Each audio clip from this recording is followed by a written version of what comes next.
State your name, please. My name is Victoria Ann Zabara.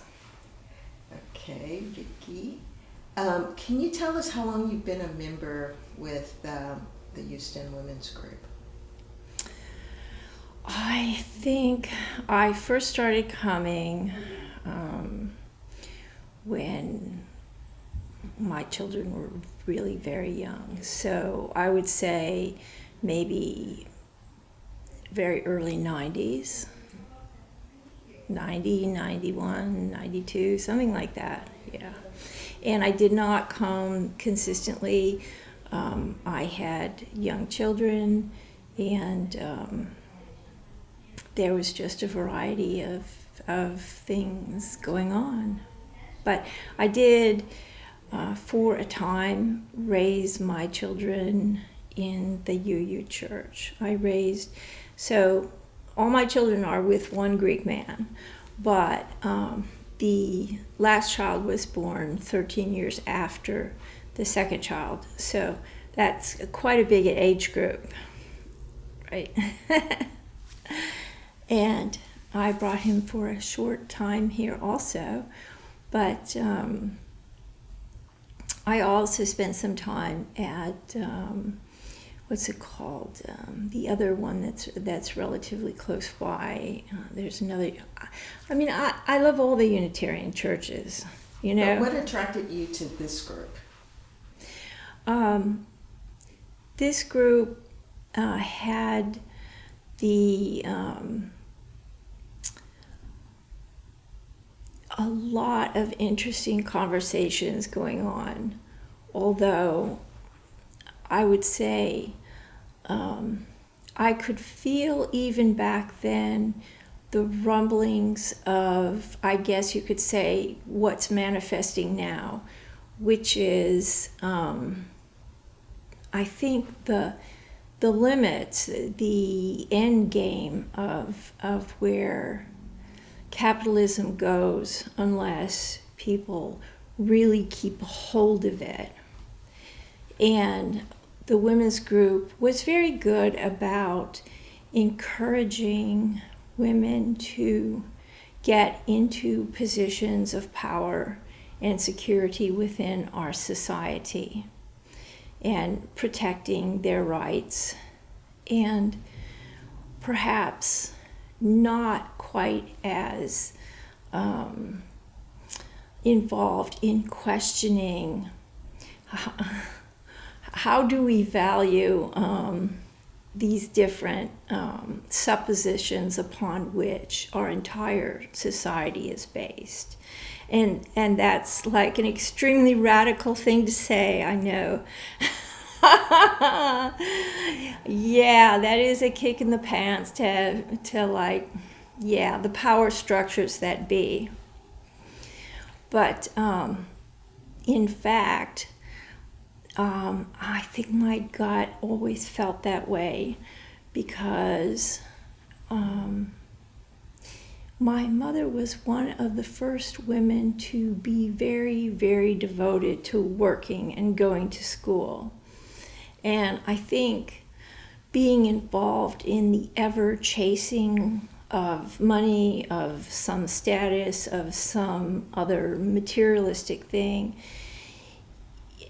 if you are chasing all the time, you are not stepping back and trying to get a larger, bigger picture of yourself, your life, your embeddedness in your culture, and the embeddedness of that culture in the larger world.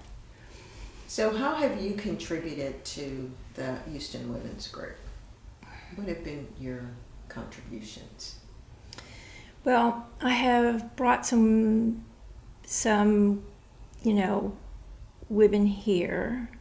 I have introduced some women to this women's group over the course, I'd say, of decades. I've just, handed a card out, and I've tried to encourage, I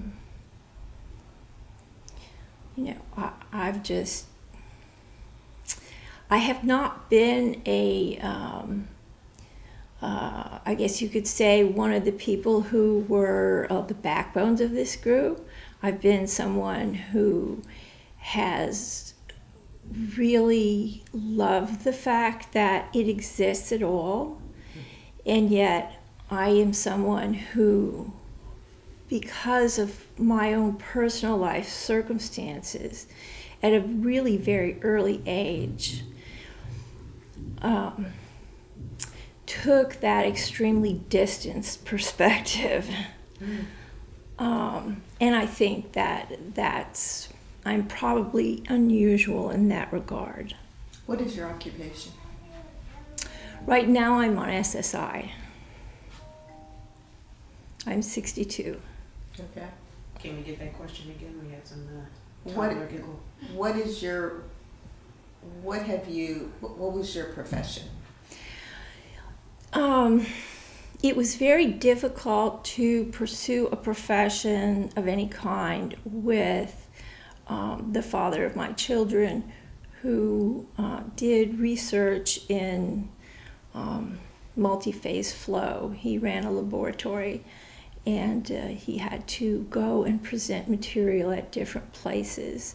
And I would pack up the kids and and him and myself, and we would go, and it was very energetically intensive. And he was not from this country, so we spent a fair amount of time sometimes going to visit in his country, which was a lot of work.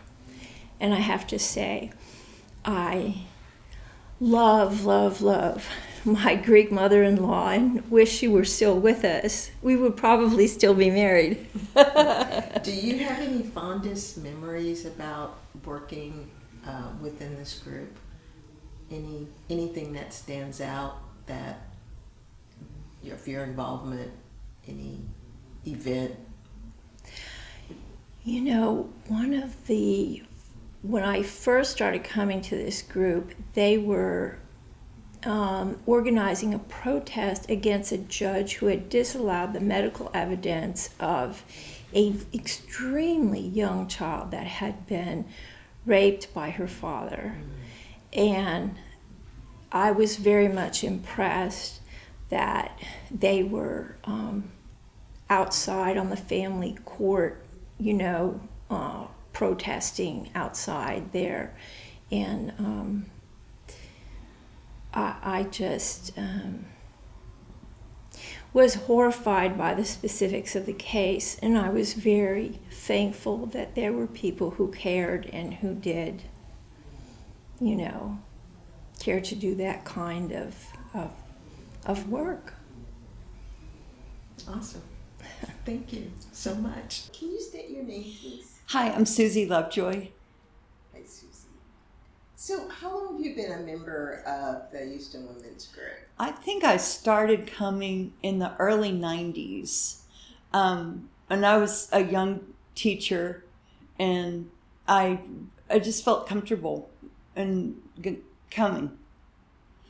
And it was a good place to express my thoughts, express my creativity, and I loved Iris. I had a big pencil cactus, and I named my pencil cactus Iris because it was so powerful, like Iris is. So what initially, attracted, well, I just asked that, but what's your occupation? Well, I'm retired. I retired a year and a half ago, but I had taught for 36 years. And Iris was always, and I didn't want to be an administrator. I did work for 3 years as a staff developer outside the classroom teaching writing, but I liked being a teacher. And Iris was always so supportive of that. And she made me realize that through my teaching, I was an activist. And one time, one women's group, she asked people to talk about their activism. And I spoke about what I do as a teacher. And I felt so proud of my profession, and that just enhanced the way I felt. Okay. Awesome. So, it sounds like you probably did have some fond memories in in this organization or this group. We'll just call it a group. So can you think of any fond memories that, after the bell, that you have experienced in this group over the years? I mean, I know you've been in and out, but if you had to reflect on, a memory that... I don't know a specific memory. I remember going around the circle and talking about how we got there. And I guess a memory would be getting to meet the other people. And that's what the purpose of it was for, and getting to interact with different members of the community. And it's vacillated in size. Sometimes it was small, sometimes it was big, but there were always people they're interesting and interested. And I just latched onto that energy. And I'd go to the women's group and think, oh, it's Sunday morning. Okay, I'll go. And I went. It was like, oh my God, this is fantastic. And I'd sign up for about 5 things when I was there. And it was just, my interest level was peaked in so many different areas. I had a brief stint with a partner, and she was really interested in the women's group, and we're still very, very good friends today, and we travel together. And whenever she comes back into town, we go to the women's group, and Iris is so excited to see her, but Iris is excited to see everyone. And the women's group isn't Iris, but Iris is such a part of it that they're just like meshed together, and you can't separate the group and Iris. It's just, together. So I know I'm making this a lot about Iris, but she's fabulous. She's phenomenal.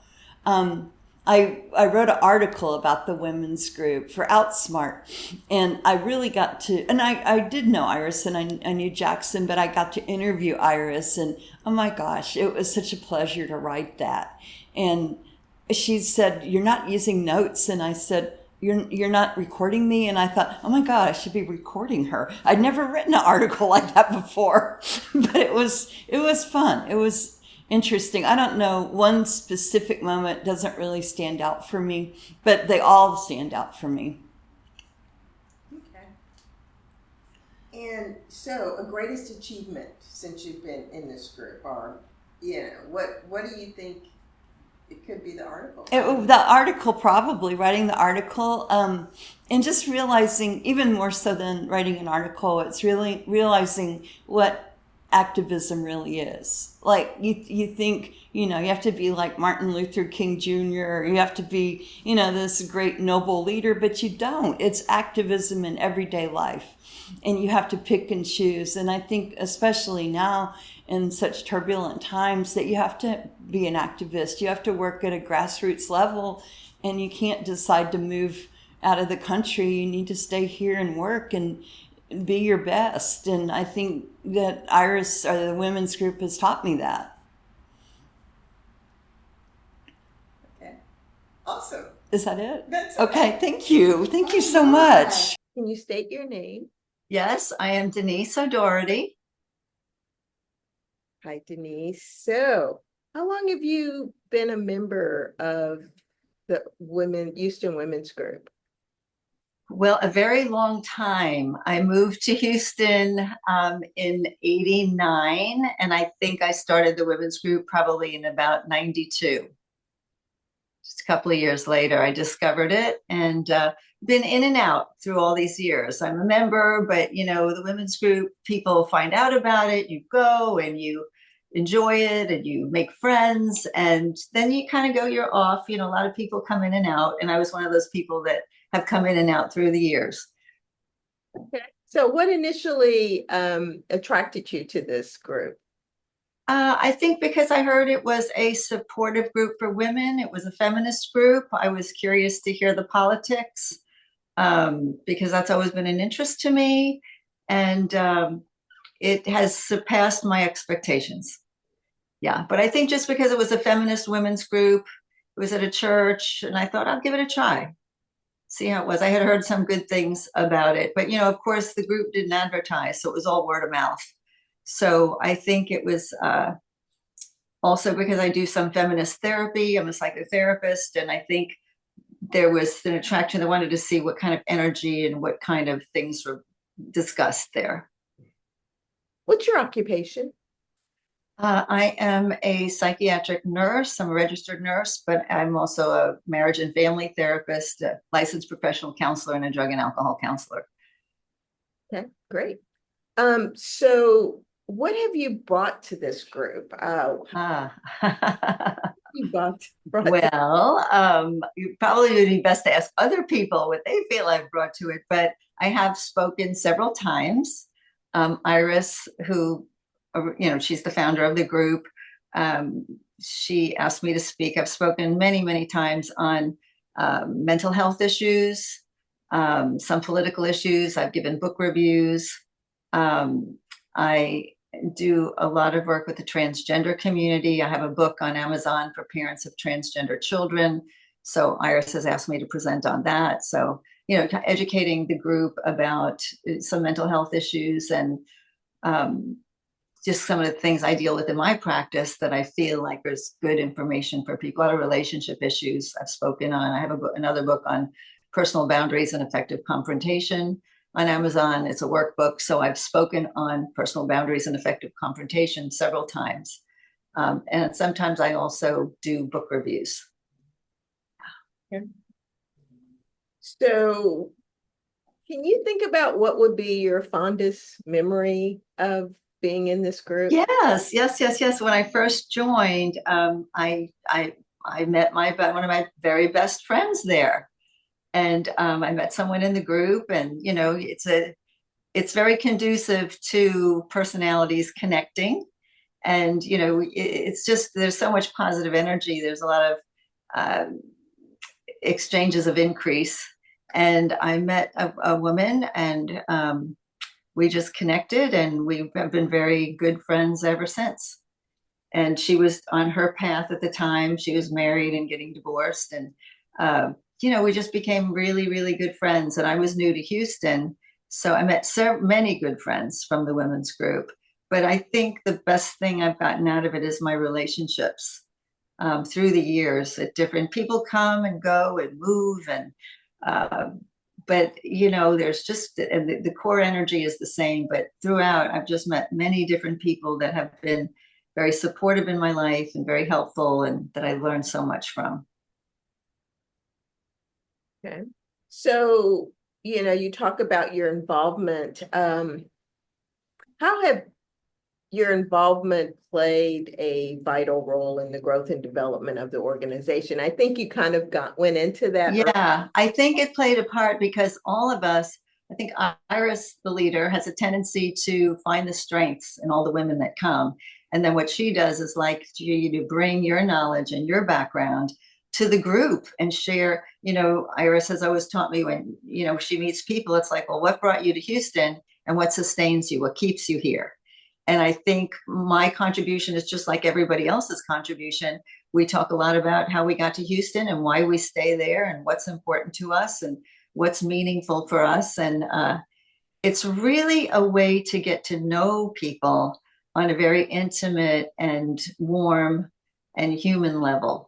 Because I think some people have friends with people and they don't get to know them as well as some of us, because we all seem to care about it. We may not have everything in common, but we all seem to care about everyone's best welfare. So I think I bring that as well as, and I feel that from everybody else, and collectively, it's a very powerful group. Okay. Yeah. So what do you feel your greatest achievement as a member of the organization? Greatest achievement. Hold on. Pause. Tell me, what do you mean by achieve? What have I achieved from it? Greatest achievement as a member. So you basically have said that too, Yeah, it's just meeting people, I think. People. Yeah. One of our lights went out, but we're good. Okay. But actually, I think Maybe we should move on to the next question, you think? Actually, this wraps it up. I only had selected questions that I was asking, women, Okay. and we went straight through. And Do you feel like everybody's saying the same thing? I'm just getting so much wealth from the information that women are saying, being in and out, coming in and out of the group Yeah. has been kind of consistent. But everybody's so unique and so different. Yeah. And Yeah. I'm just hearing all these wonderful things. And so, yeah, it's some similarities, but Yeah. quite unique. You can ask me that because I just thought of something. Okay. So a greatest achievement? Yeah, I think one thing that I've achieved personally for myself is that I've learned so much. I mean, when women come in who talk about, say they're a financial planner or they work with money. So I've learned so much about that, anything in that realm, where some women come in and talk about health. They're experts in health. And I've learned so much about healthcare in that realm. And I think personally, I've achieved a lot of knowledge and a wealth of wisdom in life experience just from what I've learned from this group. And it's really great. I mean, I hope that I've given back as much as I've received, but I've received so much. I don't even know if that's possible. But, we all learn from everybody's strengths, and there's such a wealth of wisdom in this group. I mean, sometimes you walk in and there are some like women there and they look so, you might not, they look so nice and they're just sitting there, and then you find out their background and what they've been through and what they've achieved, and you're just blown away. And I think sometimes in life we meet people and we talk about the everyday, what are you doing, what's going on, but we don't really get to your journey and your life experience, whether it's where you've been spiritually, where you've been financially, where you've been dealing with family issues, and there's just so many things. I feel like I've gotten so much out of it. And I also feel fortunate. I'm from Long Island and I go back regularly, and I'm pretty networked, but there's nothing like this there. And I spend a lot of time in Florida. Recently, last few years, I spent a lot of time in Orlando, and there's nothing like this that I've found there either. So it's a very unique thing. And my best friend lives in Manhattan, and I'm like, you're in Manhattan, you must have groups like this. And she's like, we really don't. So it's really a little diamond in the rough, if you ask me. And that's what I love about it. It's a home place. It's another family that I feel it's always here, whether I go away for 6 months or I attend regularly for 6 months, it's always there. And it's very edifying, very fulfilling. Thank you so much. That was wonderful. What is your name? I am Reverend D. Scott Cooper. I'm the associate minister here. Have been for almost 6 years. And what is your relationship with the Houston Women's Group?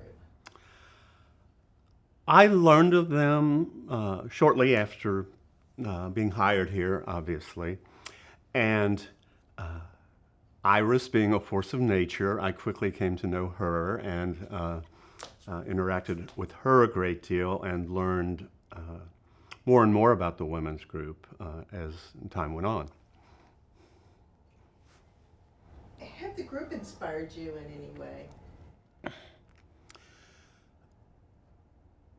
This is what I find so inspiring about this group especially is I think church is so much about community, and that's what this group is. They have found and created a community, a very intentional community. And the fact that it started so many years ago, and I looked this up the other day, it was just the year before this group started that women were actually able to get a credit card in their own name. So people don't realize how different things were back then and why places like this and people like this were necessary to not only provide support for one another, but to advance the interests of women.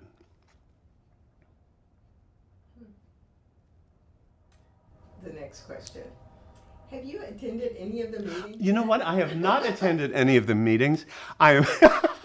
I'm typically quite busy on Sunday morning. Invariably, if I'm here, I'm in the sanctuary, and it makes it very difficult to attend one. So no, I've not had the privilege of attending one. Yet, thank you.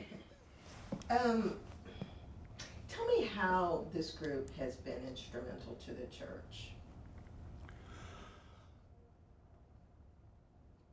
I would say that it makes it very clear that this church is a place for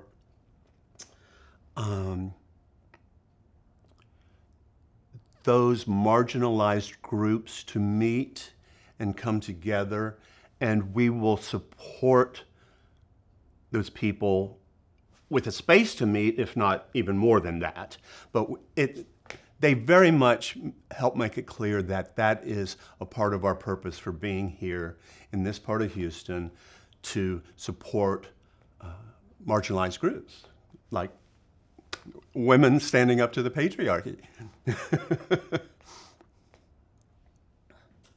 And the next question is, I know your involvement with, I'm just going to ask, what have your involvement been with either Iris or the group itself since you've been here? Iris has come to me with ideas and concerns and things, and been very involved. And I'll think of, for instance, she had the idea of putting a bulletin board somewhere in the church where people could put things that wouldn't be appropriate to put in the order of service or the newsletter, things like, I'm starting a pet sitting business. I'm doing this. I want to reach out and meet people for coffee. Just random things like that. And I was like, yeah, that sounds like a good idea. Why wouldn't we do that? And so we made it happen. And because she had the idea and she came to me and I said, let's do it. The other thing I have to say about Iris is she is so wonderful and so kind and so complimentary. When I preach, she'll often text me or find me, and that means a lot. So often you hear people who may not like what you said, but to have someone who actually appreciates it and will take the time to come to you and express that is really, really special. Okay. Yeah, it is. And that's it. So thank you, Reverend Cooper. Maybe you can glean something from what I said to use. Of course we can. State your name. Hello, I am Cathy Courtney. And how long have you been a member of the Houston Women's Group? Since 1979, but first I want to thank the Houston Women's Group for growing and sustaining so many of us since 1972. And I wish I had time to sing, because I wanted to be able to sing, well, there's something about the women. There's something about the women in my life. It goes on. But I know we're supposed to just tell some stories about the Houston Women's Group because there's so many past stories. But about me first with the Fourth Women's Group, I am the first grandchild in a large extended family of a Bible Belt preacher, the Hocking Valley Iron Man. And so I've been involved in church and family and unions and railroads and community all my life. And it was an early expectation in our family. And I'm the eldest of 8 children, 5 boys and 3 girls. And I was deeply affected living in Detroit during the so-called Detroit riots or rebellion. I had a spiritual awakening. Martin Luther King, got to hear him, really. That's a different story. And in 1978, I was working at the Detroit Feminist Women's Health Center. That's the first women-owned and operated and controlled clinic in the state of Michigan, which I founded in January 1974. And I was also working at the Detroit Health Department on a cancer screening and education program. And I was doing stuff and doing lots of good things. And I got a fellowship from the state of Michigan to go to School of Public Health. I'd already been commuting back and forth between Detroit and Ann Arbor, on top of working a job, 2 jobs, and doing that. Yeah. And so a colleague at the health department said, you should go to Houston, UT, University of Texas School of Public Health. I go, I don't know anybody in Houston. That's like redneck Texas. What are you talking about? But I was doing a lesbian self-help, a women's health, lesbian health clinic, a session in Lansing, Michigan. And many of the women there were with Lesbian Connection. Look that up. It's been an ongoing magazine ever since then. And I asked Margie Lesser, who is another girlfriend, good friend. And she suggested that I write to BD and Daughter Bookstore. What's that? It was on Westheimer, who lots of people would remember it. And so I wrote and I called her, because that's well before, electronics. And she offered me a place to stay while I was looking for an apartment when I first came to Houston. And so getting down here, she was so gracious.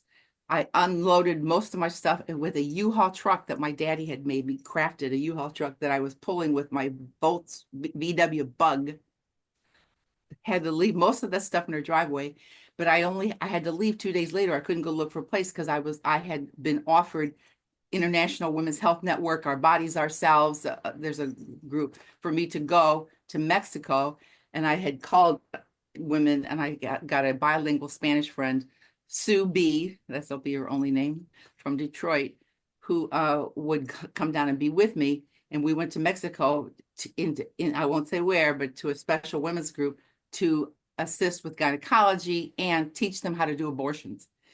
And there's only so much of that I can say on this tape, but I'm glad to say that they successfully operated for 25 more years, doing procedures in an illegal state with no deaths.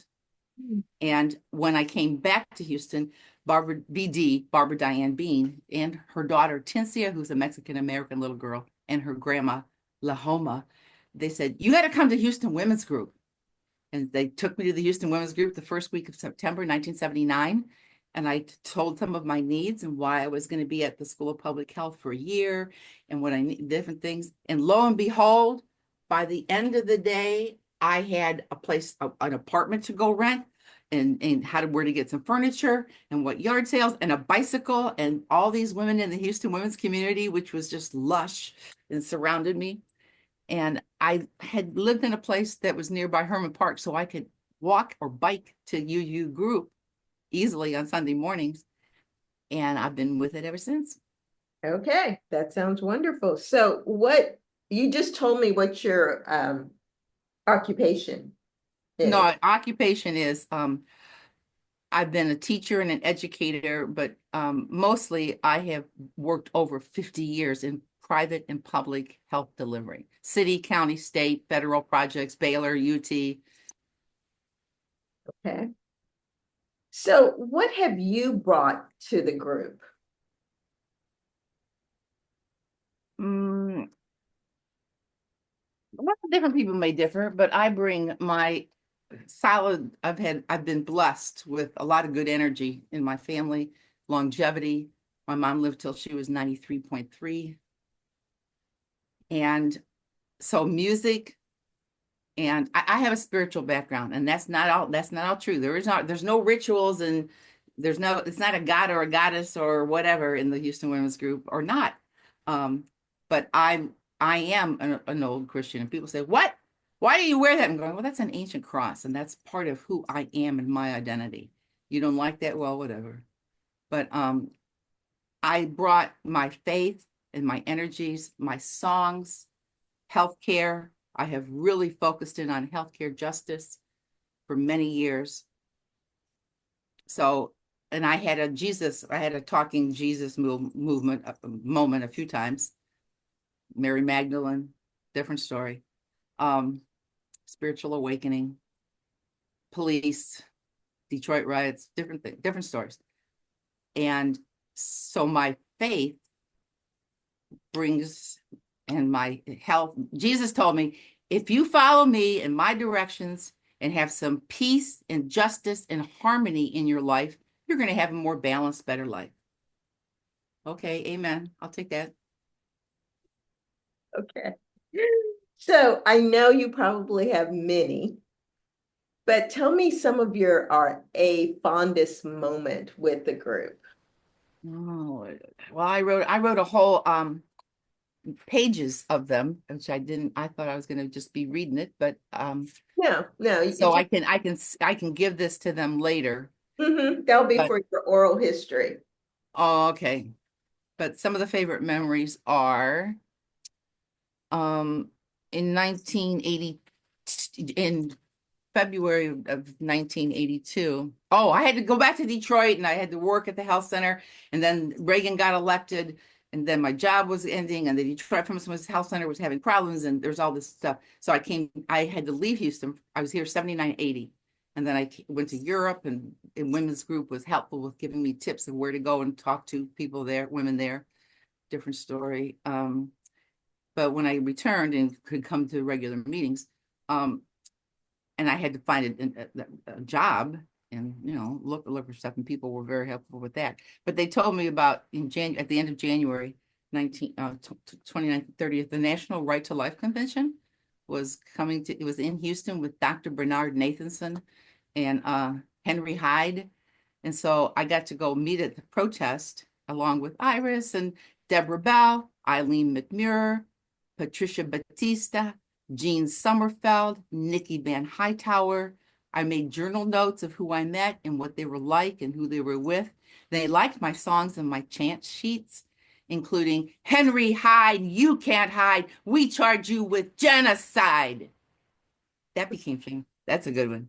So I started training at the Houston Area Women's Center at the crisis hotline, and I offered my expertise, and I visited every abortion provider in the Houston area, met the doctors, and then I updated the first index cards and typed the first list for referrals well before there was internet or electronic anything. And Dr. Iris Silvers was my go-to, my first love of Houston Women's Group. And then when I moved in another place, she was also my neighbor and also a counselor periodic. She's really good in crisis intervention. So that was your fondest moment? Yes. Okay. And so what is your involvement like now? So over the years, so now, it's when there's a speaker, I have some favorite memories of speakers that when I hear about a talk, and then I'm going to go, and some of my friends, or Honey Levine, gonna do a long-term care. This is out of order, but Honey Levine, who's that? Gonna talk about insurance. I go, I don't like profit-making insurance. And one other gal says, you need to come and listen to Honey. She's a honey. And she talked about long-term care policies. Mm-hmm. I don't know, that's a question for the women's group. How many people signed up with Honey to get long LTC plan? I'm kicking myself. How many times? I should have done it then, because you can't do it now. Or Marianne Pendino, who was a heart song women's singer, and she was a comic in town. And her partner, Jane Seeger. But when they came, they presented home health care, the first women-owned home health care business. They had been taking care of their mothers, and they got so good at it. So they went on to develop this very successful business. And at the end of her presentation, I said, now can we sing? And because she would also sing with Heart Song Women's Chorus, Houston Women's Group. That's another favorite memory, is that Houston Women's Group was one of the first supporters of the Houston Women's Chorus. Later, we called it Heart Song. So they could come to the concerts, and Kate Clinton and Robin Tyler, and so different, whatever concert was in town, and music and movies and all that. So over the years, it's depending upon the topic, it's going to be more health focused. But like when Jacsun Shah was going to present about her new book that got published in her poetry, well, yeah, I'm going to go hear about that. That's pretty impressive, you know. So have you played a vital role in the growth and development of the group? I wouldn't say vital. I would just, I got to turn off the phone. Family. As I said, I'm from a large, I can't talk. I'm on a Zoom call. Love you. Bye. And so just be glad that if you like your family, just be glad you're not the eldest of 8 with 5 boys and 3 girls in 5 different states that text you every day with the news of the day, the horror of the day, the doom and gloom and scrolling. And did you see this? And the jokes about Trump, and said, yeah, I know. Okay. Or recipes or their food or their kids or their grandkids. But I love my family, and I'm grateful that, because a lot of people have no family. And Houston Women's Group, that became sort of not just a sisterhood, but a family. So how many funerals and memorial services did we do? One of my favorites is Lucia's Garden. Used to be, that was a business. And for us to go and meet up and embrace each other. Lee Lowe from the Unitarians. She wasn't always Houston Women's Group, but big in Unitarian Church. And I spoke at her funeral, and the women's group came. Or years ago, we had a processional. We had a Houston Women's Group transition in our lives, transitioning women. And Rebecca Tallman was an usher, one of the ushers, and Iris Sizemore was. And I got to sing, and there was a whole program, but the processional, we even did a processional. We come marching, marching in the beauty of the day, 1,000,000 darkened kitchens, 1,000 mill lofts gray are touched with all the radiance that our sudden sun discloses. For the people hear us singing, bread and roses, bread and roses. So the music that has bound us together, and women's music, that's been a key part. If there's music and we're going to a movie or there's an event or there's a new book, I'm going to go hear that. Norma Acker, one of my old girlfriends and longtime friend, when she presents about books or something on history, she's really a good historian. She just gave me another book. I was going to show it on my show and tell. And she just said, okay, you've been active. You're not in this book, but you should read about the women activists in their writings. Read a book. Stop being on Zoom and scrolling meetings. Okay. So I'm reading, and the poetry. And I'm going to donate some of these other books to the Houston area, to Houston Women's Group, to the archives. Lesbians, poetry, books. Oh, Democracy Awakening. We all went to see Dr. Heather Cox Richardson. We went to go see Gloria Steinem. We went to, so gathering up to go to see somebody important. Going Too Far. Robin Morgan came for the first pornography conference. Houston Women's Group was very active in that. So was I. And we got to speak out. And Dinners for Choice, abortion, TARAL, Texas Abortion Rights Action League. I was very pregnant in 1986, January 22nd, 1986, when we met at the Houston Area Women's Center, which had just moved to Fort Chelsea Boulevard. And so I'm singing and everybody's singing along, and I birthed 5 days later, a little early birth. And so whether it's child care, I made up a whole list. Go ahead. So I'll go when there's a speaker who I know or a topic. So I miss some of the people because there's been deaths. Pat Gandy introduced me to, she says, you need to put your money where your mouth is and help and work in your precinct. So she signed me up with the Democrats, and I'm a little left ear of the Democrats, but in West University, and learned about the precinct and how to do voter registration, which then was really smart because within months, I got the job as coordinating Texas Women for the 80s, 1984. What election was that? Do you remember who was running? 84? Yeah, we thought Geraldine Ferraro would be our first woman vice president.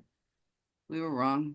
And but the Houston, so Texas One for the 80s, Houston Women's Group, a lot. I have a lot of pictures of that. We made the news. We got permission from Metro Bus to set up tables at bus stops and register voters and then do education. And then I reached out more in the Latin community. AFL-CIO, Ceola Spate was very helpful in the labor groups on how to do education. And I got our handouts translated into Spanish and Arabic and Vietnamese. Why? Because that's who some of the new voters were. And the Houston Women's Group has been involved in those kinds of, so when they're saying, Courtney, we hear you're doing a rally downtown for National Single Payer Health Program. You know that's not going to happen. It took us, it's hard enough to get Medicare. And now we're going to get maybe Hillary will get elected. Maybe Barack will get elected and we'll get some national health plan. But so we had the first rally, but Iris Silvers, Lorna Ellis, those were key women who co-sponsored the first rally in Houston to push for, call out for a national single payer health plan. So I'm always grateful to some of those women who stood up, spoke out, and came up. So what do you feel has been your greatest achievement with this group? Greatest achievement? I haven't been asked that question. Greatest achievement has been sustaining shared values, commonality, meeting up, supporting each other in times of crisis. There's sickness, there's a surgery, somebody needs a card, or it's a big birthday. So I'm gonna go make a card and bring pictures. That's what I guess for this 15 minutes I can't show. How many stickers do you want? How many pictures do you want? What you like? So the greatest achievement has been sustaining a connection to the women who come and go also in that group. So state your name. My name is Anushka Oppinger-Baum. Okay. And how long have you been a member of the Houston Women's Group? That would date from childhood, I believe. Probably 1975 is when my mother was a member, and so she would bring my brother and I along with her. Okay. And so that's what drew you into the organization or into the group. Yes. So if you could have joined, or if you did not have your mom, would you have been drawn to this group? I think so. I think I would have. Again, I my entree was with my mom and Iris Sizemore. But yes, I think there have been a number of speakers that I would have been very interested to hear, and I know some of the women who have been lifelong members of the group. So I'd like to say that yes, I would have, even irrespective of my mom being a member. Okay. Yeah. All right. Well, wonderful. So the rest of the questions are geared with, were you able, once you got old enough, were you able to interact at all in the group? Did you contribute anything to the group as you were attending? According to Iris, and I have to tell you honestly that was something that she kind of reminded me of. I'd forgotten. When we were younger, there used to be these, 3-4 course meals that were provided to the women's group at the Unitarian Church. My mom was probably top chef, if not sous chef, for this. And so my mom would have, and Iris would have my brother and I as servers at these meals.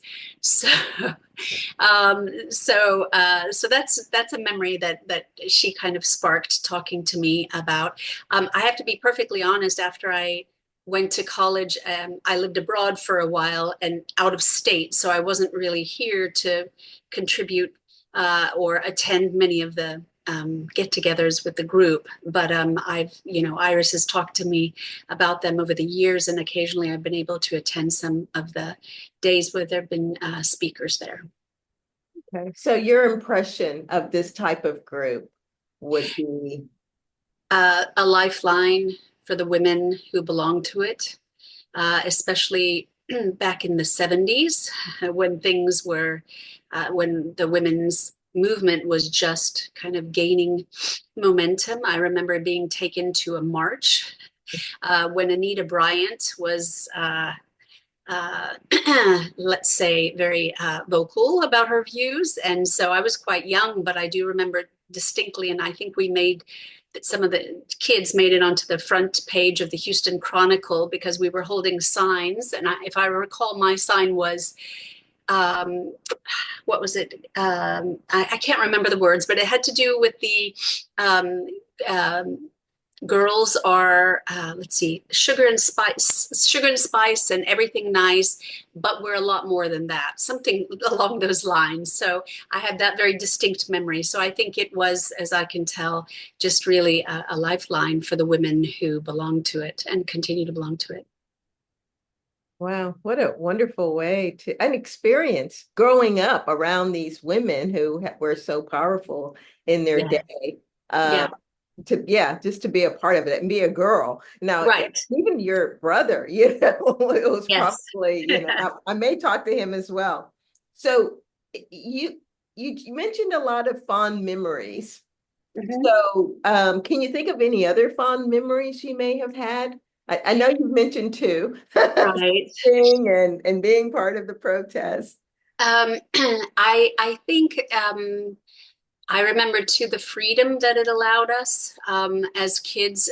Sometimes after the women's group or during the meetings that the women's group held, some of us kids would walk to the McDonald's down Fannin Street on our own to go get, and we thought it was great because, the freedom that allowed, and we could order anything we wanted.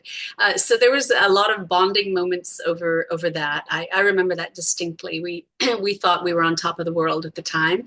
And also the women's group would rent a beach house in Galveston fairly regularly during the summer. And so, of course, all the kids would come along. And so we made some really good friendships during that time and got to spend a lot of time together. So I have very fond memories from those beach house weekends. Okay, all right. So what involvement did you, I mean, it's kind of interesting because you were growing up in this environment and you were kind of looking into it or kind of an observer, but can you think of any involvement that you may have contributed while you were, kind of hanging out there?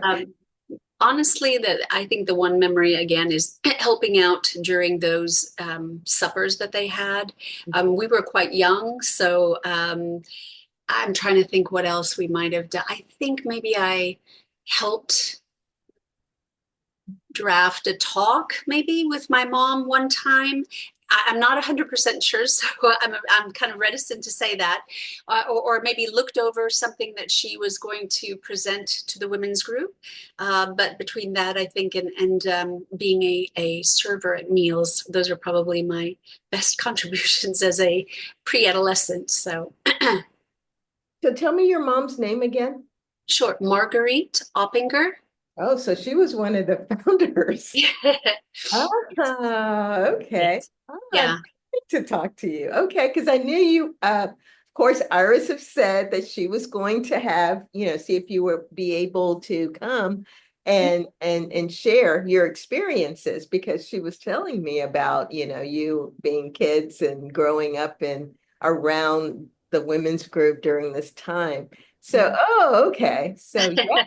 Yes, so you definitely got a taste of what it was like to be part of it. And, thank you. Kudos to your mom, for, being one of the women, like Iris, to form something so powerful and to know that it's still going.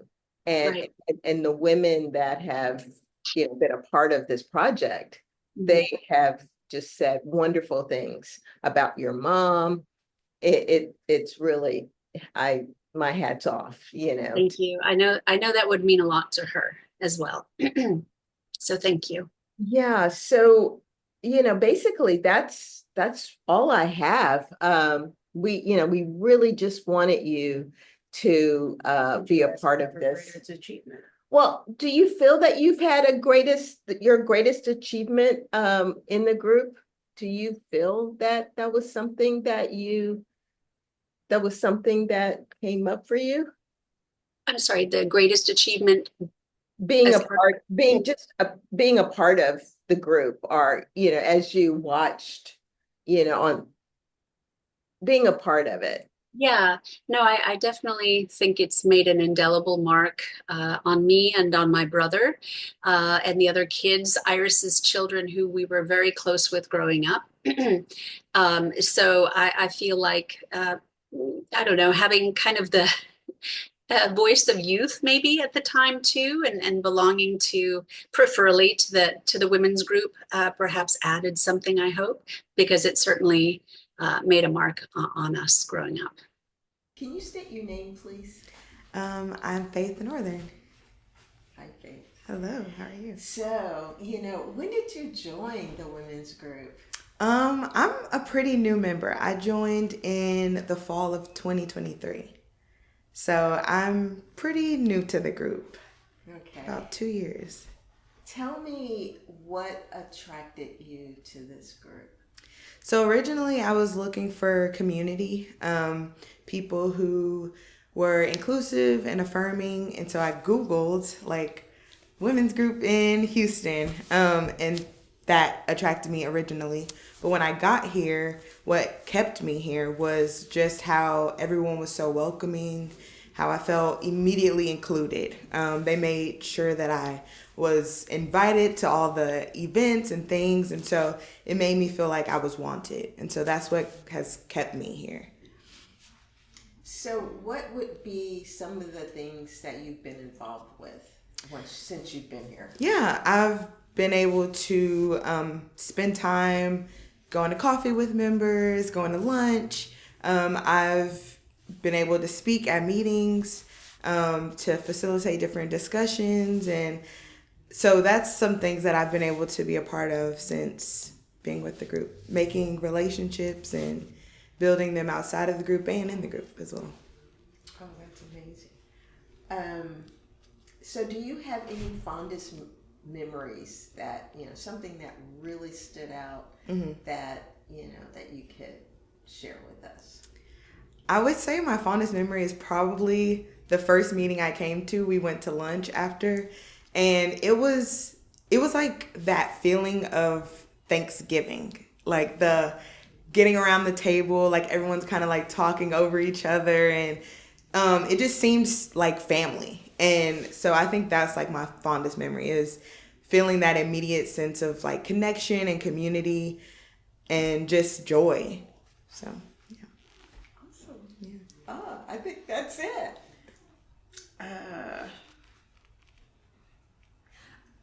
So what have you brought to the group that you feel, any skills, talents? I think I've brought just a different perspective. I don't know if it's a skill or a talent, but I feel like I've brought a perspective of a different generation, different lived experience. I'm a therapist, so that kind of, thought process and mentality I also feel like I bring to the group. So yeah, I just feel like I'm able to share openly and freely about my differences of opinion or, experience that I've had in different things. So it's cool to be able to have that like intergenerational conversation around topics and things that impact all of us. Thank you. Yeah, you're welcome. I hope that wasn't too painful. No. But that's it. I'm a talker. I'm a yapper. That's so great. Can we actually go through the first two questions again? Yeah. So after the name, state your name. You can actually start with the name. Okay. So, can you state your name, please? I am Faith Northern. And how long have you been a member of the Houston Women's Group? I've been a member for almost 2 years. I joined in the fall of 2023. Okay. Good. Awesome. Perfect. Okay. And that's it. All right. Yeah. Painless. Thank you so much. Yeah, Oh my thank God. you. Hi. Hi, So, can you state your name, please? my name is Deborah Christiansen. And how long have you been a member of this wonderful group? I have been a member a little bit over a year. I became familiar with the group in April of 23. Yes, that's when I first came to a meeting. Okay, and how did you find out about this group? Well, in 22, unfortunately, my husband had passed away, and I had just retired from working.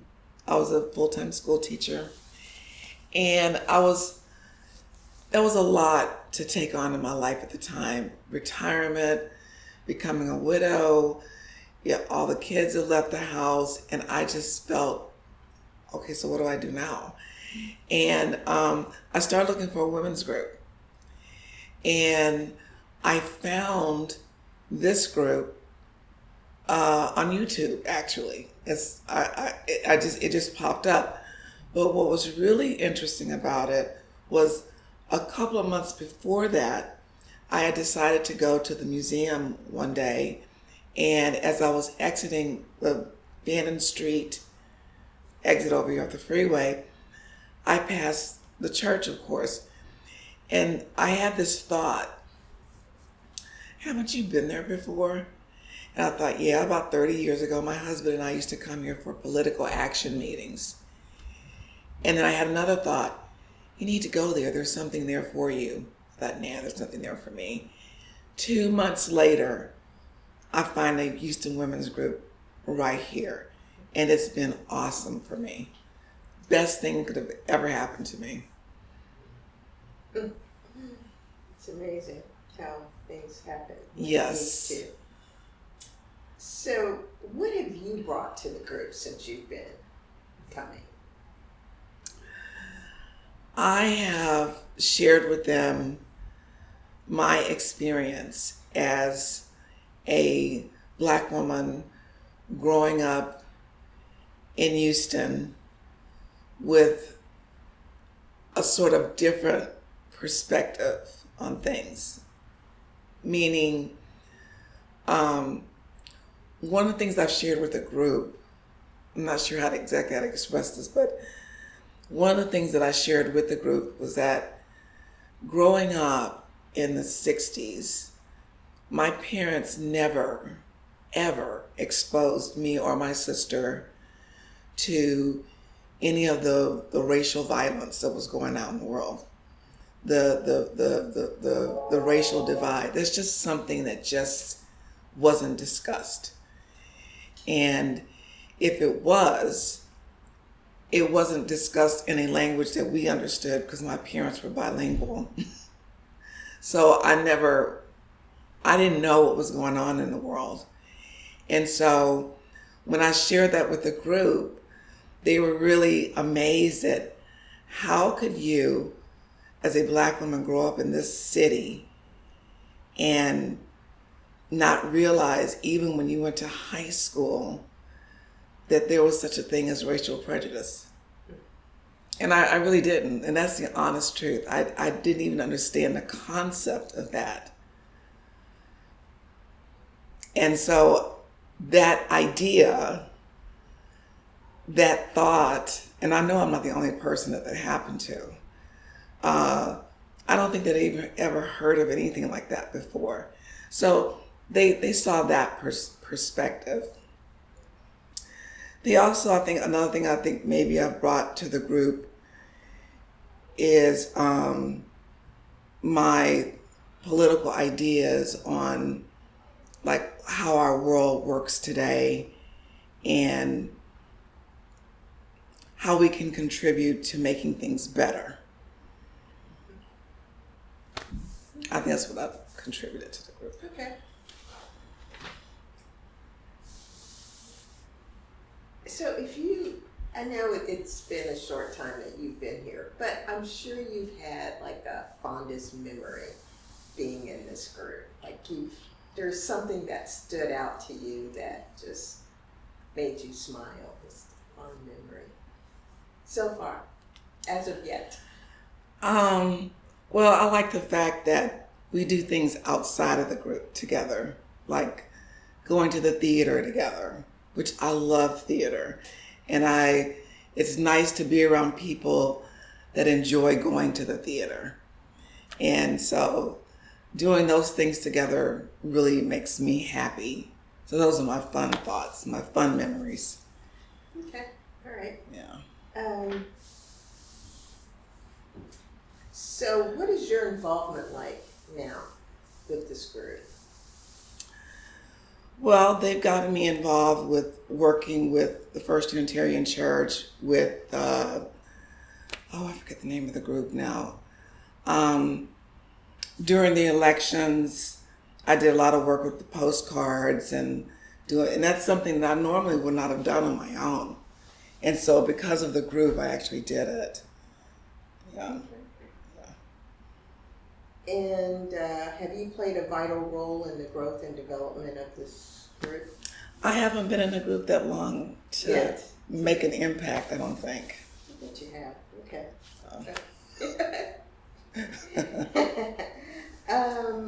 What do you feel is your greatest achievement so far? Greatest achievement so far with this group?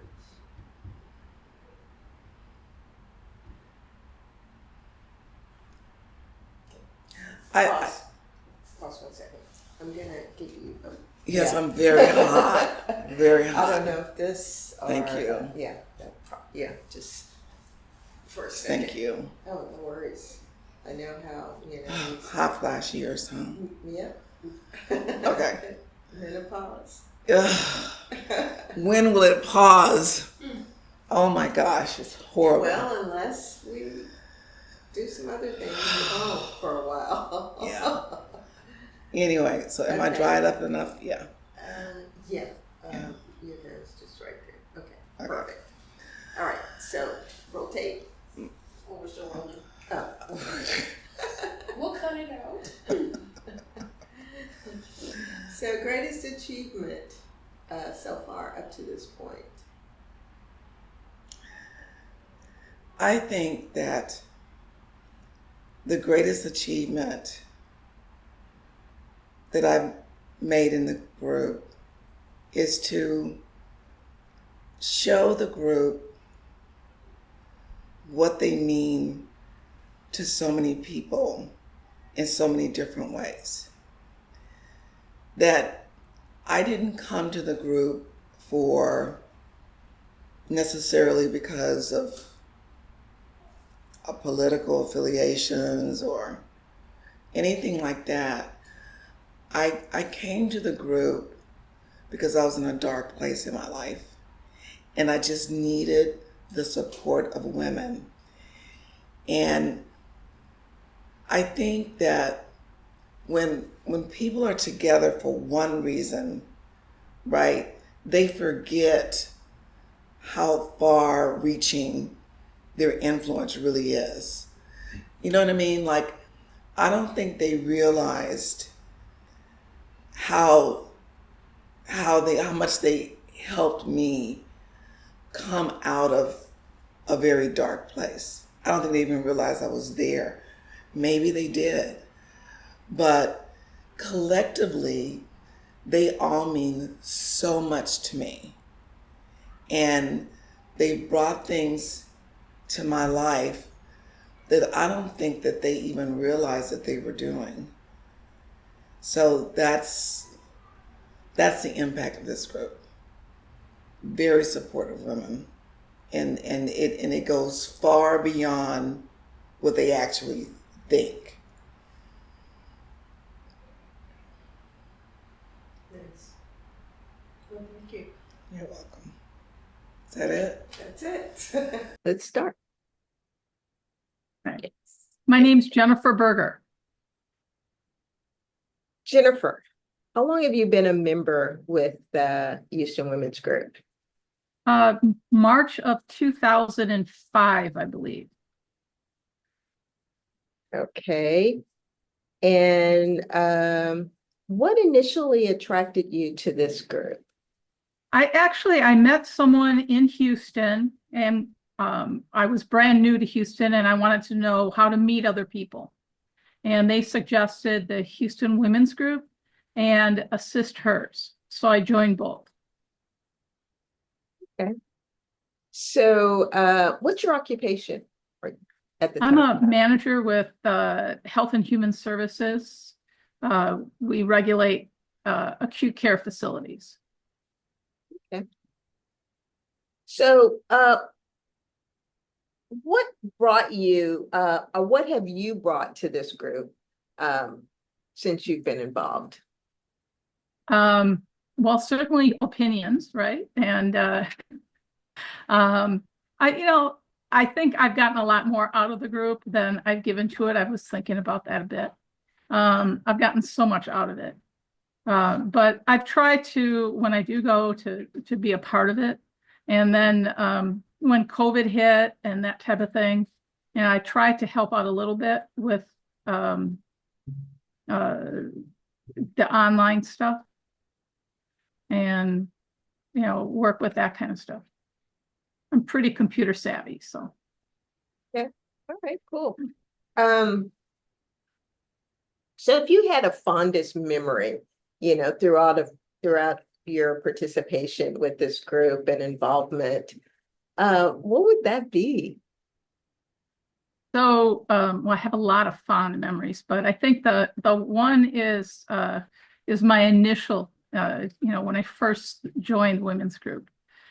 Iris, she said, I want to get together a group of women to go to a movie. And so she got like 4 or 5 of us to get together to go to the movie. And at the very last minute, she said, oh, I can't go because I have to make dinner. Now, if you knew Iris, you knew that was an outright falsification because she doesn't cook. But I didn't know her well enough to know that she was just setting me up with a bunch of people, right?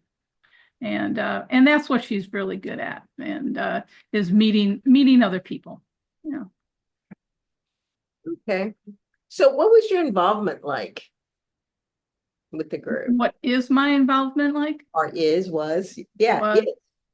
I don't go as much as I'd like to, but mostly I go for the community to listen to, especially during interesting times, go to see how the people think. And go to the afterwards, I'll go to our luncheons and things like that. Have you played a vital role in the growth and development of the organization? I do not believe that I've had any vital role. I mean, I have invited new women, and I do talk about it to new women when I meet them, especially younger women, to try to bring people of all different backgrounds there.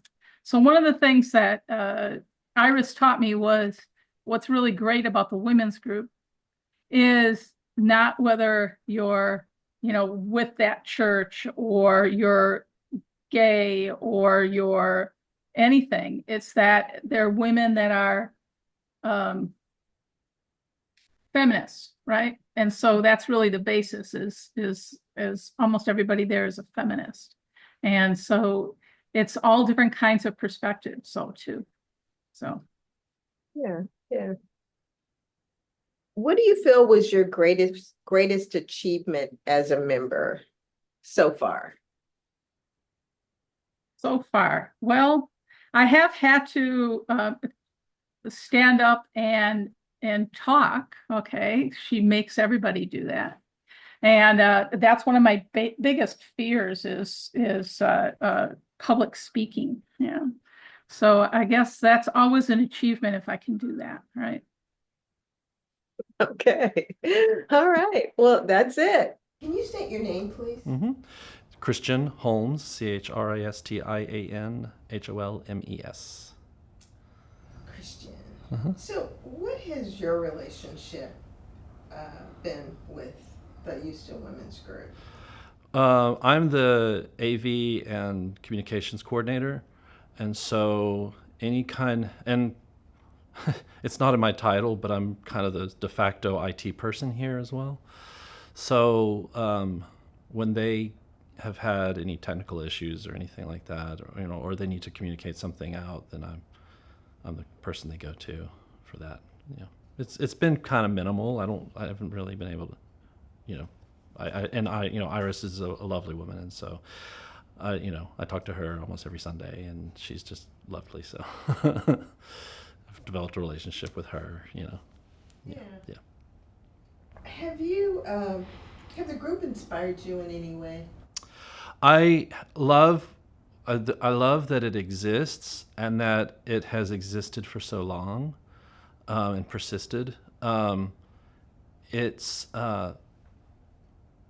really want my wife to get involved. She's a member of the church, but she hasn't. And I was like, because she's a big feminist herself, and so it's just a great opportunity for other women to really connect in that way. And there's so few spaces like that, and there needs to be spaces where people that or of a certain gender can really connect with that energy. And I think that's very valuable.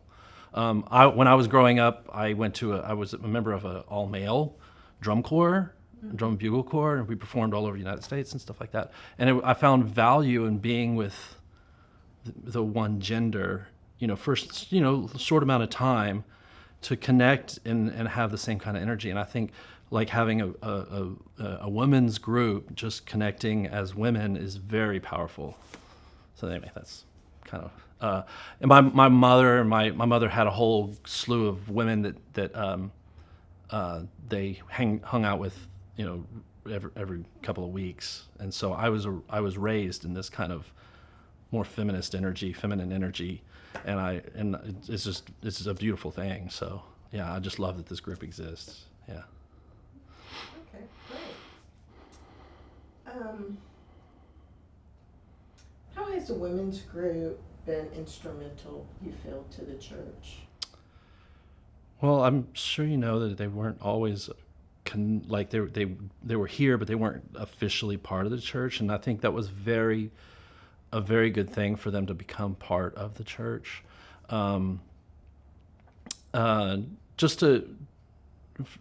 the church, it's valuable because it shows that we believe in what we talk about. It's a place for all people, and if you are somebody that has those ideals of feminism and stuff, there's a place for you to go for that. So I think just having that be available, and again, I think the longevity of it is what's very powerful. It's like these generations of women connecting with each other, and not just a few people. Like you get to connect over a longer period of time. Yeah.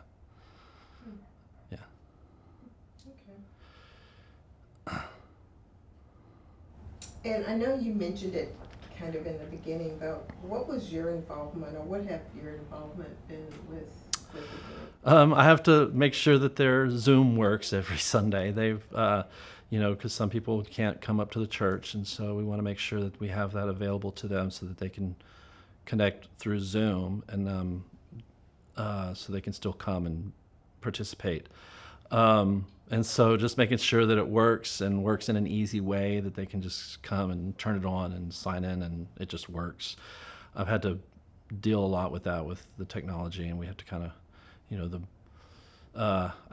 I've tried to get rid of all the hurdles in that. The Wi-Fi was not working well, so I was like, let's just get rid of Wi-Fi. We're not going to use the Wi-Fi. We're going to plug the computer into the wall, and then we won't have to worry about the Wi-Fi signal. And this, and so I've just been able to they've brought up problems, and I say, well, how about this, and then they've brought solutions too, and I'm like, that sounds like a great idea, and we just get it done, and so they can every Sunday have their thing. And sometimes there's some bobbles and stuff, but overall it's been, and I think it's been much better, much more consistent.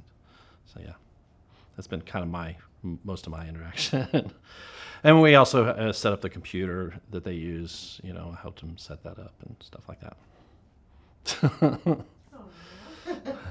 Thank you. Well, and also I like to make sure that they are publicized and things like that, and that people know about them as well. So I try to do what I can, especially when they have special things, special presentations. I try to sometimes you know, try to highlight that, the newsletter and things like that.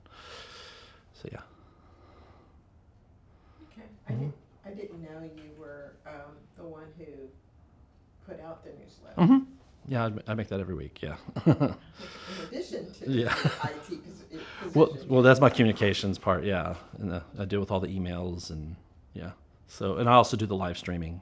So that's been the kind of the frustration is, you know, sometimes it doesn't work and they need me to help them solve, but I'm behind the booth in the service, so I can't really help them, which is frustrating. And a lot of times it's like, just turn on the TV, you know, which is, yeah. Okay. Mm-hmm. That's it. Cool. Yeah. I hope there's something y'all can use from it. So let's get started. Let's start with, can you state your name? My name is Patty Poole. Okay, and how long have you been a member of the Houston Women's Group? Well, I first joined the women's group back in 1983. So it's been a long time. It's one of those things that I stayed with for quite some time, and then I left for a while, and then I went back. And so it's been around in my life as a go-to place anytime I've needed somewhere to go. And what initially attracted you to this group? Well, I was recommended to this group by a therapist.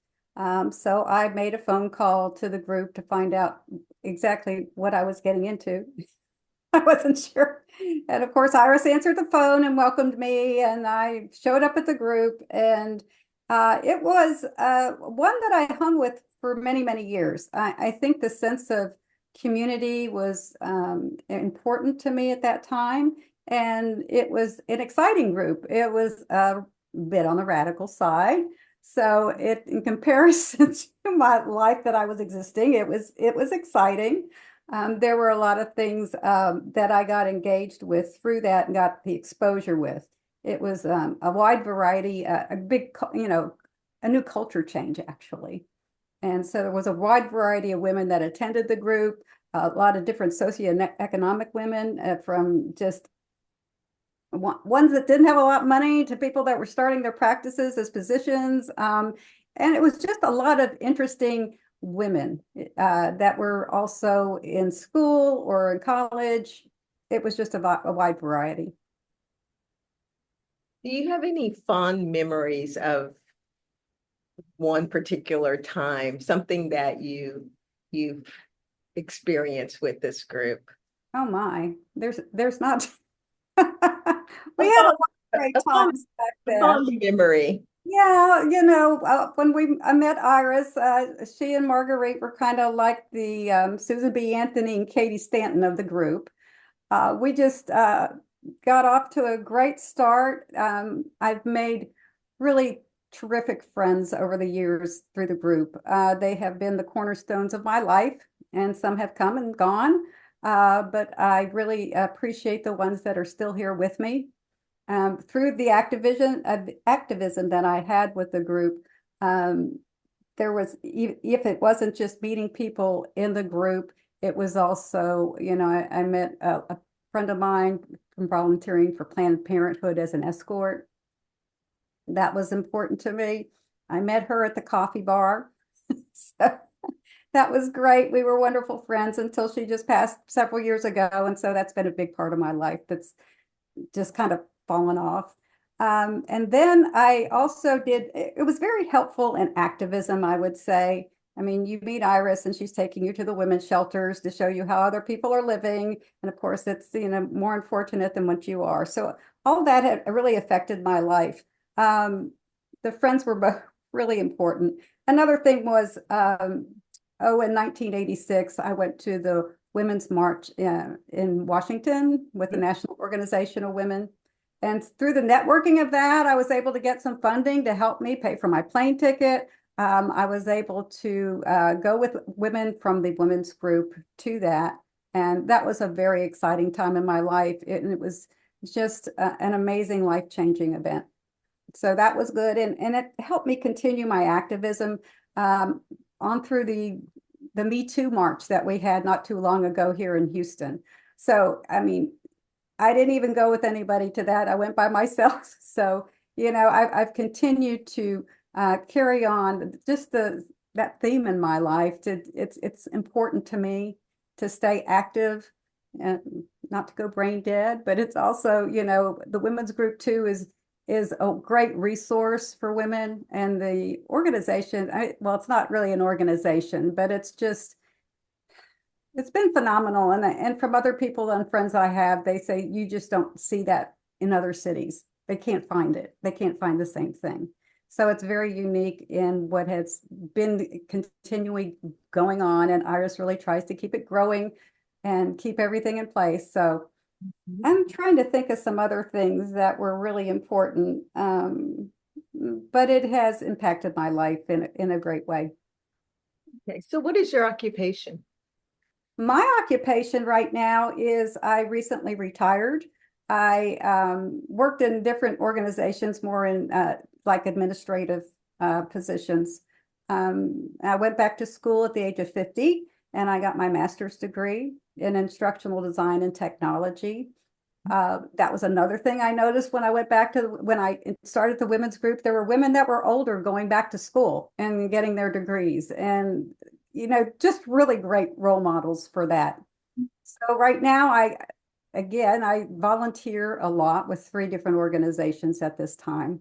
And one of them is getting women job ready that are in like women's shelters and things like that have gone through the program. And that's getting them ready for interviews, getting them ready to just the skills of finding a job, and, you know, how to control, you know, their finances, and just another resource for people. So it has, I'm busy still, even retired. And I can say that the women's group has really helped me continue to grow with that. Well, thank you so much. I think it was excellent. I don't know how excellent, but we gave it a try. Yeah, and it worked. You know, this, like I said, you are our first Zoom person, and you know, we are just so elated that, you know, we're getting participation. People are wanting to, you know, give back and share their memories and share what they, you know, what attracted them to this group. And you know, I'm just, as a producer, I'm just really happy to be here and to be able to talk to, you know, all of the women that has been involved in this. But how many yes, do you have lined up for this to talk with? We're trying to talk to every person who's been involved with this group. So we have about 34 names, and to just go down the list and try to get them to, you know, open up and tell us about their involvement. And we're just getting started. Actually, we started maybe 2 weeks ago. And so we're just getting started. And it's going to be, the actual Jubilee is going to be May 18th. So we do have a few months to, you know, actually gather all of these interviews, and then we will edit them and we will present them the day of the Jubilee. Now, the day of the Jubilee, what is the Jubilee? I'm not really. It's May 18th. It's on a Sunday. Okay. And it's from like 12:30 to 3. Okay. So after church, after church, we're inviting the members there, plus, you know, the members from the group. And it's a program. It's going to be a celebration. We're all excited. Okay. And it's going to be videotaped, and there's going to be people, you know, speakers, and oh, okay. Yeah, it's going to be a celebration. 50 years. I mean, I'm just, you know, just totally, you know, impressed with the group. And you know, I'd heard, you know, everybody's heard of the Houston Women's Group, and I think I really had attended maybe once, maybe, oh my God, 80s, because it's been for so long.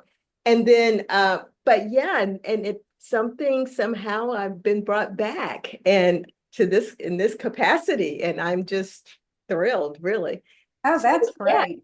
Yeah. So it's all good. And Patty, oh my God, thank you. Because yesterday, I know you thought it was yesterday, and Well, I'm glad it wasn't. it wasn't. Well, it was really scheduled for today, but you know, it all worked out. I'm so happy. But yes, that's Have it. you asked her these two? Yeah. What brought you to the group? No, what have you brought to the group? Oh, what have you brought to the group? Oh, what have I brought to the group? That is a tricky question. Well, it's been so long since I've really participated in the group that I think my more active years with the group were pretty much being,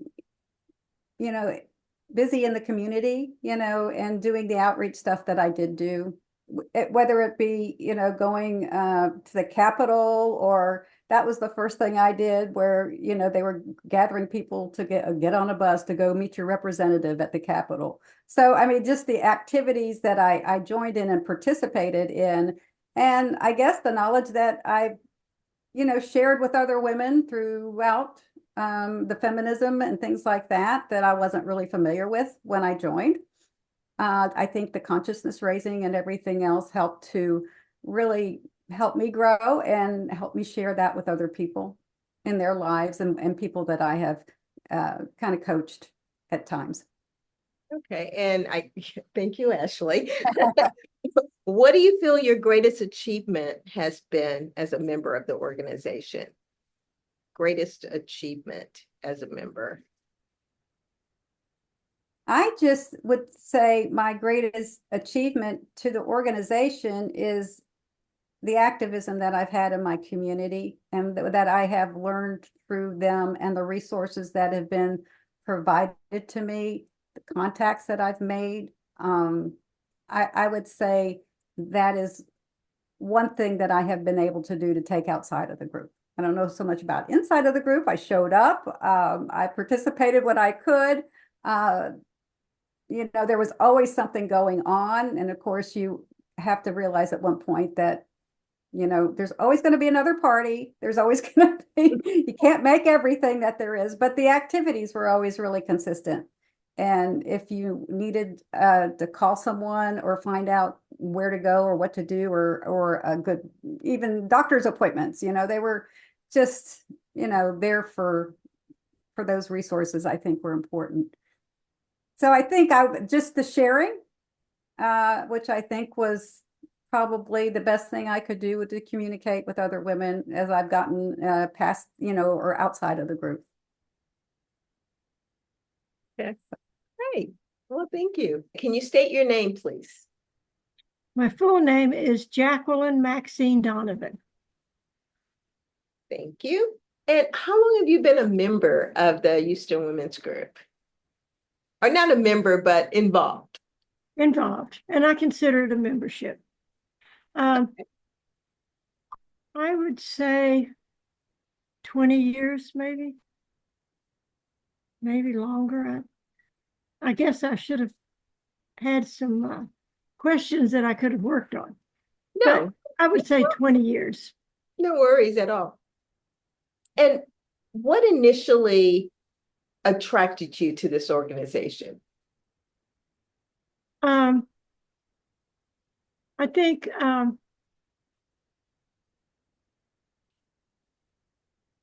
the fact that the information that I could get from it, the information from not only Iris, but from other women in the group, because everyone would come with knowledge of education, protest, cooking, love of each other. I mean, just many different subjects that I couldn't have gotten without the group. Okay. What was your occupation? I've had a few through years, good ones. My last one was hair replacement. I worked with anyone that lost hair for any reason. Could be a car accident, took part of the scalp off, could be a fire, cancer, chemotherapy, vanity, so many reasons. Vanity would cover just want more volume. You'd think I had hair added, but I don't. Anyway, that's what I did. And I had my own business that I grew from 1 or 2 clients into a full-fledged. I have a cosmetology license, but that wasn't enough for me. I wanted more. And when I learned there was such thing as hair replacement, I immediately jumped into that. And started to travel and learn and advertise, bring in more clients, build my reputation in the Clear Lake area and around the country. Actually, I started teaching hair replacement. I had people come from outside of the U.S. as well as different states. I never really taught locally because I didn't want the competition, but I didn't say that. I just didn't advertise locally to teach, only for bringing in new clients. And I also worked with different types of hair.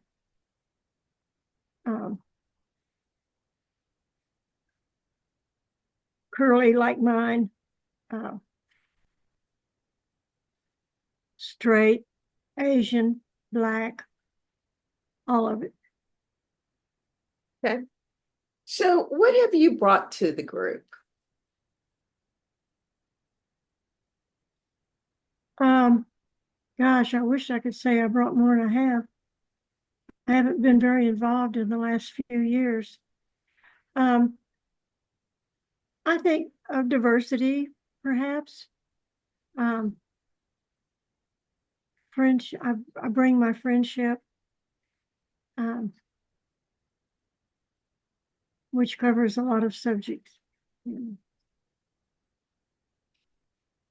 I don't know. I certainly hope I've contributed something. So what would be one of your fondest memories so far in the group? What was some of those, are 1 or 2 of your fondest memories?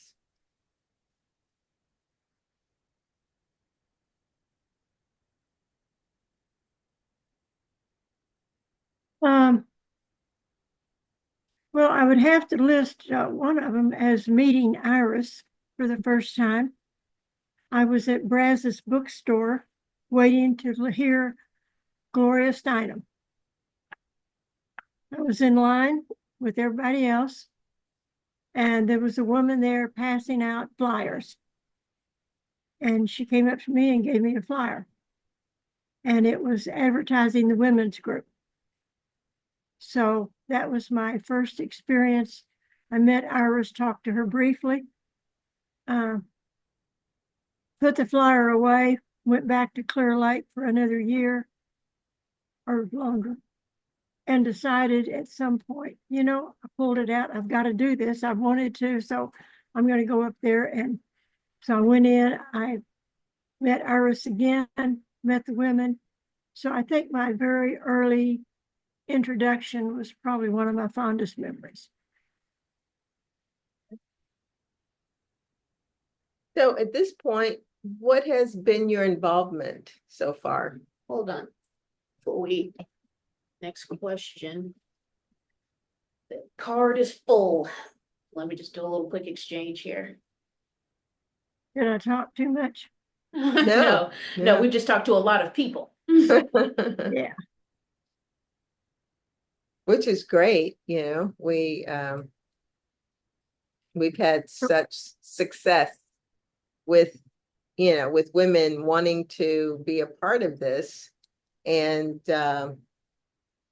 we're just happy that they are happy to say what they feel. Yeah. You ready? I'm sorry. I have really paid little or no attention to what you're actually doing. Oh, okay. Why don't we finish up and then I'll go over what exactly we're doing. Okay. So, so I was talking to you about your involvement. So once you went to that initial meeting, were you involved anymore after that? And if so, what was that like? My involvement was, I would certainly, like most everybody else, drop money in the kitty to help pay for the room and the church, and also to buy lunch for the speaker. So that was every Sunday, you know, whatever you had that you could afford, you would drop in the kitty. I would go to lunch and meet other women with a more close-up relationship with them other than sitting in a group setting. And so I could discuss information about them and what they did and get a feel of everybody, what they were doing and where they came from, and then share my experience also. My involvement. I did outings with the group, a few protests for different reasons. It was nice to meet up with people you know when you go to a protest.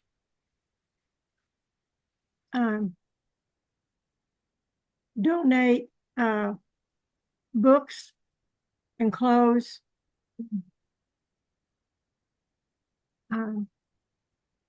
Iris has a source. Well, the books were always there in the room for a long time, and you could just thumb through them and take what you wanted. So my involvement seems like I'm falling short here, but that's probably it. Okay, that's perfect. So, greatest achievement as a member? Greatest achievement. Wow.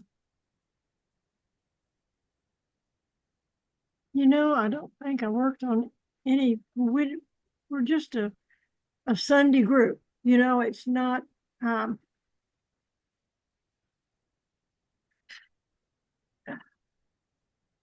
We didn't organize and really do things that I can remember. My greatest achievement would be the education I've gotten from it. One of the main things I've gotten out of it, besides my own education, is my friendship with Iris. She is such a remarkable person. I have made a lifetime friend with her, and I know she would be there for me if I ever needed her for any reason. So that is very important to me, even though I don't go every Sunday. After COVID, I quit going as often as I used to. But if Iris has something special going on, she would call and say, "Could you come?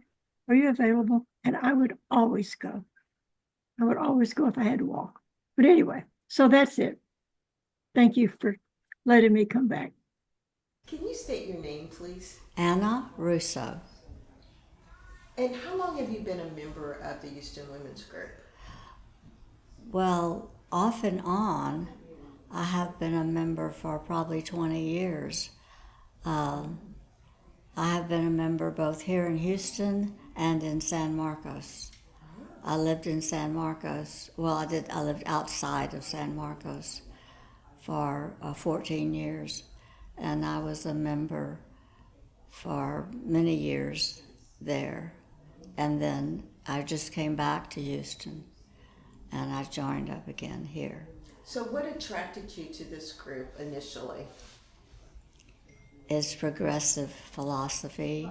It's that it's not a church, that it's a fellowship, that it's open-minded and diverse.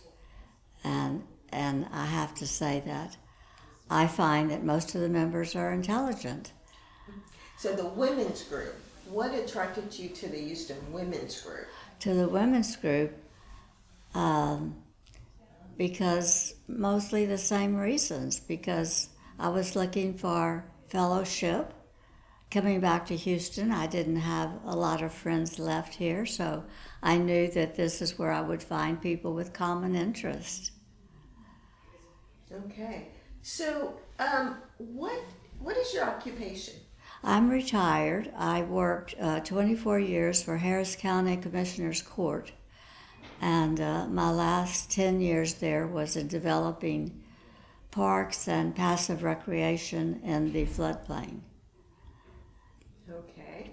And if you had to think of your fondest memory in regards to the Houston Women's Group, what would that be? A fondest memory.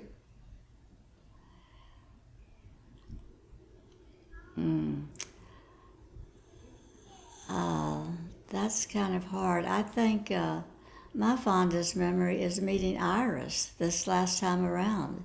And she was so welcoming and so pleasant, and it made me feel like, yes, I've made the right decision. This is the group I want to be in. And I think that's my fondest memory. And how have you been involved with the group? What kind of things have you done with the group? Well, I've only been back in Houston 4 months. So the women's group, and I'm trying to hook up with the Empire Cafe coffee group, and I would like to do the movie group, but frankly, I haven't been attracted to the movies that they've selected, but I will continue to try to hook up with them. I think I tried to volunteer, but I couldn't find a group to volunteer with. So those 2 groups will be the women's group, the movie group, and the coffee group will be my main participation. Oh, well, thank you so much. And that's all we have. Okay. That was easy. Okay. Can you state your name, please? Shari Wright. Okay, we're going to look at me. Okay. Don't look at the camera. Don't look at the camera. Yeah. So how long have you been a member of this group? I started back in the 80s. I was first told about the women's group by a colleague, and she said how enriching it was and how good it made her feel, and that she was in a community of women, and I needed something like that at that particular time in my life. So I joined the group for a while, and I left, but now I'm back. Okay. And, okay, so what initially caused you to join? How did you find out about it? Well, a friend of mine told me about it, and I joined because I needed a different community. I had already had a community in place, but I needed a different type of community because I was going through some things at work. I used to be an assignment editor, and I was going through some tough things in the media, let's say. And my mother was busy taking care of my father, who had cancer at the time. So I needed to feel warmth. And I couldn't get that from my friends. I couldn't get it from my mother at the time. So I came to the women's group, and that's where I got it. Now, I can't tell you that I actually shared that story with them, but I felt warm and fuzzy because I was here. Okay, good. So what's your occupation now? I am currently the religious education coordinator at Emerson, which is the sister church of First. Okay. Mm-hmm. So what have you brought to the group, this group? I think one of the things I bring to the group is a different perspective. I've always been told that my perspectives are a little bit different from other people, and so I feel comfortable sharing that in the group. I feel comfortable sharing some of my experiences, and then we can find commonality, and we're better as a group as we are individually. So that's my attraction to the group. And if you had a fondest memory, what would that be? I think my fondest memory in this entire group was when I came back last year.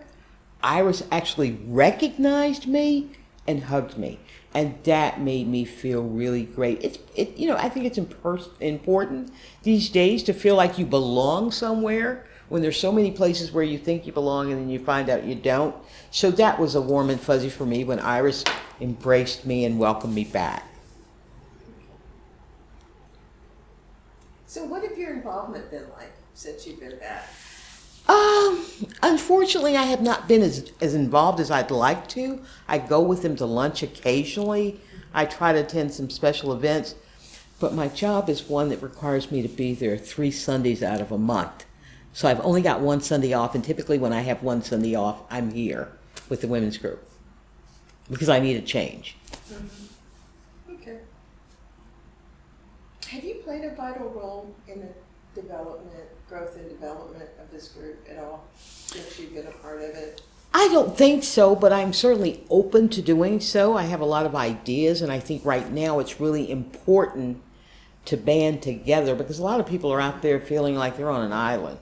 Things are kind of crazy these days, and nobody wants to feel like they're alone, so we have to band together. And we can do that through conversation, which actually helps in supporting other people, regardless of what their perspective may be.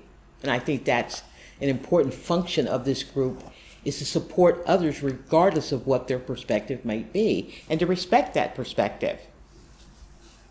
Mm-hmm. Greatest achievement? My lifetime? No, in this group. No, I won't do that. You know, but in this group, what have been, a greatest achievement that you feel?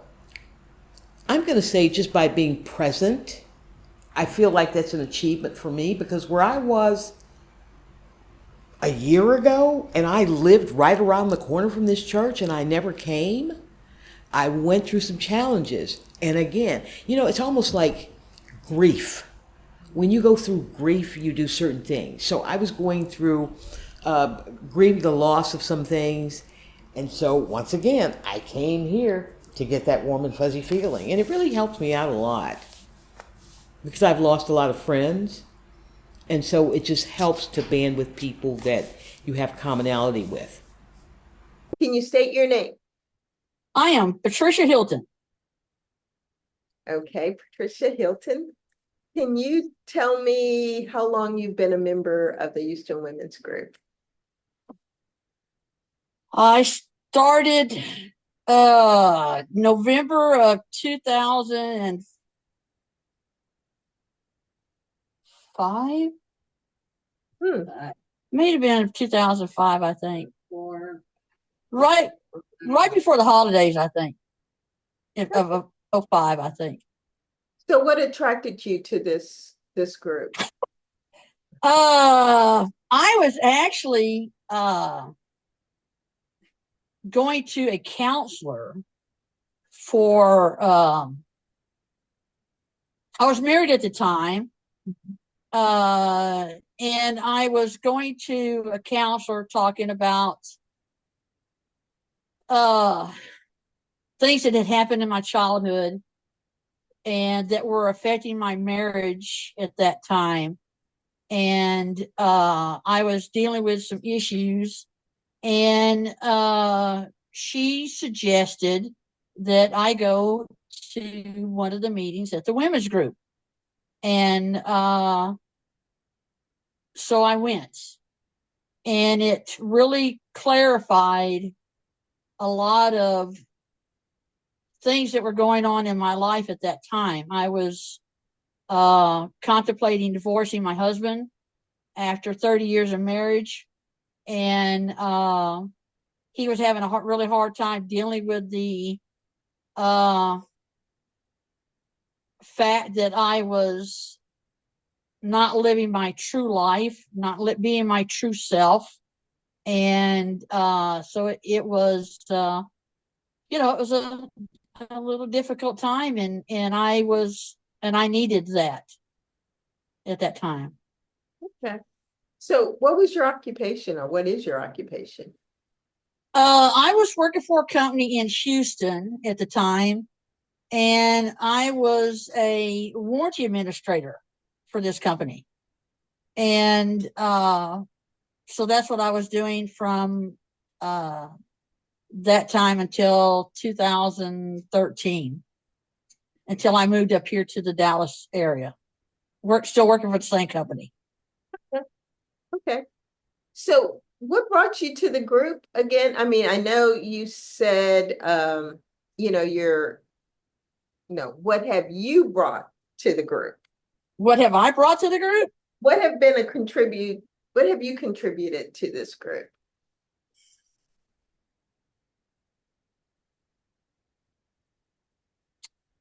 I don't know. Maybe some of my wisdom.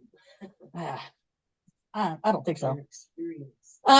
Just me, I guess. My different, everybody that goes to the women's group, we all come from different backgrounds. We all have different ideas on whether it's political, religious, or race, or how to raise your children, or just things, life experiences, that kind of thing. So, I mean, I brought my experience to the group, I guess. Okay. All right. And what would be your fondest memory that you've had with this group? Oh, we have, there was one time that I was there for a proclamation and got to see the mayor of Houston when there was a proclamation for Iris, and I thought that was great. And as Lorna was talking about the different people that we had, not only in the group, that they shared their experiences with, or they had maybe they were reading a book that they wanted to share with the group or something like that, or they had seen a movie or something like that, or we had some kind of outside speaker that brought something to the group. Just that type of stuff. Okay. So what was your involvement like? My involvement? Asking a lot of questions and trying to understand what was going on, that type of stuff, I guess. Okay. And a greatest achievement? What do you think you've achieved by being in this? By going to the women's group? Oh my God. So I think that the women's group really helped me to understand my value, that I can stand on my own 2 feet, and that I am my self-worth. Okay. Oh my, that's a lot. Yeah, definitely. Okay. Can you state your name, please? Deborah Bell. Okay. And how long have you been a member of the women's group? I first started attending the women's group in the early 80s. Okay. And what initially attracted you to that group? Well, I had met Iris and was around her a little bit in doing feminist politics and in the National Organization for Women. And I thought she was amazing. But I was very dubious about churches. I'm an atheist, for one thing, and I didn't know anything about Unitarians. And I was like, well, she's a feminist and she's so interesting and all that, but she's involved in that church. And then I attended an event that was quite the thing. It was with the radical lesbian feminist theologian Mary Daly. And that it was a huge, I think there were about 300 women there. I met several people that became very significant in my life, but then it also introduced me to kind of Unitarian Universalism. And I said, well, maybe I'll try that group out. And so I started attending, and then it just became a huge part of my life. Okay. And what was your go ahead. I'm waiting. Okay. So what is your occupation? I know you may be retired, but what did you do? Well, I've done a lot of things, but I think of myself mainly as a writer and a community organizer. And what have you brought to this group?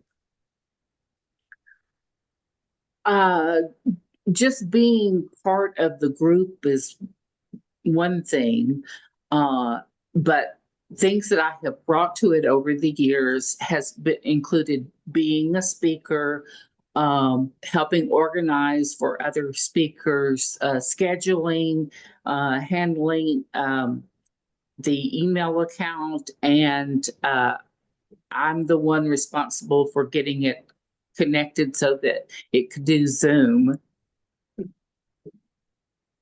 Okay. What would be your fondest memory of being a part of this group? Well, I came out as a lesbian around the same time I started attending the women's group.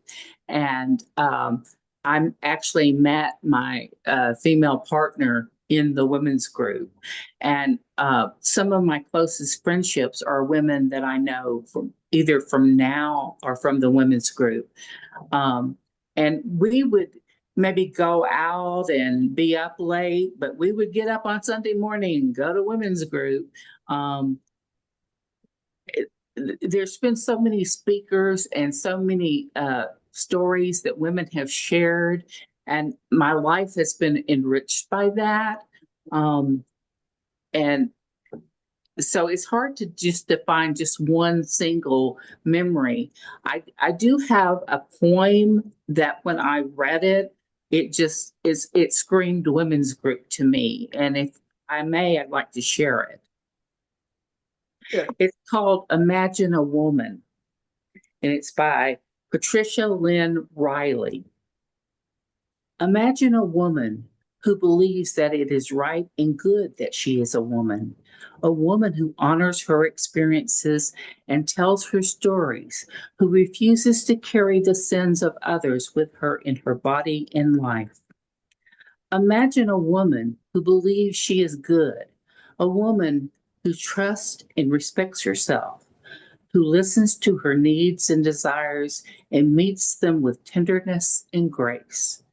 Imagine a woman who has acknowledged the past influence on the present, a woman who has walked through her past, who has healed into the present.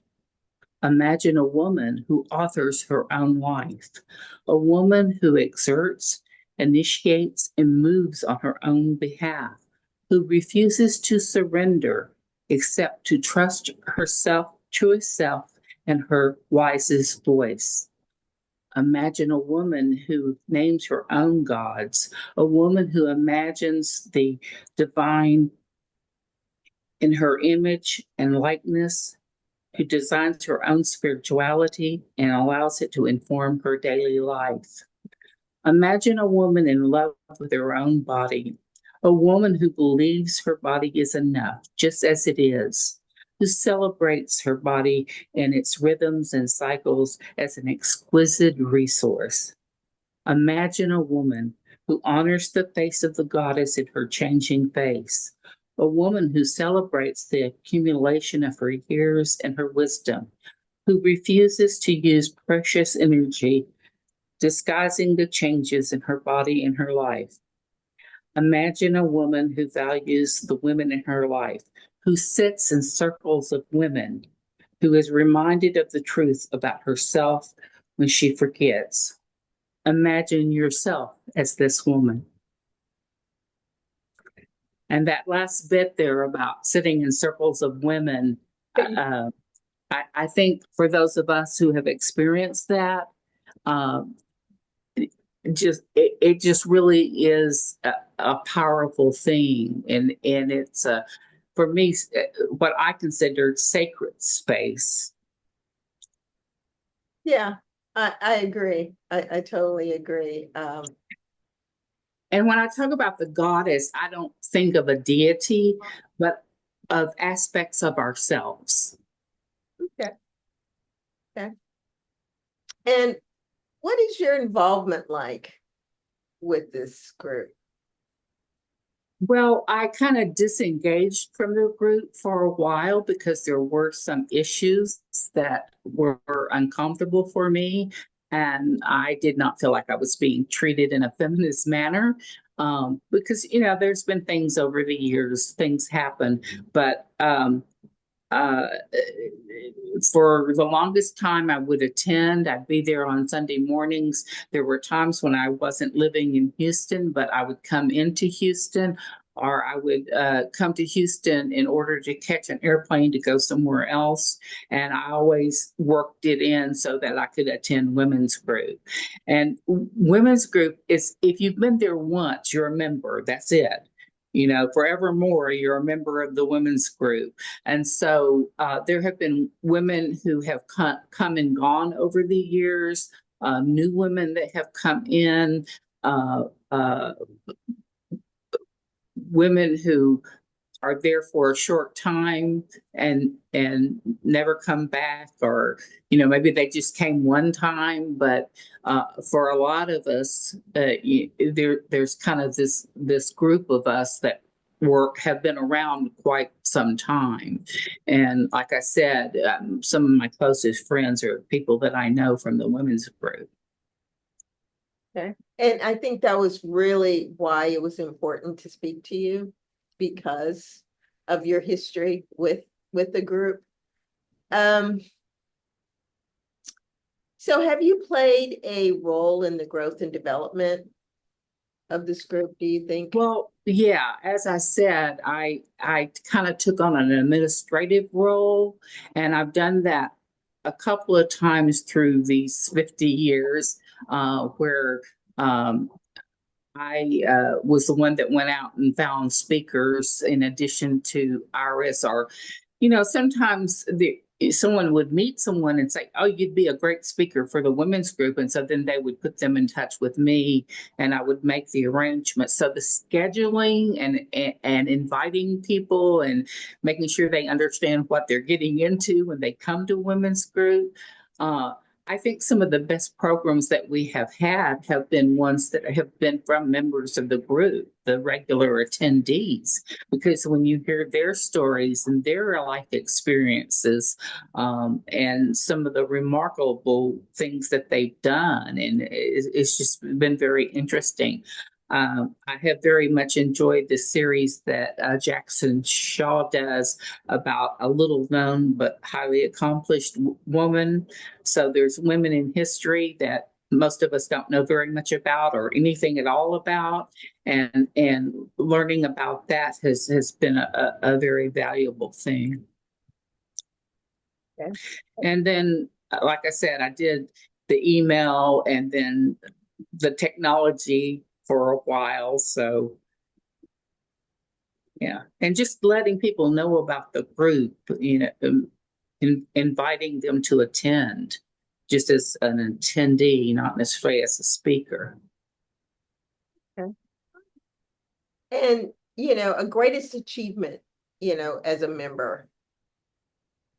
Can you think of it, a greatest achievement as a member? Mm-hmm. I think I would look at some of the speakers that I was able to get for the group. Have been a great achievement. One of my favorite ones was I attended a house concert with this artist named Cozy Sheridan, and she's very feminist in what she presents. And I think that was on a Friday night, and somehow by Sunday I had her there at the group, and she sang and performed for us, and it was just really nice. And yeah, a lot of times when we just had fun, one of the things that I enjoyed very much was, you know, because of the pandemic, we started using Zoom, and we had a Christmas time celebration, and I got different women to perform, either tell a story or sing, or and some of these are women who are not in Houston anymore, but they were able to attend via Zoom. So I think that was really great. I really enjoyed doing that. It came together well.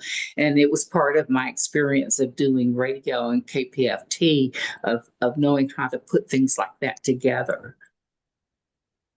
Awesome. Amazing. Yay. I wish we had recorded it because it was really good.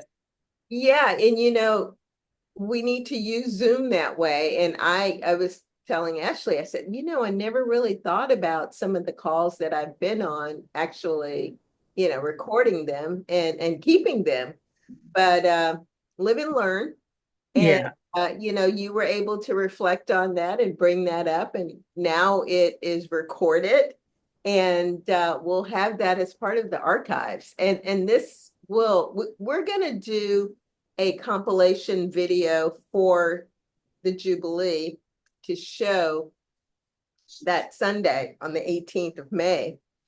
But the raw footage of all of the interviews in full will be available to the group to have, as part of their archives. So yeah, it can go into the archives at the University of Houston as well. Yes, as well. So I'm glad they're doing it. I think it's much needed. The information that we're getting from the women and their reflections of being a part of it has been really phenomenal.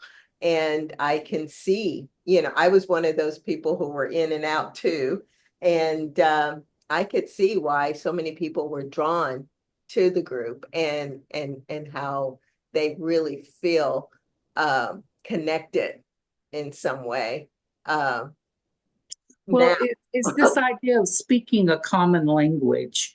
And when you identify as a feminist, and of course, I was here in Houston in 1977 when we had the International Women's Year Conference.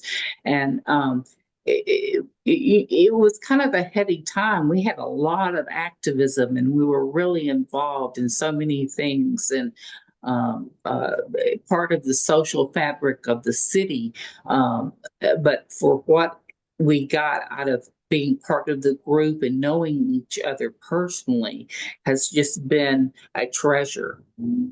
Yeah. Yeah.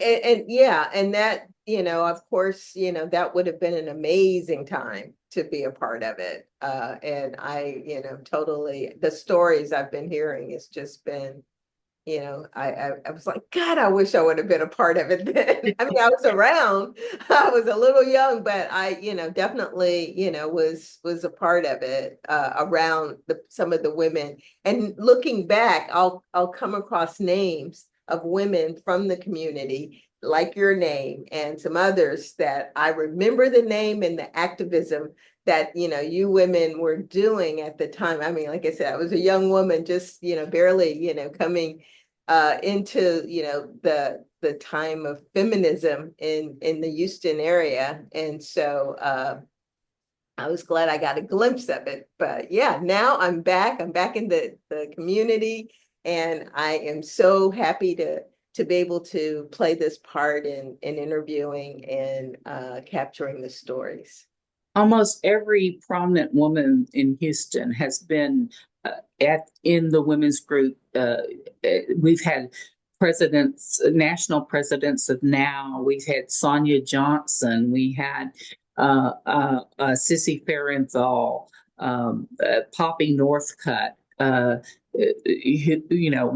who was involved in the space program and who was the first women's advocate for the city of Houston, and just so many amazing women. And of course, we have Iris, who's just her own unique self, and what they say, tiny but mighty. She's petite, but she's a force of nature. That's true. That's true. Well, thank you so much. I'm so glad we were able to catch up with you. I totally appreciate your time. I look forward to seeing you again for the Jubilee, May 18th, and then a chance to see, what we have come up with. And like I said, I'm just grateful for all the women who are participating. Can you state your name, please? Tawanna Grice. And Tawanna, what has been your relationship with the Houston Women's Group?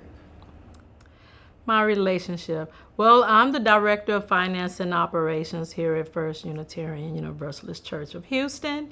And my first interaction maybe have been the most intricate interactions I've had here, because someone like Iris Sizemore comes in and welcomes me with open arms, because there's not too many chocolate faces around here. So I was one of the people that she walked up to, greeted so open-armedly, and just made me feel extremely welcome in joining the church back in September of 2019. Most times it was organizing some of the visitors for the women's group, with having them enter in, because we never know when you'll have different guest speakers or things of that nature. I handle any reimbursements and any purchases that the women's group may make where I have to reimburse them for items. But overall, it's just a bunch of amazing women that come and used to initially rent out a room in the church, but has since become a group of the adults programs here at First Unitarian. Yes. Mm-hmm. Out today. Yeah. And how have the group inspired you in any way?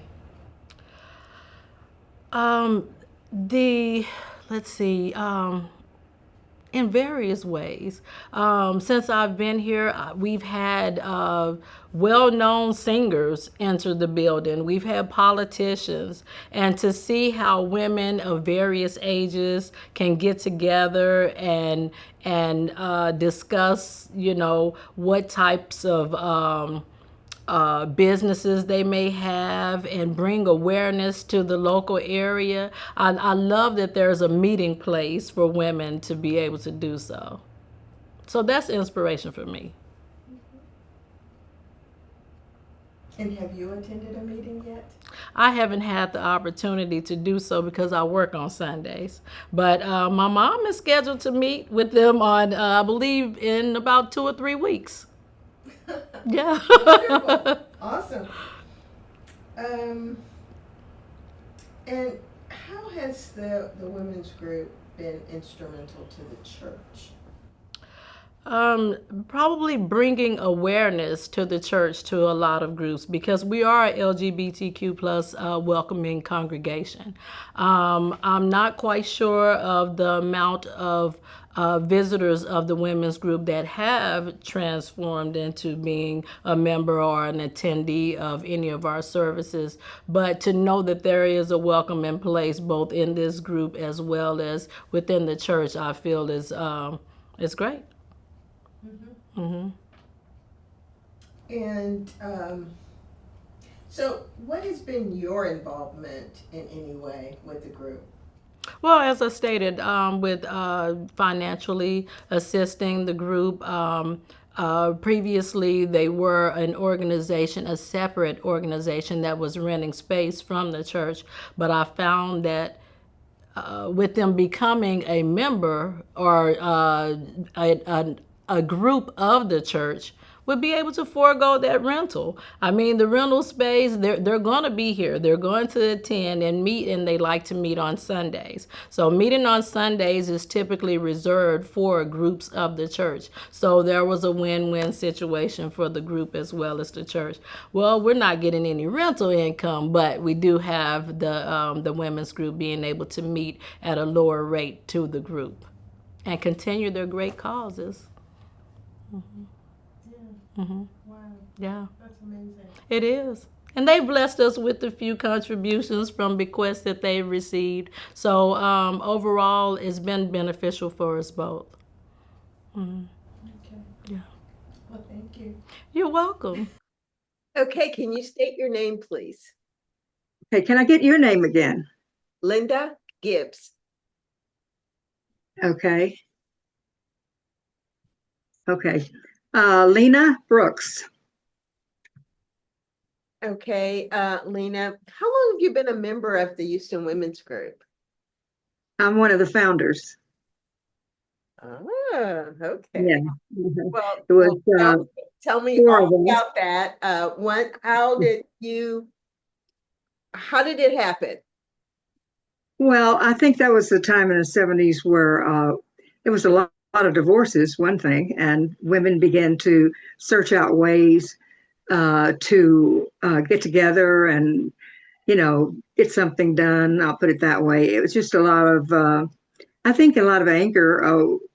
When women were divorced, they were called all kinds of names if you weren't married, and at that point in time. And so that's when I started going to the Unitarian Church. And I met with women there, and we all just decided, and the church allowed us a room. So we just said I think it had another name before that, maybe one of the first women voters or something like that. Anyway, but and I guess I really don't know, to tell you the truth. I think we just got together and decided that we needed to do something. But what happened was in 75, we were meeting and there were a lot of consciousness raising groups, a lot of them. And women word gets around, and a lot more women started coming to the women's group on Sunday. And we would have a packed room of women. It just was, women wanted to figure out some way to develop a community to get our rights and pay equity, which is a big part of it too. And violence against women was one of the top things that we were working on. And so International Women's Year came in 1977. It was in Houston, and it was a big deal that nobody knows about it across the United States, but it was fantastic. There were women from all over the United States, and it was like about 30,000 people in this big Coliseum, and all around the outside of the Coliseum. It's actually a rodeo and fat stock show place, so it was humongous. And all along the outside around the Coliseum were these little benches, tables and chairs and stuff with all the different kinds of women's issues. I mean, everything you could think of. There was somebody there. You got a name, you got a phone number, you got a pamphlet, or you got information, and they gave you your personal phone number and things of that sort. So I think that's what really, we began to see things that were out there available all over. And I think it took us a few years, but we then got going. And I took a different tact. I found out about the 9 to 5 group in Boston, Massachusetts, and decided to form a 9 to 5 organization in Houston. And it was successful 2.5 years. Started with 13 women that I sent out my newsletter from clippings from the Ms. magazine and the newspaper, because a lot was being said about women's issues, and housewives that had to do all the work and didn't get paid. There was this newspaper article where a woman had said laundry, childcare, picking up the cleaning, groceries, all that sort of stuff. And she added it up. It was a lot of money that she didn't get paid. And so we did well.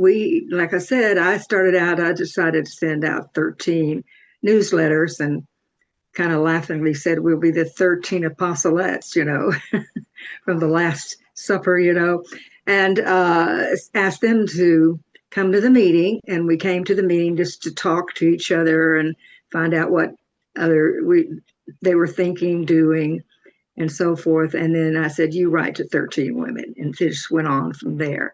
And by the end of 2.5 years, we had 500 newsletters we sent out a month for a whole $10 a month. But I was still basically writing the newsletters, and I've given a copy of all that to the University of Houston IWY group. And so we did a lot of work, good work. We had I had breakfast meetings with about 6 women from a small bank that were thinking about striking when they saw our news, saw our company some way from somebody, organization. So they came to a meeting and we started talking about it, and then it was just too much going there. And they said, could you meet for breakfast? So we had breakfast meetings and talked about what was going on.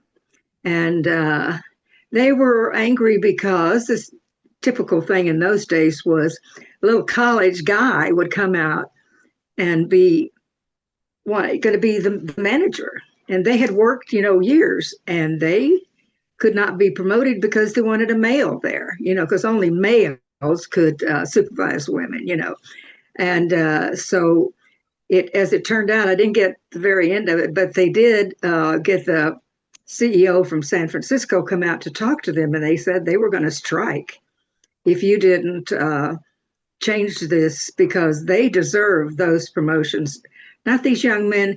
We have to train them. That means we know what to do. We are experienced, and then we got women from large corporations that were high up on the rails at the companies, but they weren't paid any more than, paid less than men that didn't have their experience or qualifications or job skills.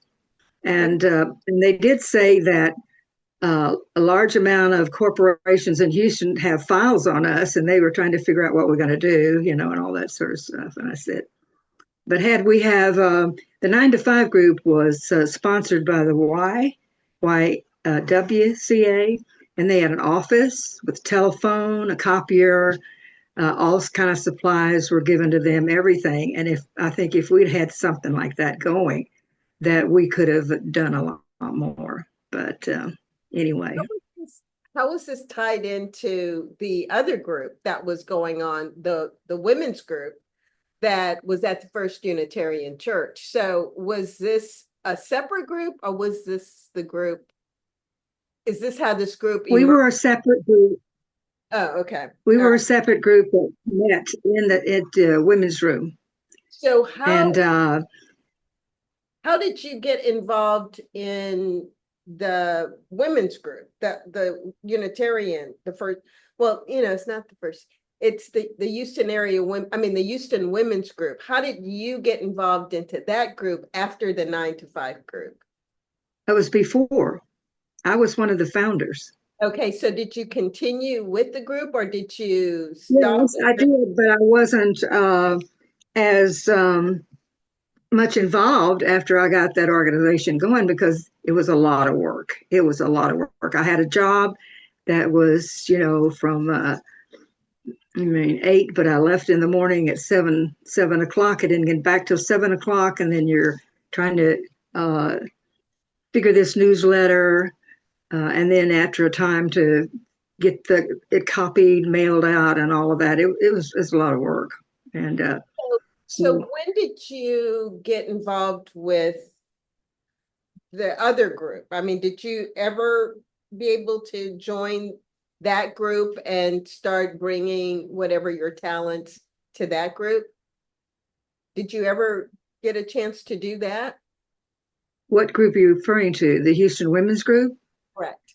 Yeah. Yes. I think that a lot of the people, it was sort of like interchangeable. Women from the women's group came to our organization. Some from our organization came to the Unitarian Church because they were learning about the Unitarian Church, that sort of thing. I think for about 75, for a couple of years, or maybe more, you can ask Iris, but those meetings on Sunday morning were packed. And that was before IWI and before the organization that I formed. Women wanted to get involved, and the consciousness raising was helping a lot of women that felt so kind of left out, hopeless from just being at home all the time and, taking care of the family, but they didn't get their needs met, and they didn't go to work for some reason or another. I mean, I started going to work after I got divorced and getting out and meeting more people and talking to women and things like that. But when during that period of time, though, there were a lot of things that were sort of hush hush because if you were a feminist, you were a lesbian or even worse. You know, I mean, like lesbianism was that kind of thing they said to us, you know, if you're a feminist, you're a male hater and all that sort of stuff. But the way I looked at it is whenever my group was the working women's group was going on, there were women that came to me and look at those women that came from the bank. They were training men. So whose jobs were being taken then? Women's jobs were being taken over by men. And because they kept saying we were taking over men's jobs, they were taking over our jobs. They had the jobs that we had the skills and experience to take as supervisor, upper manager, and all that. But all these women were training a man to do the job that they knew. And they were constantly back at them. Well, what about this? What about that? And I left a job because of that. I just said, this is enough of that. Why in the hell should I do this for you? You know, I mean, and you just go to a job where I didn't have that situation. And a lot of women at that time were forming their own businesses as well. So they didn't have to be in the circumstances that were just driving them crazy, made them mad, disgusted, you know, because it didn't look like in that time, it was very hopeless. There didn't look like there was anything going to happen. Well, the ERA started out, and then within 10 years, it was gone. They didn't ratify it. So it was a very, very depressing time. And I felt excited and I was doing something, you know, and I've been to colleges with graduate students in gender studies, and they all were saying, I wish I were back then because you got all this information. I said, but we couldn't do anything with it, you know. I mean, we could help each other. But they were saying, it's a shame with all of the media and everything, I mean, social media, and we have a cell phone, and yet we weren't they're saying they weren't as connected as we were. And I said, well, it was more, what was the word? It was more evident. It was right there. You couldn't go anywhere, you know, but up, you know, or it's like civil rights, you know, you get out and do something because there's nothing there and there's no hope there. And doing something gives you that hope, you know, something, you know, and I feel like that I wouldn't be involved in this right now had I not started that group. I wouldn't be going to universities and talking with young women if I hadn't done this. You know, and I always tell them, do one thing. If you're upset, find something to do and do it. Don't even worry about whether it's going to work or not. Just do it. And so I just encouraged them to do that. And they were precious. They sent me letters and after the class. It was a really rewarding situation. I enjoyed it very much, talking to these young women. You know, it's very good, yeah. So, and you know, we're trying to, you know, get women to reflect on their involvement with the women's group. And so were you able to bring any of those wonderful talents of yours to the women's group? Oh, well, I guess in a way too that I had come from the group and people went back and forth from, you know, my group to the women's group and vice versa. And of course, I mailed out to everyone in the women's group or everyone that showed up in the women's group. And we were giving them information from the 9 to 5 group that we knew. And then also from the 9 to 5. Yeah. Okay. And then I was on television. I was in the newspaper, on the radio. I went out to University of Houston and talked to those people. And I said, I don't even have a college degree, kiddos, but I'm here, you know, and I started this without a degree. I have a lot of skills in organizing and office management, from the employment, my employment, and plus I'm got a lot of energy person.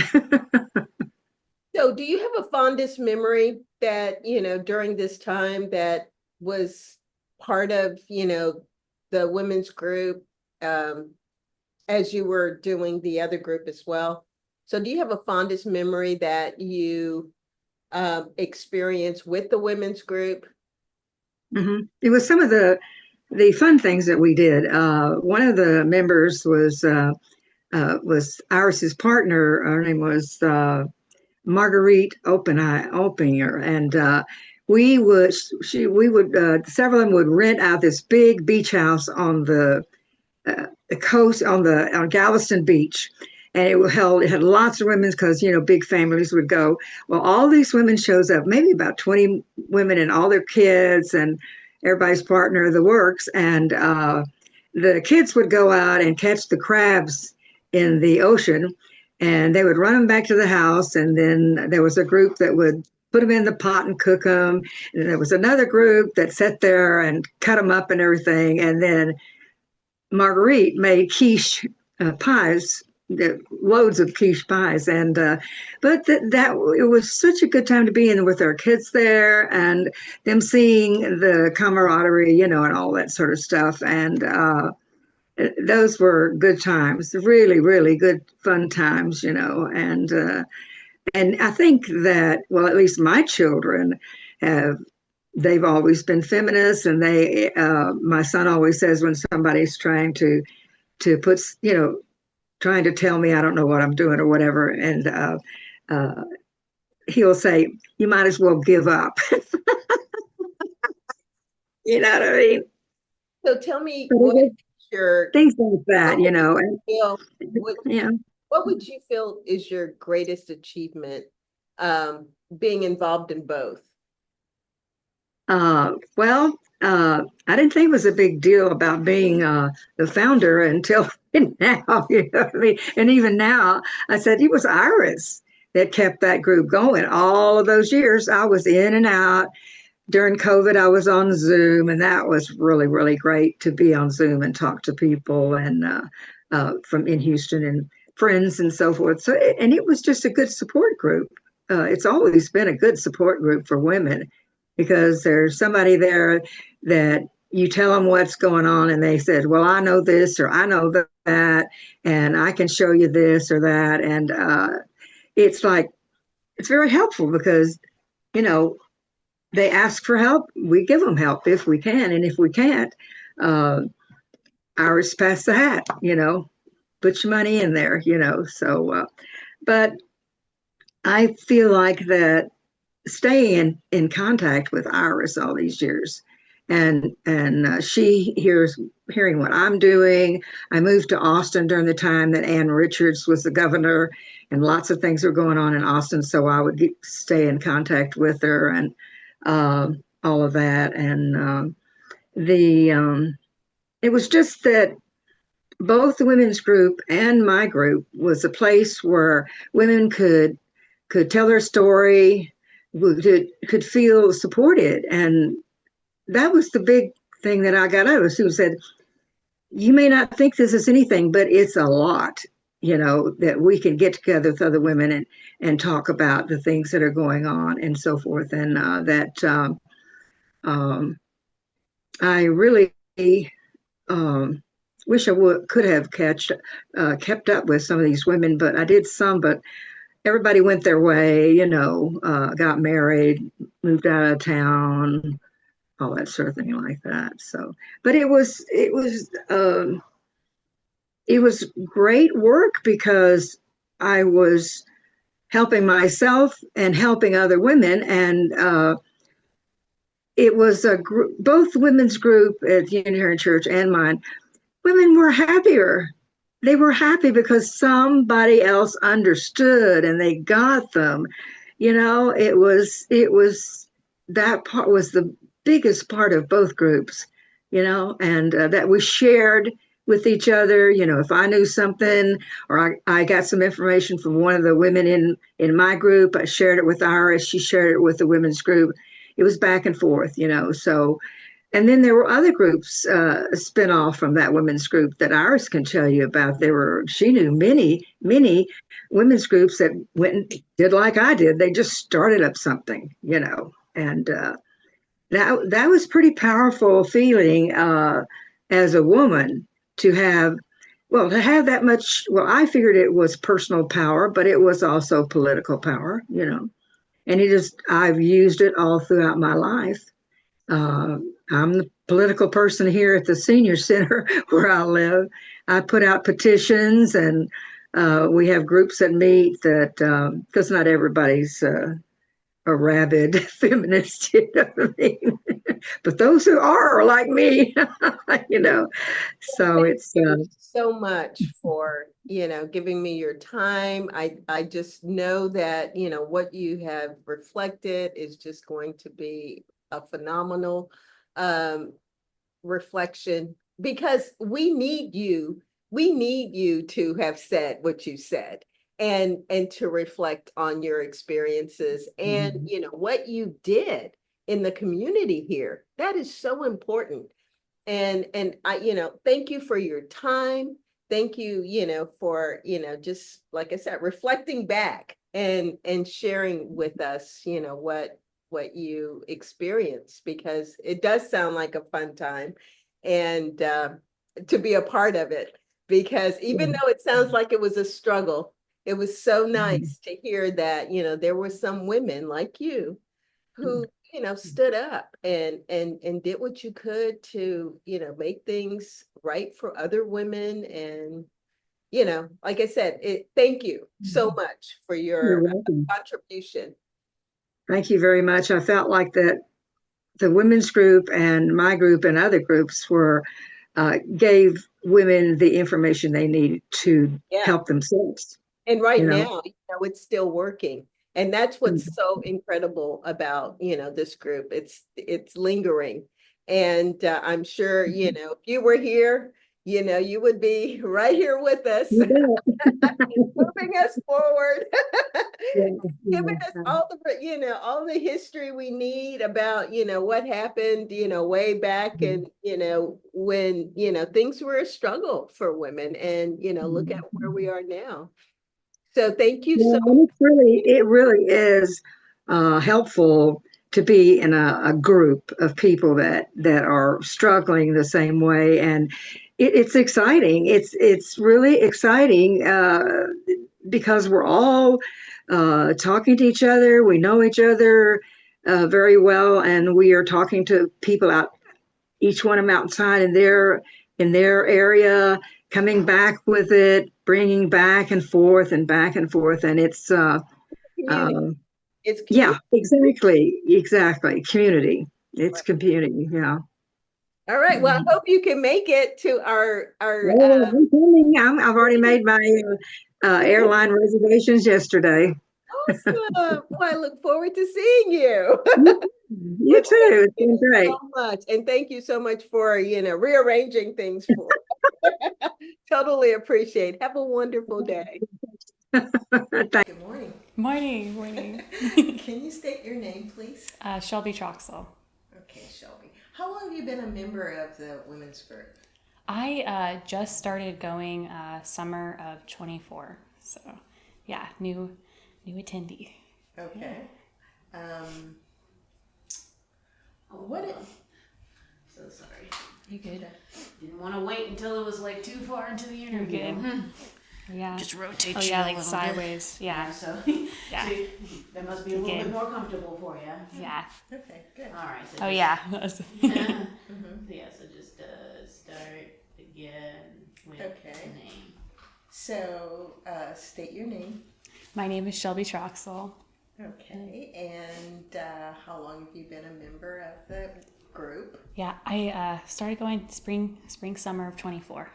So. Okay. And what initially attracted you to this group?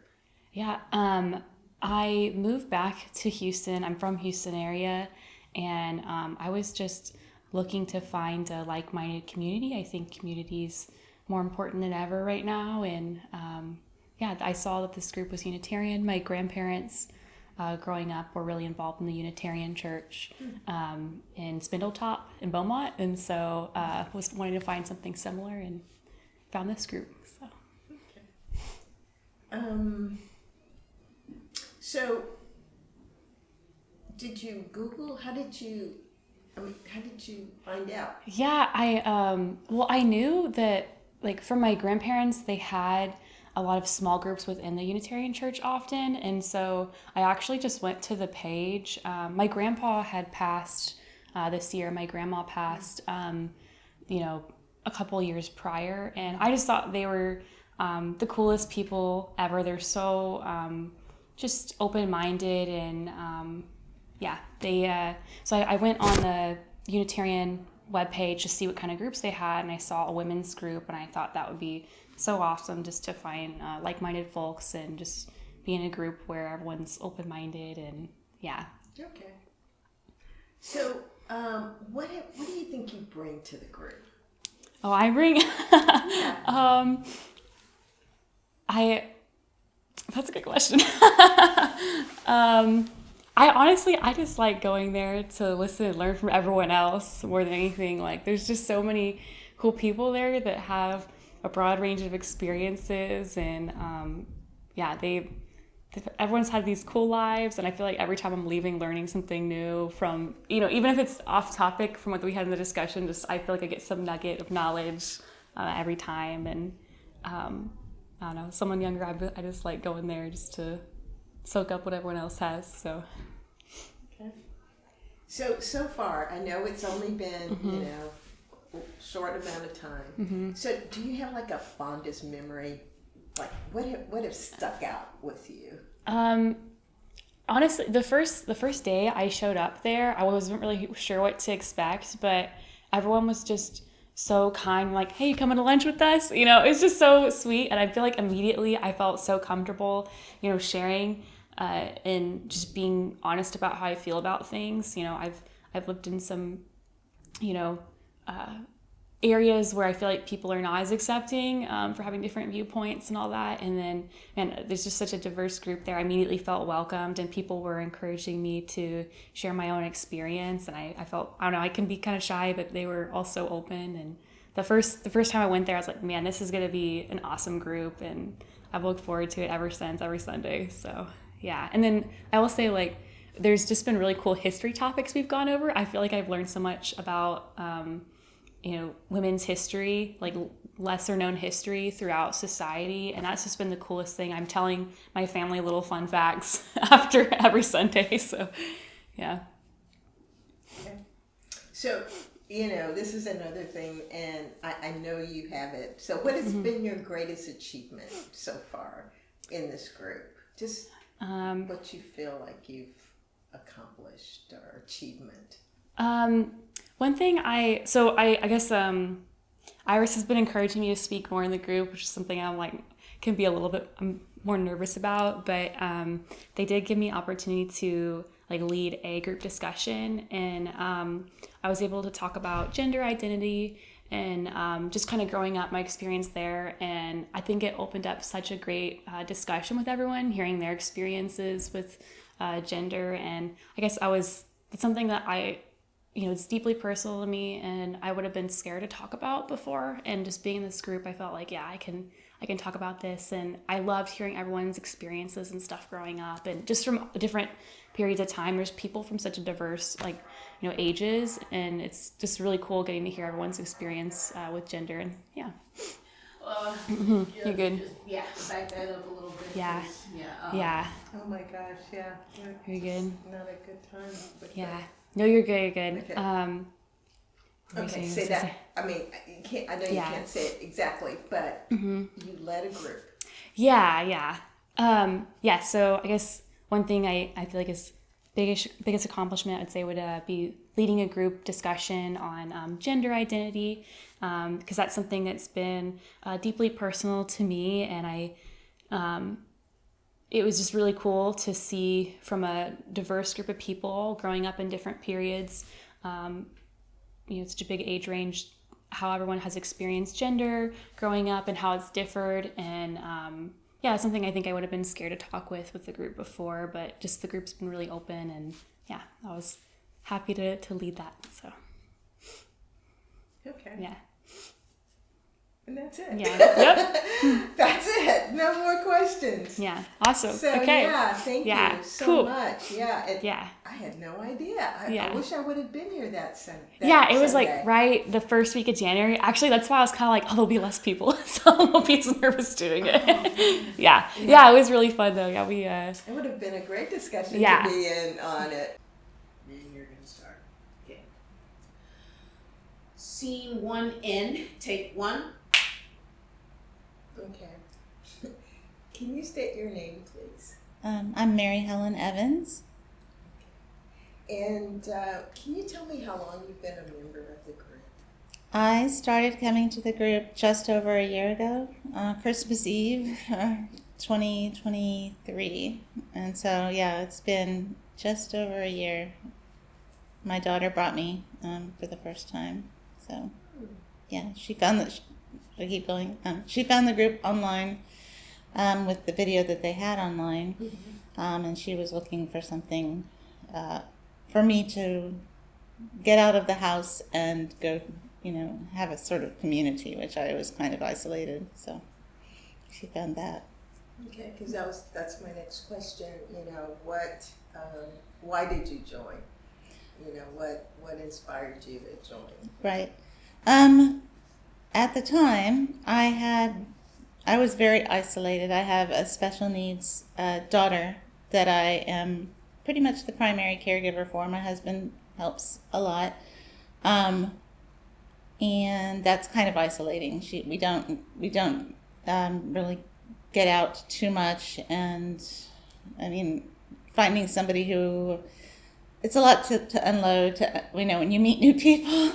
And so my daughter was home. She lives in Boston. She's 25, and she was home for the Christmas break, and she's been urging me to get out and find a community. But when you've been doing this so long, the daughter that I'm home with is 21 years old. You just get more and more in your own little world, hole, whatever you want to call it.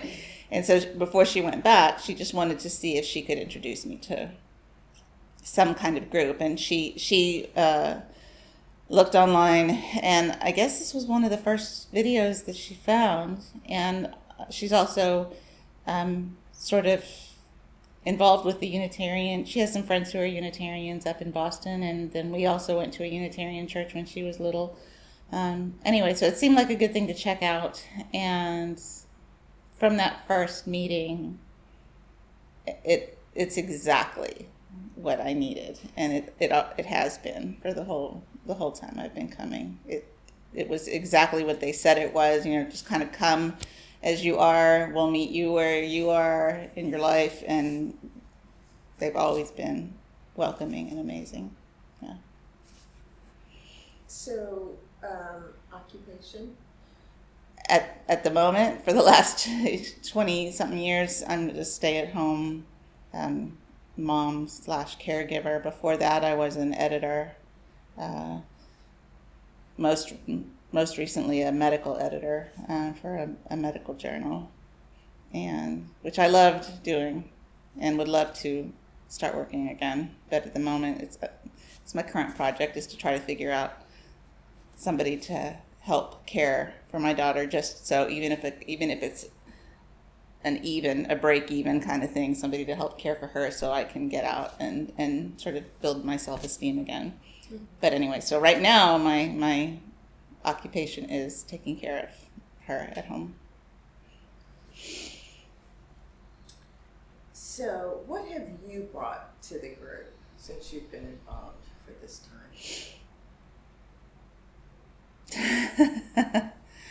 I do not know. I feel like gratitude.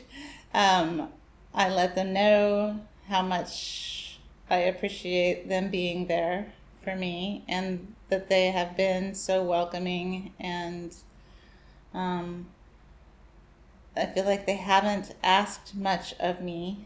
They know kind of just, I don't know what I've given. I'm trying and I'm hoping to kind of grow by attending the group. So I feel like I'm waking up. I feel like I've been buried all this time and doing the right thing, but I've had to kind of squash myself down a little bit to do it all these years. I love, obviously, my daughter, my family. I have 3 daughters. I didn't mention there's another one. And I love them. But coming here every week and hearing everybody, I mean, the speakers have been phenomenal. So when we have an actual speaker, I learn a lot. But also the women, just we have weeks where it's just discussion, open discussion, and hearing their views and what they've done. You learn more and more about each other every week. And so I've shared my story, but as far as really giving, not yet, not much, but just gratitude. I let them know every week. I mean, I'm just so grateful that they've accepted me. They've been very amazing. So, yeah. And a fondest memory, something that you just, can think about and just. Since you've been a part of this group.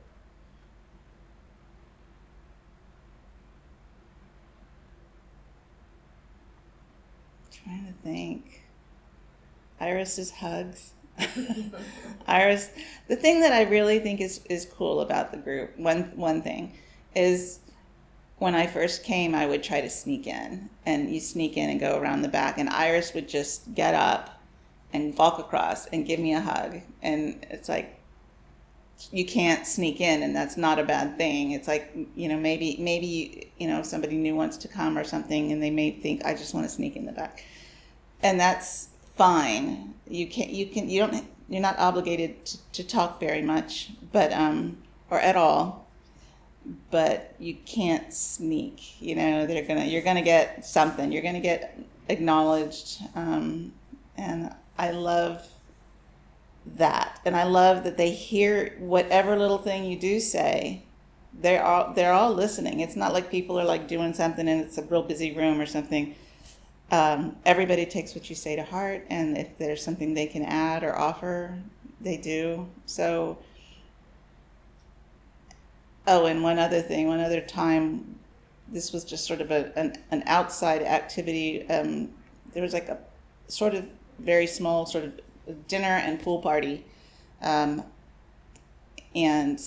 I went, and this is what I thought, one thing that just made me realize this is a very special group of women, is that it's the first time I've been in a swimsuit in front of a bunch of women and not critical of myself. You know what I mean? It's like, it's very hard. These women were all having a great time, and it was just, I don't know, I just absolutely loved that. So that was something that was huge to me, that I could go out in a swimsuit, which I hadn't done in years, and just be fine. So anyway, that's something too. Okay. So, I'm going back to your involvement. What is your involvement like?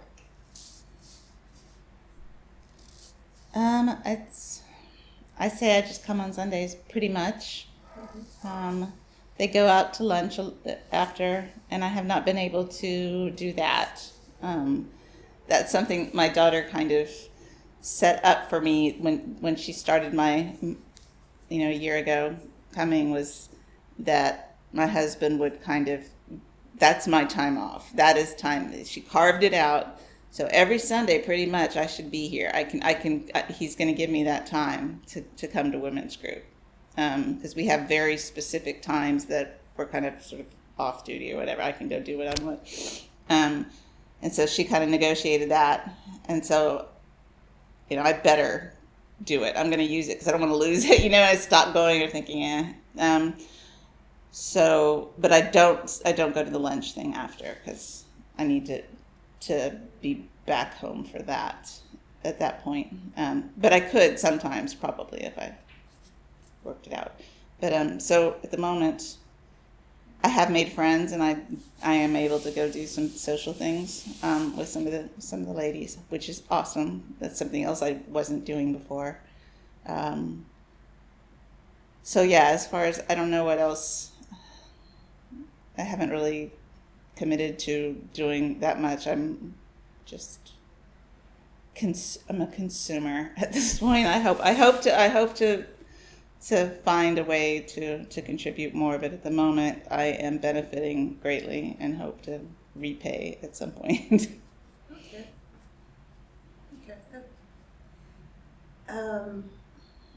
Once again, have you played a vital role in the growth and development of the group?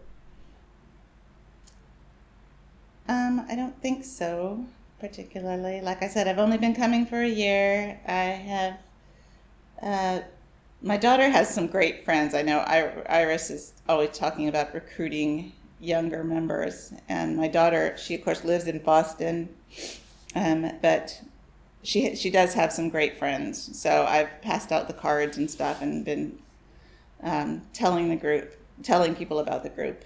But that's kind of the extent of it. So not yet, but yeah. Yeah. So what do you feel is your greatest achievement up to this point in the group? In the group.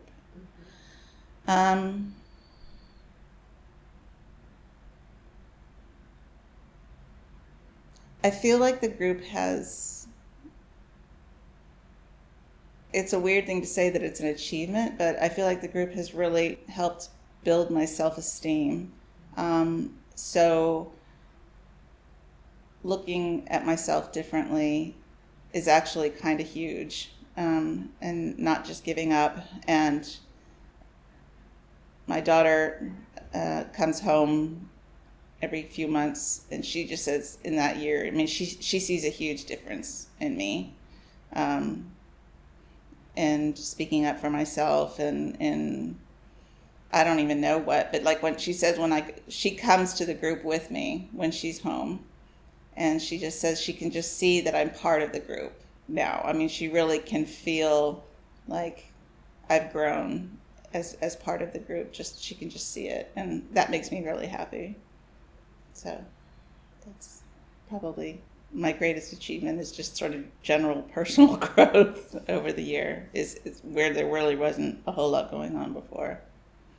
So, and I just think maybe more positive. I was kind of, sad and whatever before, and now I'm just more positive.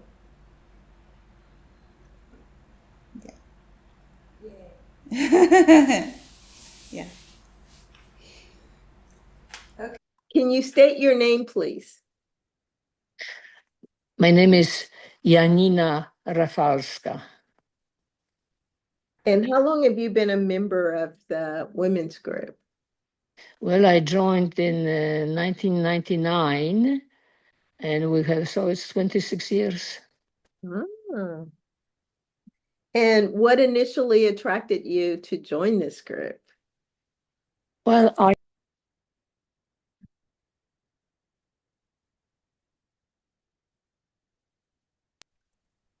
you still with us? Yeah, I am, but Uh-oh. We're back where we were. So push on that button that you did before.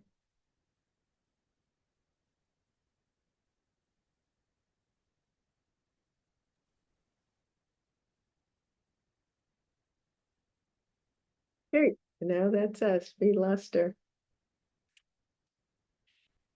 Why? Now the benefit of no shakes is no accidentally pushing anything when it's propped up on something. She dropped it.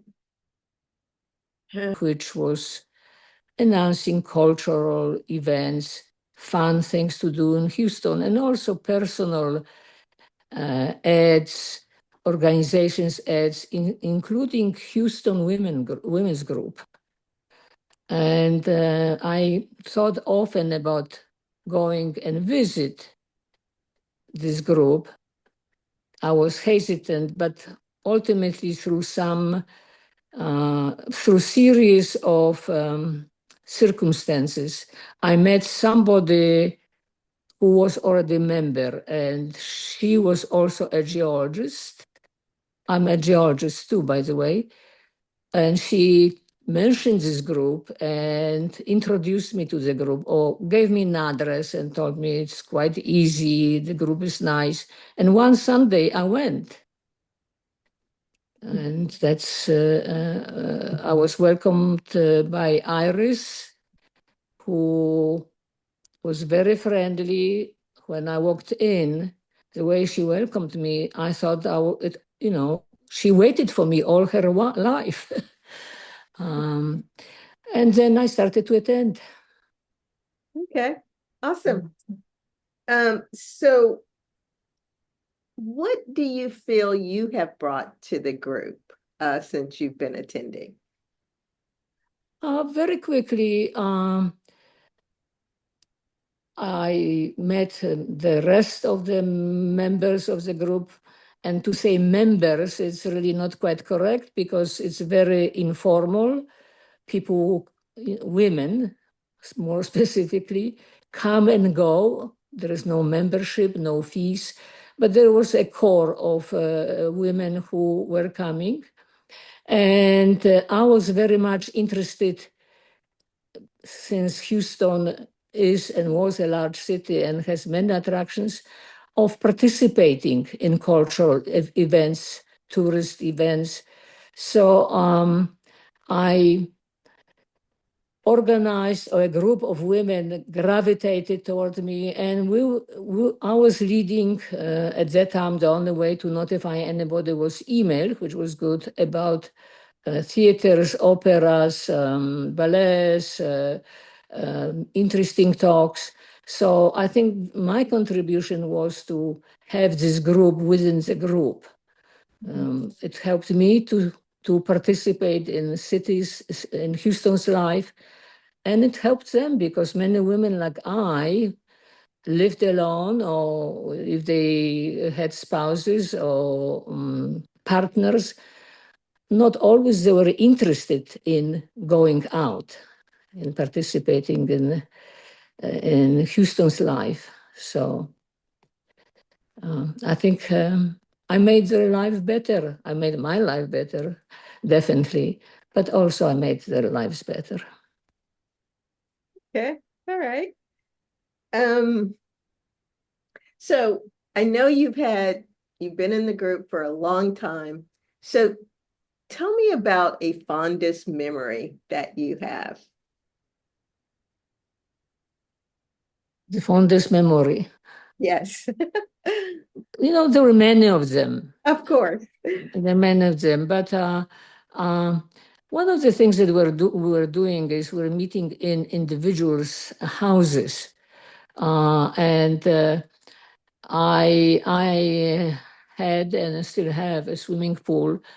There was a gathering in my house, and we had a lot of fun. It was summertime. Everybody was very relaxed.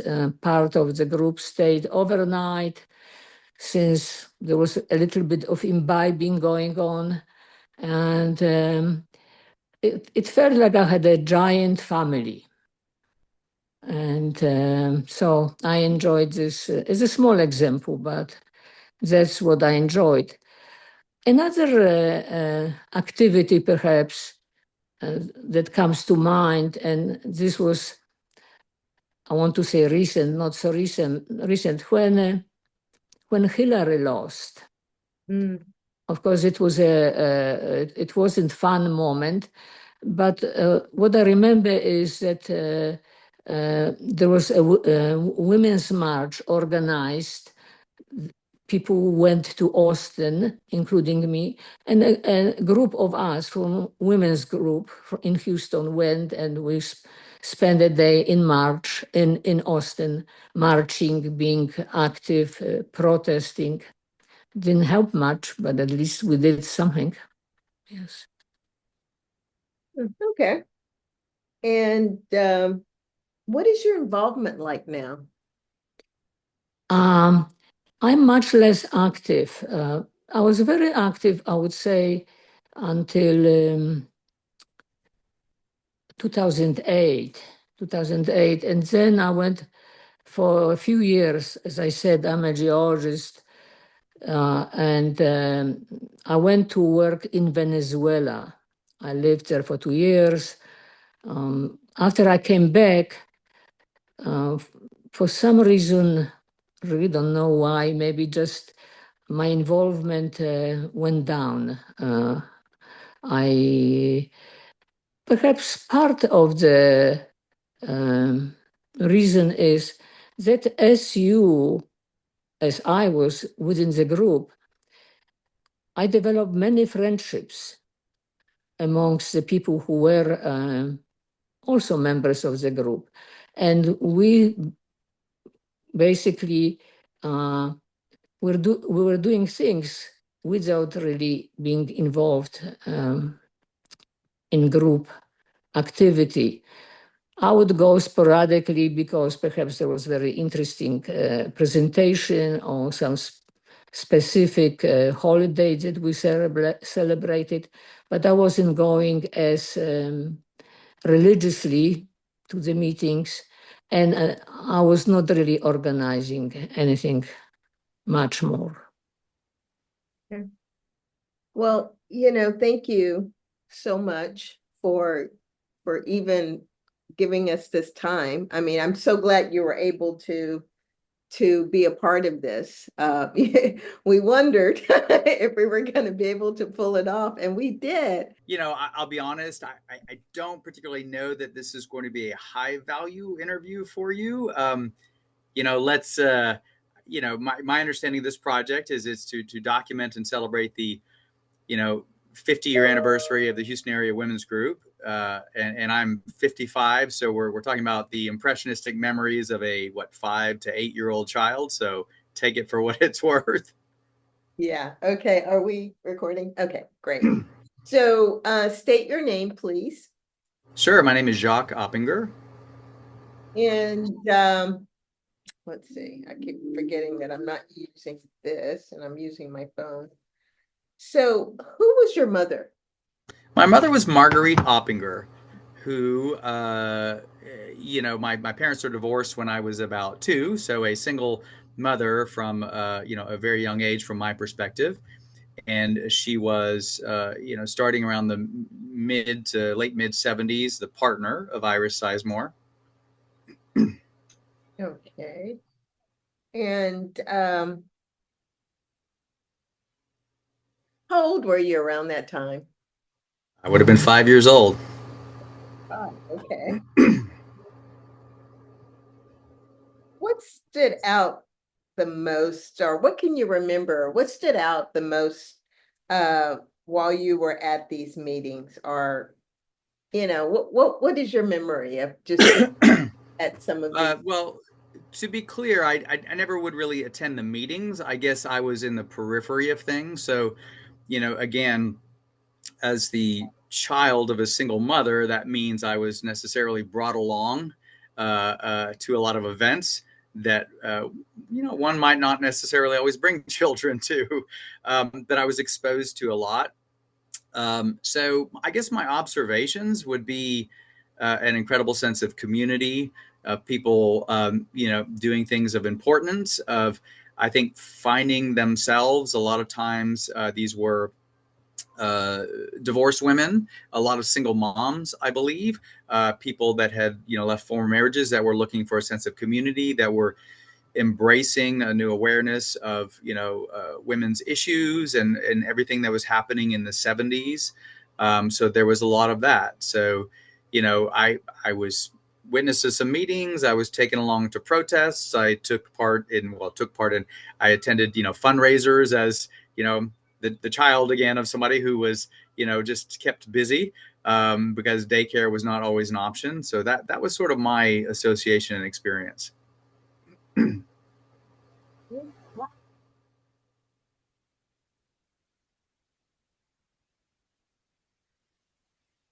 one of your fondest memories? Just if you could think back, if you could think of a memory that you kind of to about being around this group. My fondest memories, and again, through a child's prism here, this group, met regularly. The space that was provided to them by the First Unitarian Church downtown. As a result, there were many weekends, many Sundays where we would go to this church, and we would be with other, children of women who were attending these meetings and finding their community, and we were left to our own devices. And this was a wonderful building to explore. Lots of nooks and crannies and basements and industrial kitchens and secret doors. And so, again, it was almost a second place to play as a child. I can see that. Yeah. How did you see your mom when, she was preparing for these meetings, or, knowing that she was a founder? So what did that feel like for you? Well, I was, I guess, kind of in awe of it, in the sense that, especially in the beginning, she was all in. She, I think, found great importance in it. Iris is obviously a very energizing factor, and was sort of a rising tide that would lift all boats. But them being partners, I recall my mother, wanting to do everything she could to sort of support this organization. My mom was an excellent cook. And there were always, fundraisers being had, meals being prepared, and, cheesecakes being baked for sale. And they would host, potlucks and dinners at the church, where my mom would, cook a lot of food. Pardon 1 second, I got to turn off an alarm.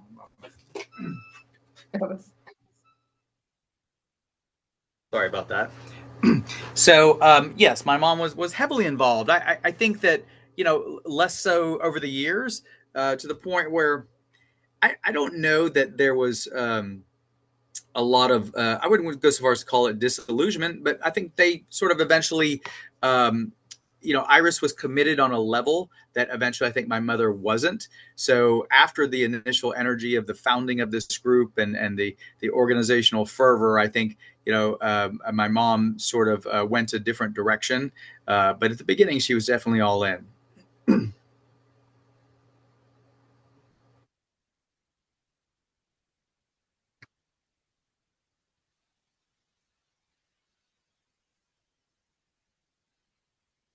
Is there any women issues that you could think of that kind of stuck with you all this time?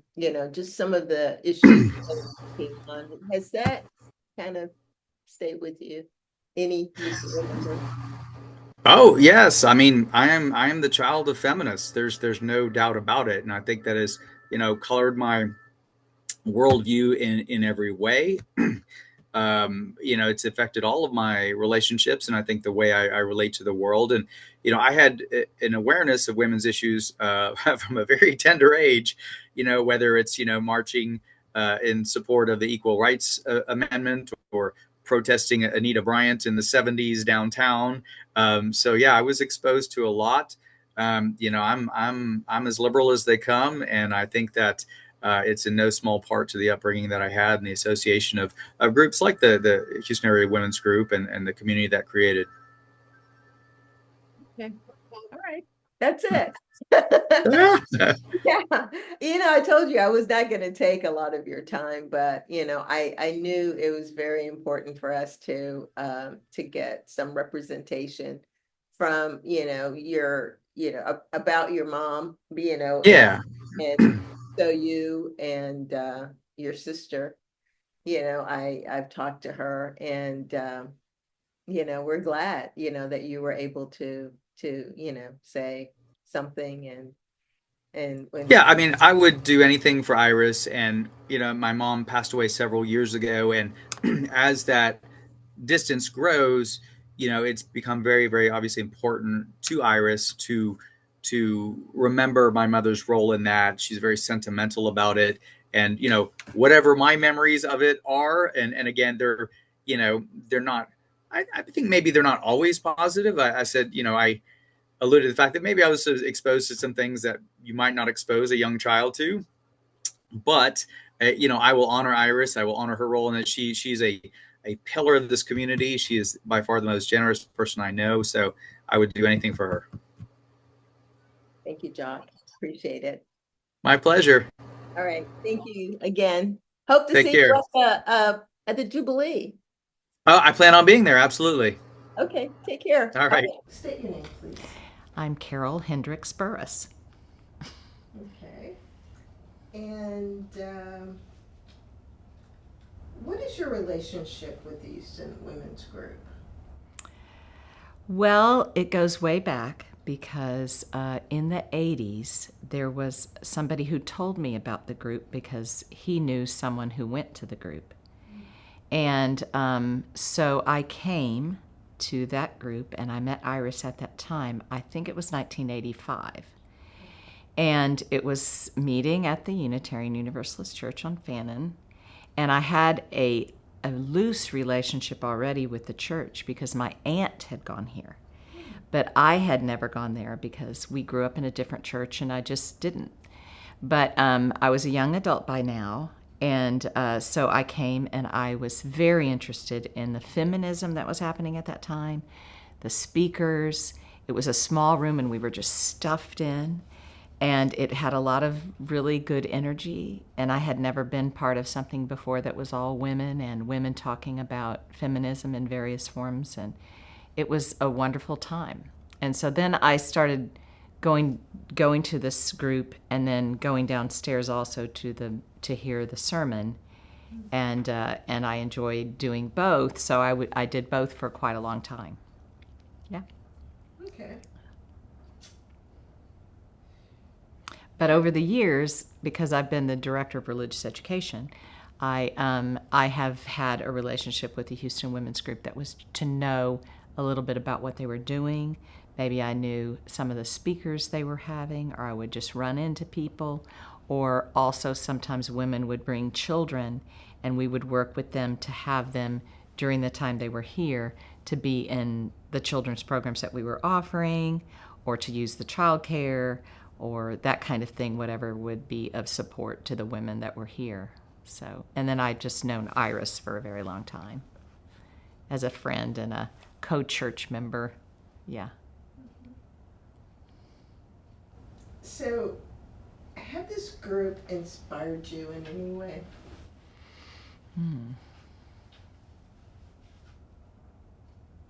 Yes, I think from those early days, I think it shifted my thinking in terms of being a woman and finding my own power and understanding kind of patriarchy and things that, in regular society may not be talked about very much. And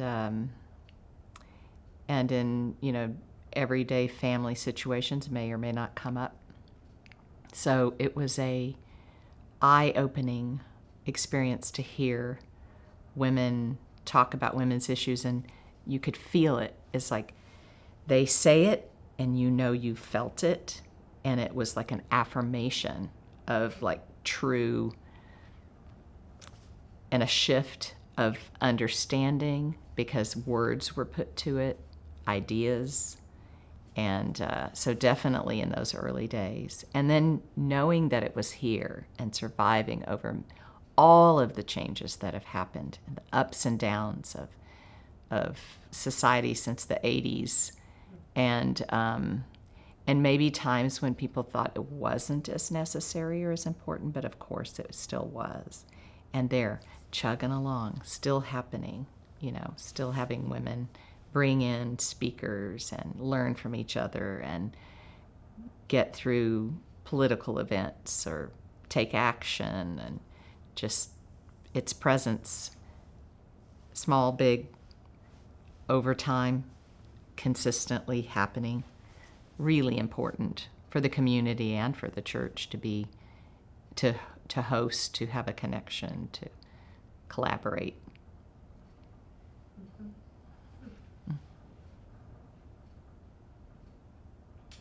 So, How has the women's group been instrumental to the church?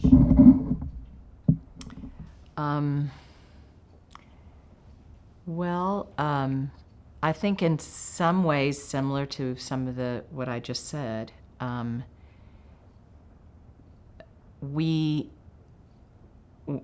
people who come into the church find out about this group, and it may be just the thing they're looking for. It also may mean that people who know about the group because they come through friends or word of mouth or other ways where the women's group has been publicized would then come and find a home in other spaces in the church and other ways to deepen their own spirituality or find friends or community. So it's been I think a back and forth. In some ways, it's been separate, but in other ways, because of meeting at the same time and on Sunday morning when there's all those other things going on. And I know that in particular, when women have been speaking from the pulpit, that the women's group has made a point of, going and listening to hear what the women from the pulpit have had to say, which I think is great. And there's probably more. So if I think about it for a minute, something else will come up.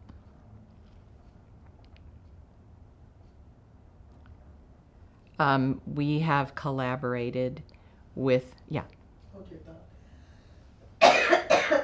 Oh. Allergies. Yeah. I've been trying to not to cough. My Yeah. eyes are watering, So you and needed a everything moment is to cough. going Yeah. On, so yeah, let me. So I could start that thought when you're ready to roll again, right? Okay, good. Okay, I think I'm good. We can continue So on. Thank you, Carol. the thought is that actually over the last few years, we've made more efforts to have crossover. And so when somebody was going to do a presentation on something that we thought that the women from the women's group might be interested in, we invited them to come to that. Whether it was on Zoom, especially during COVID, we did a lot of Zoom, or I know that we have a member who works for the Houston Women's, the domestic violence group. And so she spoke at one of our adult programs. And so we invited the women's group so they'd know it was happening and they could come and learn about that and learn from somebody who was working there. So we tried to find those connections and have programs that we would be offering that aren't just in the women's group on Sunday morning, but that might be of interest to cross-pollinate. And so that would be the case. And then inviting the women's group to be involved in various kinds of ways for the arts festival or to come to an arts forum or we invited recently for Iris and it ended up being Iris and another couple of women who came to the vegan chili cook-off and be a judge, so that we get to meet each other and get to know each other better across the groups. Yeah, it's been fun. Awesome, thank you. Yes. And going back to your involvement, I know it's been different. So what would you say is your involvement, if any, at this point with the group? Well, not that many years ago, we worked together to put on a service during COVID. It was an all online service. And it was an amazing process to get everybody's participation, including women who created art, and we had photographs of them, and we had women create music. And that was a pretty special kind of coming together for me to do that with the women's group. And now it's more of this kind of collaborative effort that I was just mentioning in the last question, which having ways that we get together and share our you know, our needs, share our gifts and talents, share our time, be together in a community. We've had training sessions for group facilitation. We've had, you know, best practices in groups kind of learning, and folks from the women's group have come to participate in that. And, you know, I would say that right now, given my role and given that I haven't been a member of the women's group for a long time, that's the major connection that I have to it. And Iris is always, you know, coming around and having conversations and making connections. And so that's a big part of it too, being that she's the leader of the group and I'm on staff. So that's been significant. And I've met other from the group too, that she's passing on pieces of the baton to. And I don't know them as well, but I'm, you know, it's been fun to get to know them too. Okay. Nice. Thanks. I'm trying to think if there's something else that, you know, it's one of those things, if I kind of sat with it, more would come up. Yeah, you know? and I'm sure. And what's happening is the more you talk, you're really answering several of these questions. Yes. So it's hard for me to even ask, you know, some of the questions, because it's like you already kind of said that in the last Sure. answer that you gave. So Sure. That's fine. but- Y'all can edit it however you want. And but no, it's I think that's all, you Have know. you asked if she attended a meeting? Early on. Well, yeah, Yeah. she said that she. Yeah, I went. I went for a couple of years at least when I was in my 20s. Mm-hmm. And I'm not in my 20s anymore. But I know, one thing I know about the women's group is it's for women of all ages. Absolutely everyone of all ages is welcome. And that's all women. And I felt very welcomed then. And there were older women then. So that's something else I feel like I gained from, you asked the question about what had been inspirational or what had I gained from the women's group. And attending as a young woman and watching older women and seeing what they have to say, you can see your role models, right? It's a wonderful, because you can look around in the world and see women, and women can play all kinds of roles and be of all different styles and adhere to the expectations of society in various kinds of ways.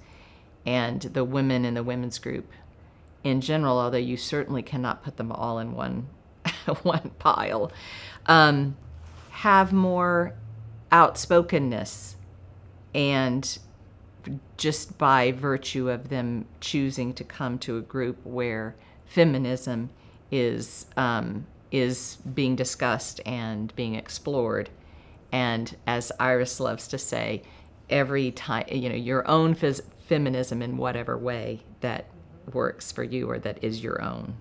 We're not going to define feminism for you, but still, if you're searching for, if you're reaching in your groups for feminism, there's going to be women there as your role models who are showing you the way or a way that you might emulate and that you might bring into your own life, small and large ways. So that's definitely something that I feel like is great for younger women to be part of in the Houston Women's Group. Thanks, Carol. You're welcome, yeah. That was wonderful. Can you state your name, please? Carol Louise Munn. And I go by Carol. Okay. So how long have you been a member of the women's group? I joined the women's group in 1982. When I first moved to Houston after college, and I was very active for about 10 to 15 years, and periodically visiting, although it feels like home to me. So, but I stay in touch with a lot of the people that I met there and became close friends with. So, what initially attracted you to the group? Oh, I was looking for a place to make friends. I wanted, and the fact that it was a women's group, it was a feminist group, was very attractive to me. I also really enjoyed the Unitarian Church, but what I mostly was part of was the women's group. And from the first time I went, I was smitten with the energy, the intelligence, the activity of the women involved, the egalitarian nature of the group. I remember thinking, I'm going to go every Sunday so that if I have to miss a Sunday, somebody will notice. Because I was anonymous in Houston, I didn't have any ties or friends here. I was a teacher for 34 years. And so I came for a teaching job straight out of college and signed the contract at college and hadn't been to Houston. So I knew no one. And I soon I had found my place when I joined the women's group. So what's your occupation? A teacher, right? Yes. I taught high school English and creative writing for 34 years. And then after that, I taught creative writing at the Women's Institute of Houston to adults for a good 12 years. And now I'm considered by the state of Texas to be 100% disabled. So I'm not teaching, but I'm a poet and have been all along, and have a Master of Fine Arts in Creative Writing from the University of Michigan. And so I get to sit on my back porch where I am right now and write and engage in book groups and conferences and this wonderful interview and a poetry group sorry. Oh dear. I was worried about that. Oh dear. Okay, let's try that. Perfect. So that's what I do. I spend a lot of time, kind of all my time, on the back porch. Okay. So what would be a fondest memory that you have with this group? You know, there are so many of them, but my favorite times came in the lunches, the long lunches after the women's group, when we, that were open to everyone. And sometimes it was a smallish group. Most of the time it was huge. And I got to know so many people, and the conversation was electric. And I made dear friends there. Another thing that was really important in the women's group were in addition to the actual meetings, which were fascinating, all of them.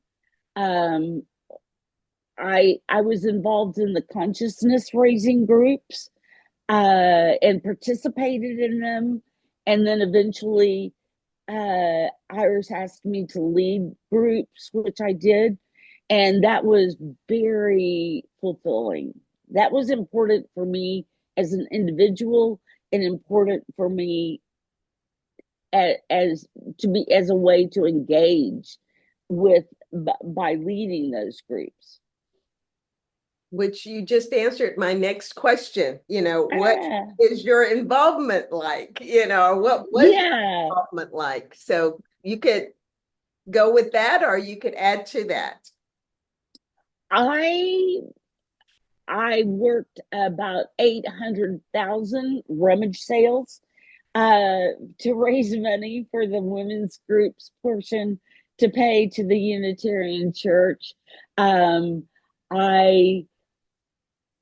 In addition to the consciousness raising groups, there were so many of the fine activities that continue today, like movie groups and go out to dinner groups. And also what happened at that time was that I became an active member of NOW and was able to work.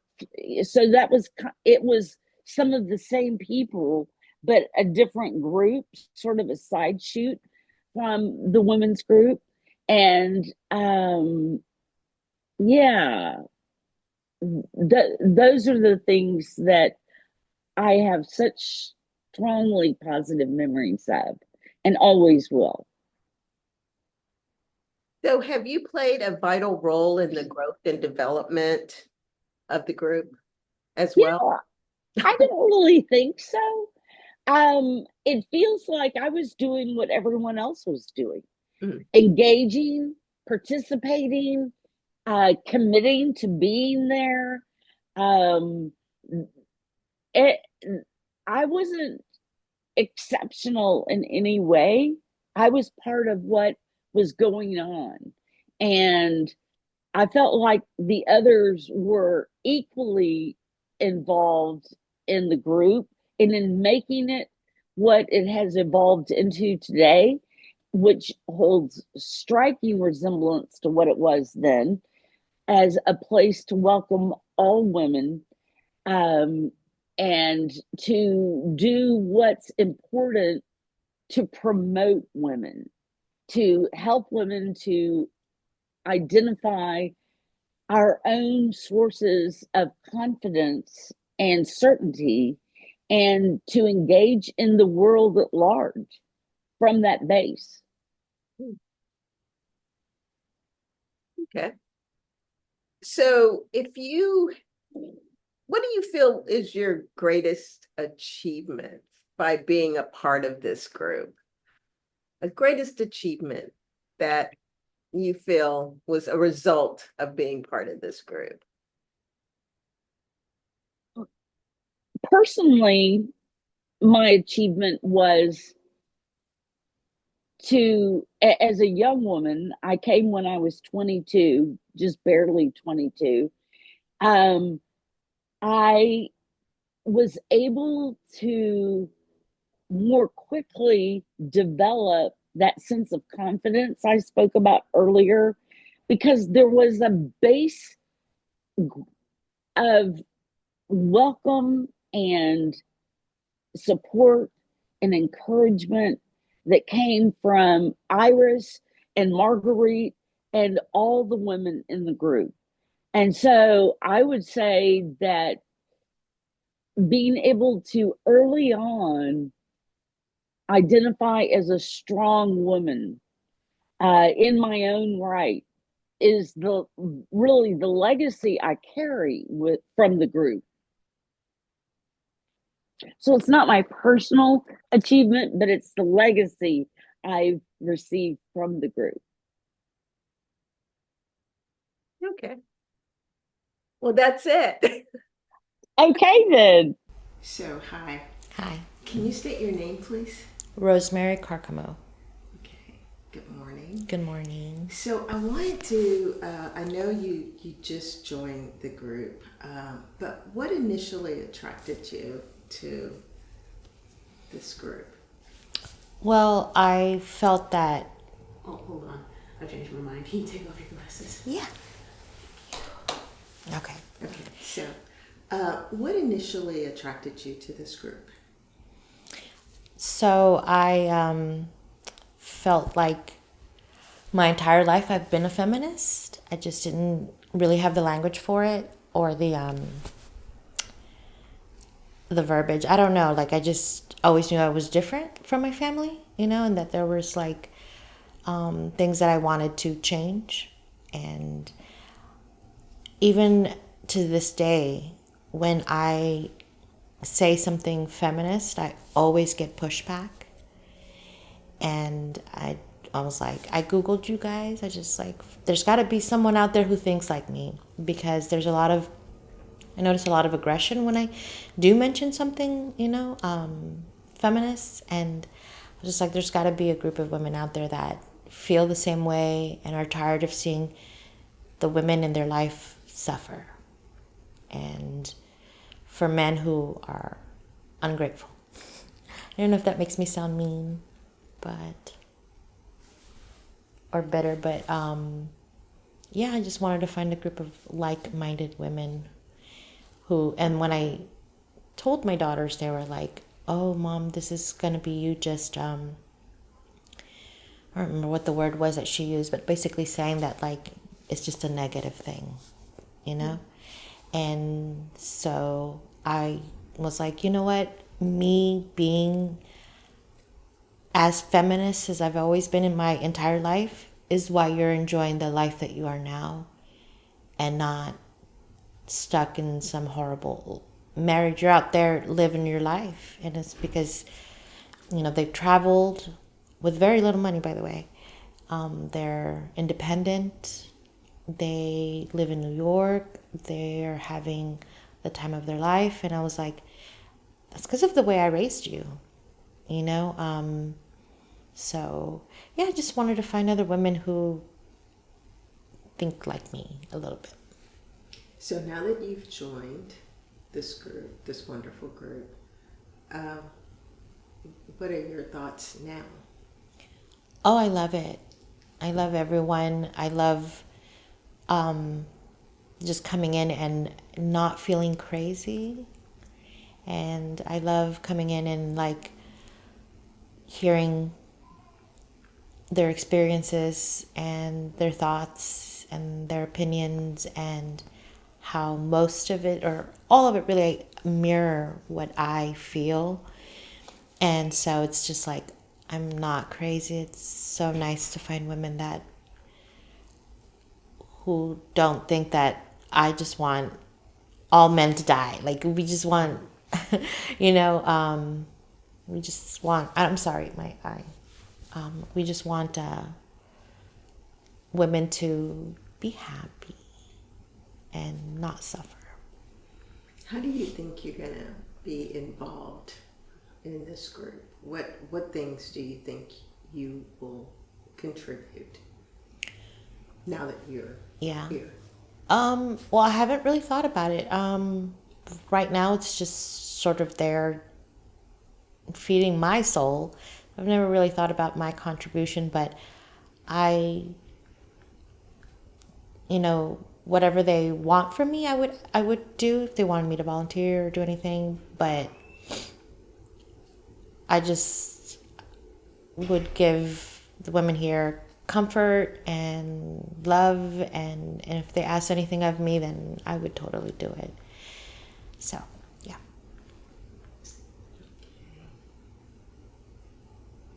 What's your occupation?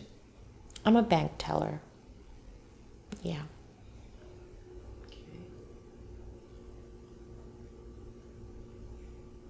So how many meetings, how many times have you been here? I think 3. 3 times. Mm-hmm. And out of those 3 times, do you have a fondest memory? What you were really made you feel really good? Okay, what is the...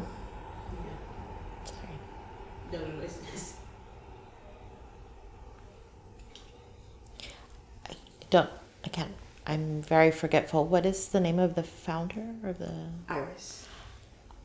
Okay, so when she hugs me, it kind of maybe feels a little whole of like when my mother, she wasn't very affectionate.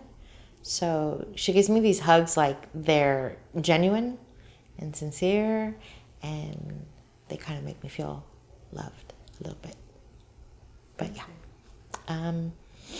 I also like when I do tell stories or when I do say things that people react, and they're like, I feel like they think I'm smart, and that's not a feeling that I feel too often. So being here just makes me feel better about myself. Okay, thank you. You're welcome. Can you state your name, please? Yes, my name is Lillian Guttinger. That's my family name. Care, which is my married name. And how long have you been a member of the Eastern Women's Group? Well, I remember joining the year because it was so fun. It was 1997. And I found this group then, back in the day when they were announcing their schedule in the Houston Press, which was, print copy back in the day. And the topic that caught my attention, they published in the newspaper, was, they meet weekly, but that Sunday they were going to talk about the vagina monologues by Eve Ensler. And I thought, I like that. So I came along, and it was a great discussion, about women, claiming their sexuality, right? And how, the play is, it's tragic, funny. So that's the next That's question. what got me in. Yeah, that's the next question. What attracted you to the organization or to the group? And that was it.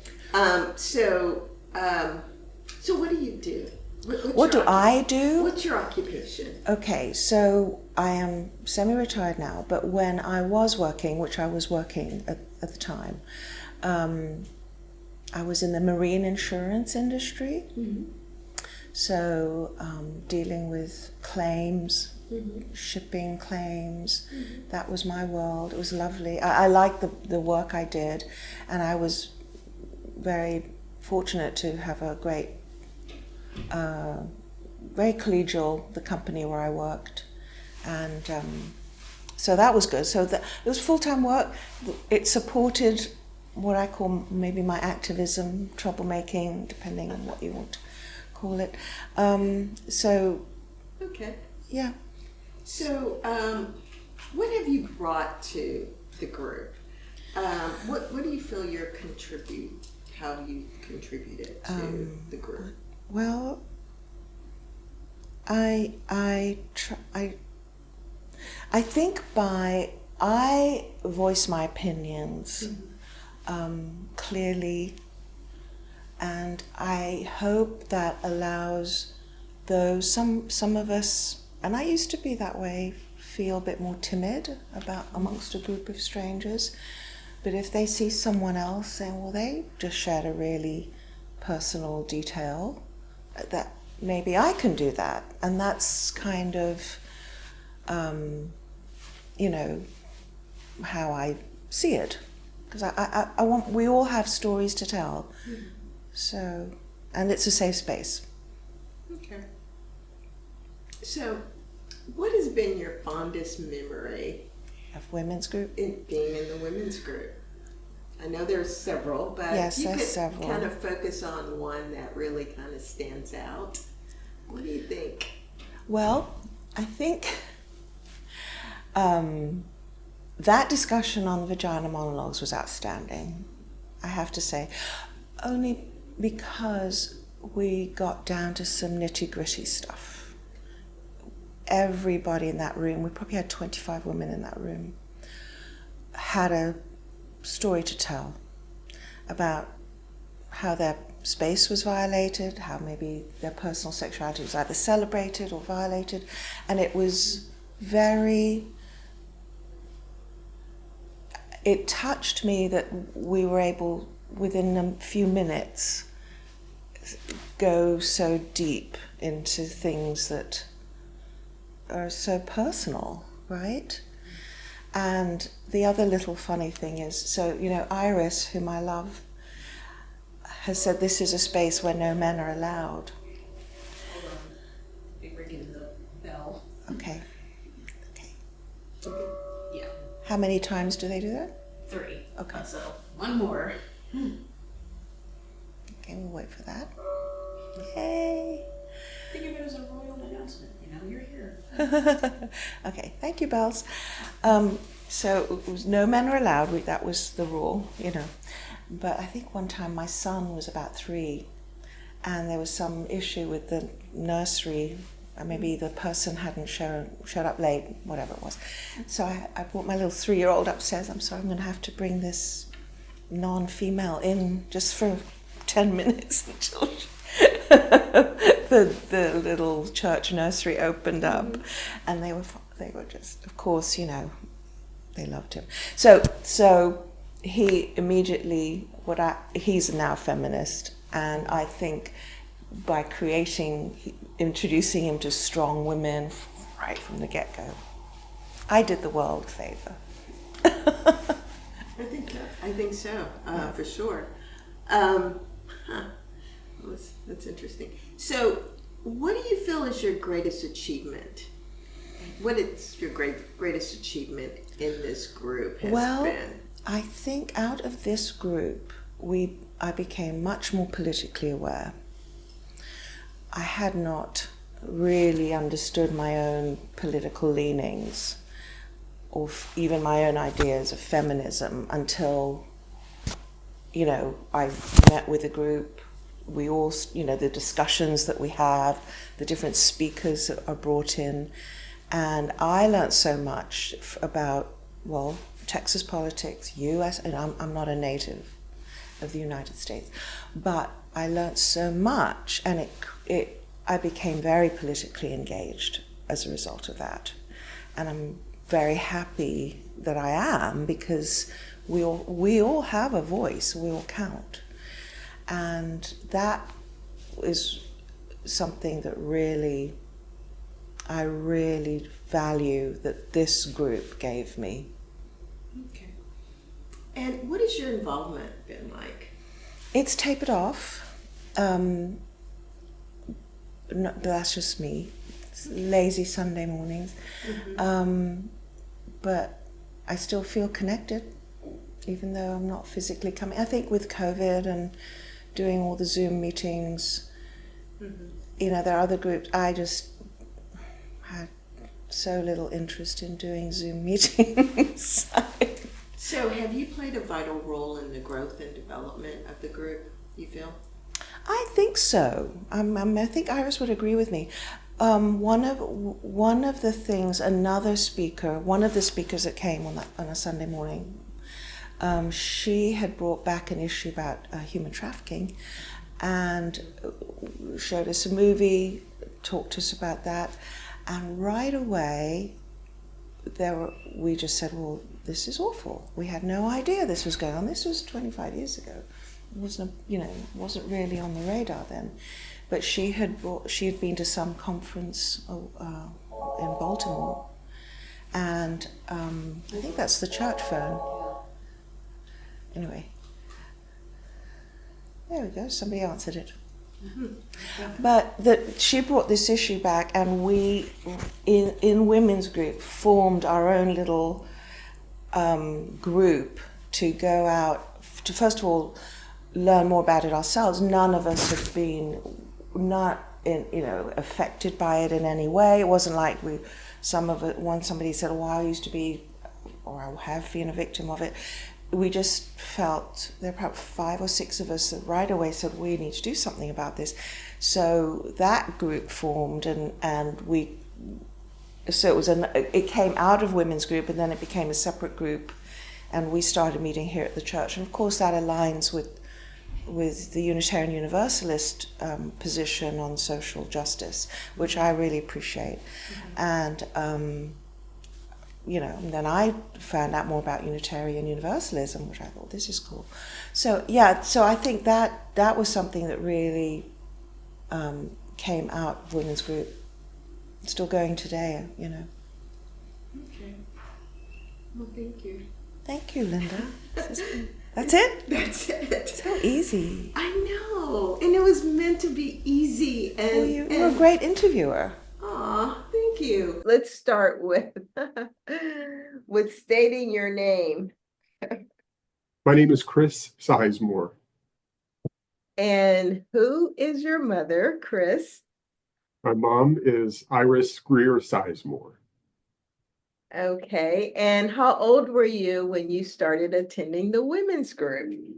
I'd say 6 or 7 years old. I'm born and raised in the Midwest and would travel to Houston in the summers to spend the summer with my mom and go to the women's group on Sunday or attend of course, the Unitarian Church while that group was meeting. And I recall just at that young age enjoying the freedom of exploring the church, a lot of donuts and treats around, and getting into a little bit of mischief, I'm sure, with Marguerite's kids, Anushka and Jacques, along with my sister. We just talked to Jacques just a minute ago. So that's Did you? Yeah. Yeah, we did. Mentioned the same thing. Yeah, he did. Yeah. What stood out as the most to you while you were there? Was that? Well, I recall it being a welcoming place for not only us kids, but obviously for women to gather and share their stories and have discussions. And so that was a pretty exciting time, just for the feminist movement in general. I remember my mom taking me also to, went to political rallies, feminist rallies at the time, and none of that would I have ever experienced growing up here in the Midwest, a pretty conservative part of the country. What would be your fondest memory that you can think back on that you really enjoyed? Yeah, I know it's a lot, but think of one. Oh yeah, I think for me, if anybody that knows my mom, there's a constant flow of visitors at the house. And so, going in the summertime to visit mom over these numbers of years, I would get to meet a diverse group of women, all from the Houston Women's Group. And I'm talking, all backgrounds, cultural, ethnic, religious, political. And so I was just, my fondest memory would be just the ability to engage and observe. At that young age, it was mostly observing, but also eventually engaging and having, discussions. Okay.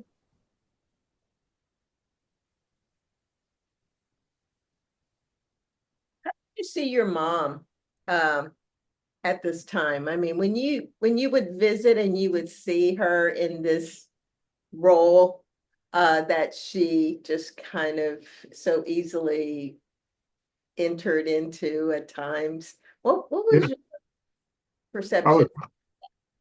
Always proud. And I think one thing that,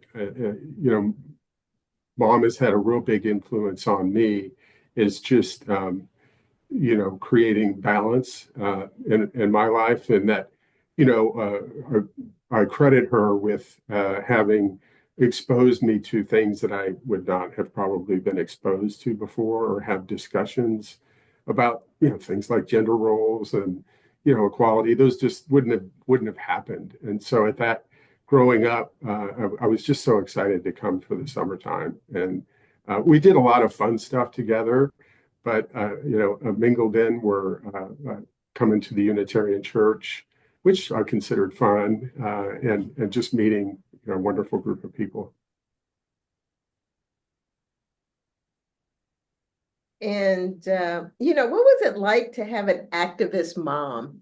I know that may have kind of tied into what I just said. What was that like? Well, you had to have sometimes my sister and I might like shrink in the back of the car, or at the table if if there was some sort of discussion or something, because at that age, teenagers and whatnot, they can get embarrassed by anything. I have one myself. But always just wide-eyed, and how strong she is, but it's also just been a wonderful learning experience. We get to, when we talk every week. We have an appointment. You have to get on mom's calendar. She's very busy, and so we still discuss a lot of those issues back and forth. But just super proud of her. Oh, and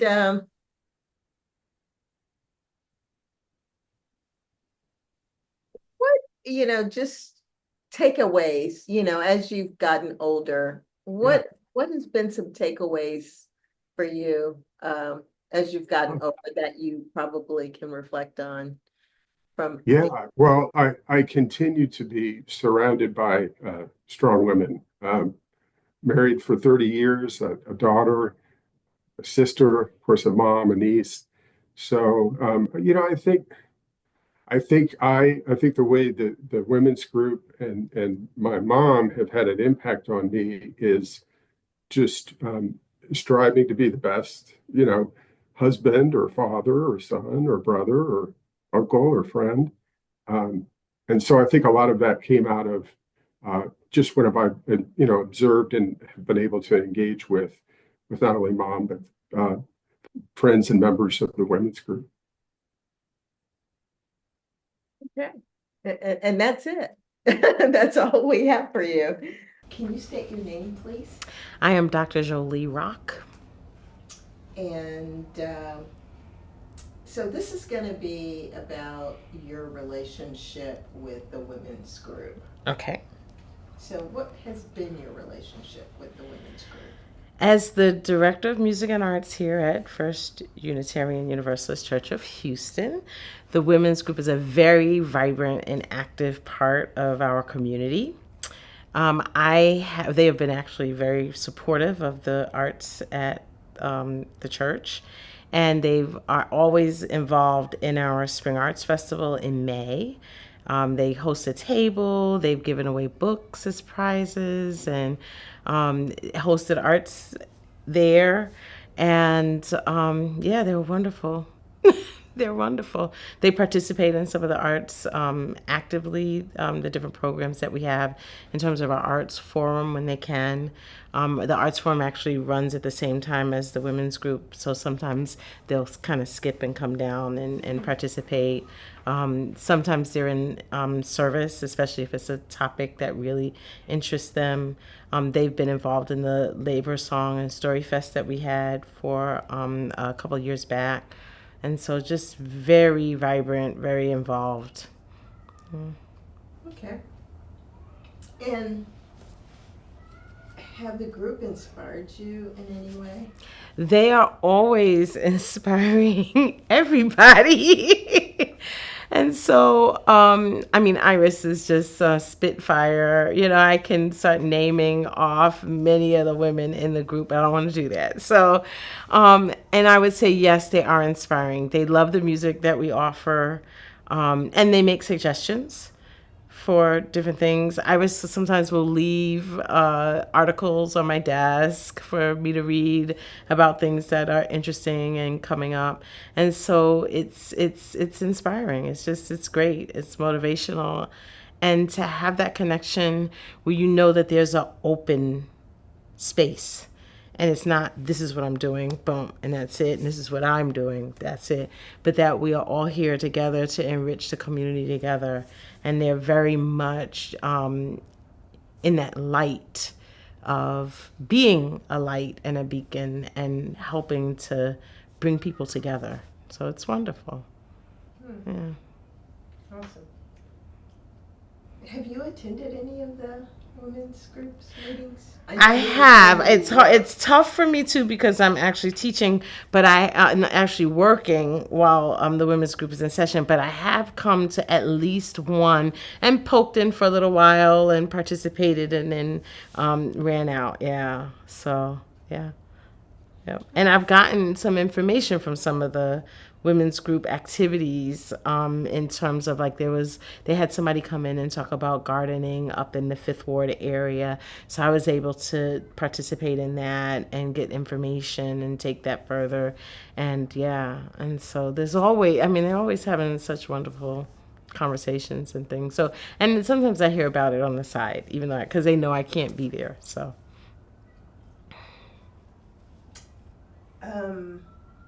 So how has the women's group been instrumental to the church?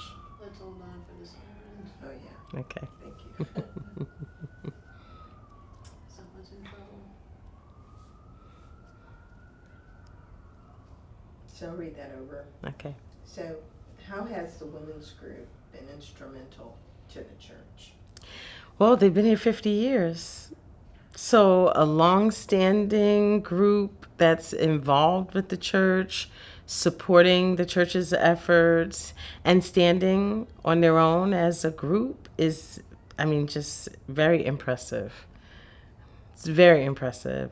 The amount of leadership that they bring in terms of sharing information about, phenomenal women is important to the growth of the church so that, we're not necessarily in the seen in old traditional ways, but as really, trailblazers within a community is really important. And I think that is probably, the biggest contribution just in terms of just visibility, to see the amount of women that come and go, all ages, inspiring, motivational to one another. You've got a support core.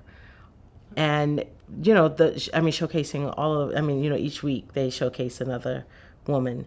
And just to show how many women over 50 years have been so integral to the community, the greater community, and here within the church, I think is really important.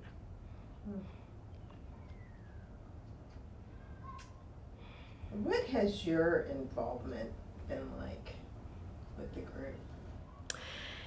Well, ministering to them, is important. Knowing that, like I said before, they share. Sometimes they'll say, can we have this service coming up? Can you sing this song? Or can you have the choir sing this? Or we're going to come down because we think this is important for us to be a part of. Makes a huge difference. And that I go back to that constant flow in and out, that I respect and honor what they bring. They respect and honor what I bring. And I'm a woman, right? Ain't I? Right? And so feeling like I am valued to them and them knowing that they're valuable to me personally and professionally. And then I also am the founder of HBCU Arts, and they also support the activities that we do with HBCU Arts. And so it's not just within the church that I see them supporting. I also see them outside in the community supporting, really worthy causes in the community. So that the whole community is growing, not just the church. Now, that's huge for the church because now that takes us to a different level in terms of community engagement. Mm-hmm. Okay. Wow. Thank you. You're welcome. You ready? Okay. Yes, I'm ready. Okay. We're recording? Okay. So can you state your name, please? Yes, Janelle Tortorice. And how long have you been a member of the Houston Women's Group? For 22 years. Awesome. Okay. And what initially attracted you to this group? Well, I had just moved to Houston and I saw a mention of the group. And I can't even find the organization that mentioned the group any longer. It was it was like Houston Blue Stockings. And I never found it ever again after that. But they had mentioned this is as a feminist women's group that met at the Unitarian Church on Sundays. And so somehow I found my way there shortly after I moved to Houston. And so, I was looking for community and connection and to make friends. So it sounded like something promising, and it ended up being a very good thing. So, okay. So what's your occupation? I'm in education. So I'm a teacher, and I'm currently an instructional coach. So. And what have you brought to the group? Well, I have done several presentations on a variety of different things. So I think I've brought to the group some of my some areas of my expertise. So I did graduate work in biological anthropology, and some of that focused on things that are related to I don't know how to explain it.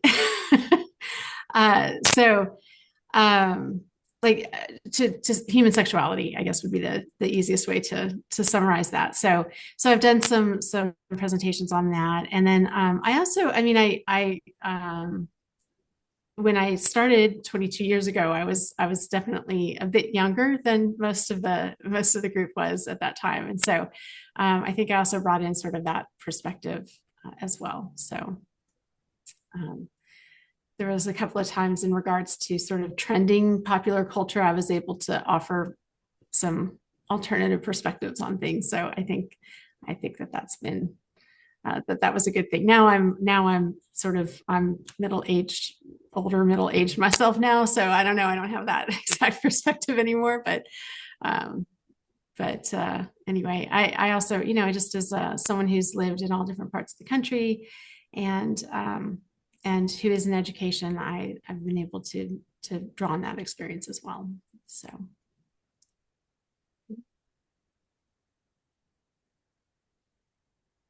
So you probably have many, but what is your fondest memory being part of the group? So, well, that's going to have to be when I saw the person who's now my spouse first walk in when I was sitting in the room. So that will just have to forever be my fondest memory. So for sure.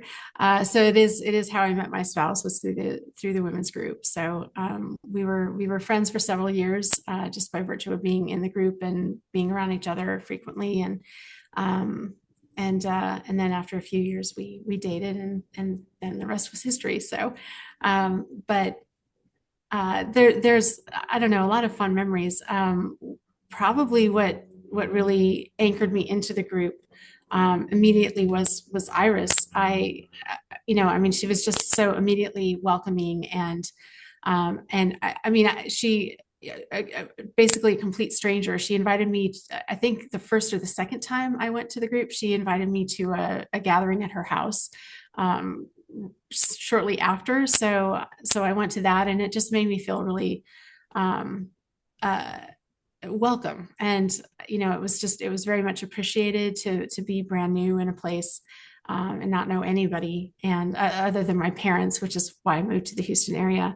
And so that just really right away just made me feel like I had found people who cared and who had built a community and were welcoming into that community. So. And what is your involvement like now?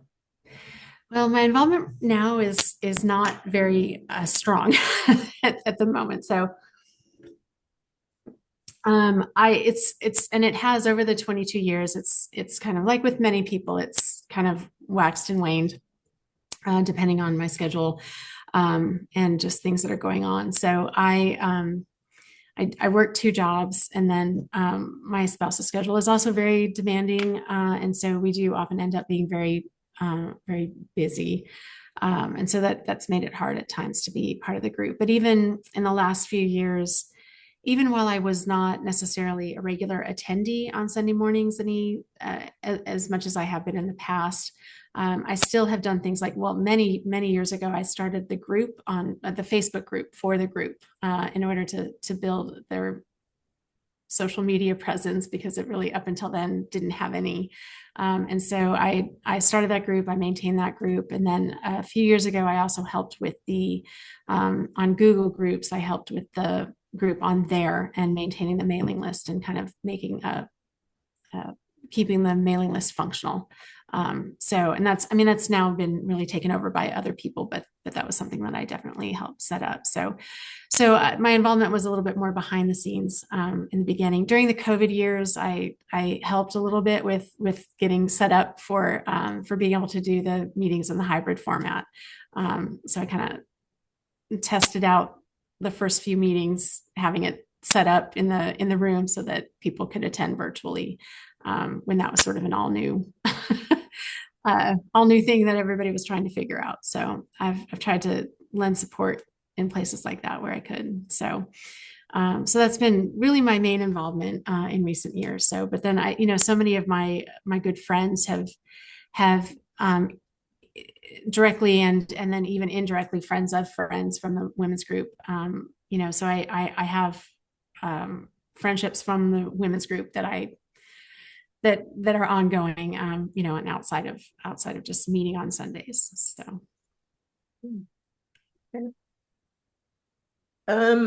Greatest achievement since you have, as a member, what is your greatest achievement? I think, I'm very glad that I've been able to support the group in some of the ways that I have with I think I would have to say probably doing the Facebook group, way back when that was still a pretty new thing, and getting the group into that arena and maintaining that page for a long time. And I'm still on there, and we're getting a lot of spam lately. So I'm going in there and making sure to get rid of the spam before anybody else sees it and worries, because it's meant to make them worry. So trying to just make sure everybody knows that's nothing to worry about. So I would say really, I think that's the thing that I'm most proud of being able to do, is to help support the group that way. So. Hi. Can you state your name, please? Yes, my name is Faye Walker. Thank you. And how long have you been a member of the Houston Women's Group? I started coming in March of 2024. End of February, beginning of March last year.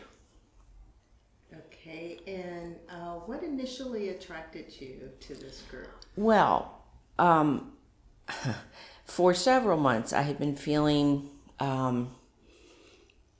distant from any people, really. I teach, so I was going to classroom every day, but many of my friends have moved away, or they're busy. So I didn't have very many friends anymore, and I was feeling lonely and a little bit lost. And my friend had come to women's group. She was getting a divorce, and she started coming to women's group and told me about it. I've been here for 40 years and I'd never even heard of it. So when she told me about it, I kind of jumped at it, and I started coming, and in the hopes of meeting people and making friends. Okay. So what have you brought to the group since you've started? Well, I think that I am, what do I bring to the group? I'm of the same political persuasion as most of the women in the room. I needed somebody to talk politics with, so that's nice. I'm an educated person. I travel. Yeah, let's take that again after the echo. Oh, yeah, I forgot that happens at this time. Well, it's probably one more. Yeah. Just think of it as applause.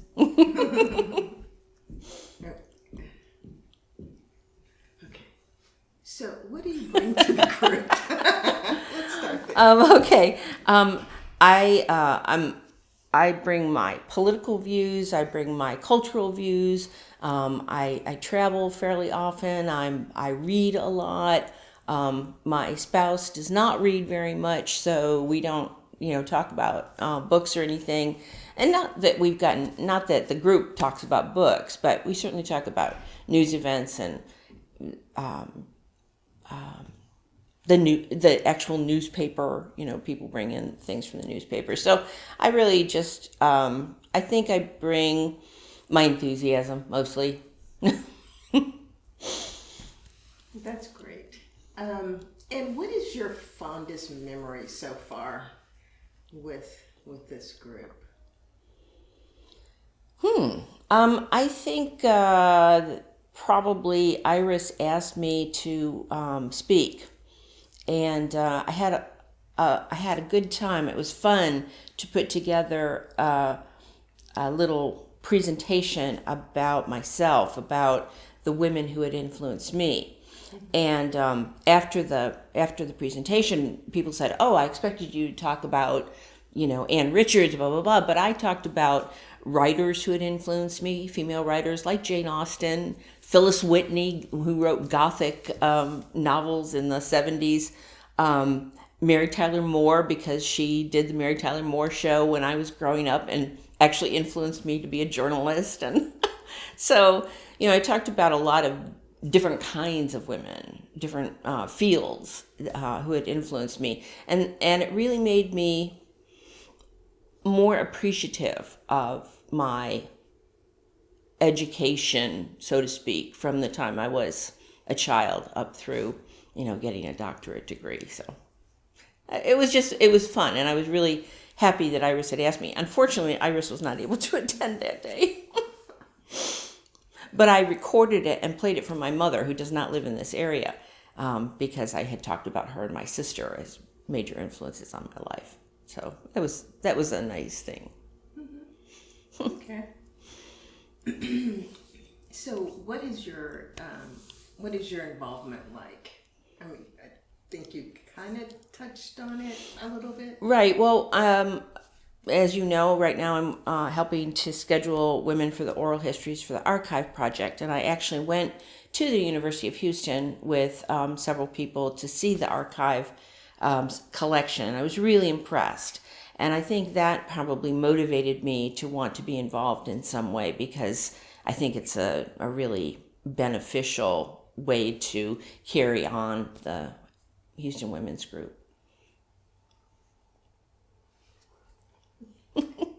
What do you feel was your greatest achievement as a member so far? Or got ourselves a train. Yeah, kind of ponder that. Picks up everything, yeah. Greatest achievement? Certainly working on the Jubilee project, on the archive project, along with the Jubilee. I just feel like I'm really contributing. I'm really helping the group to perpetuate. Okay. All right. That's it? That's it. Okay.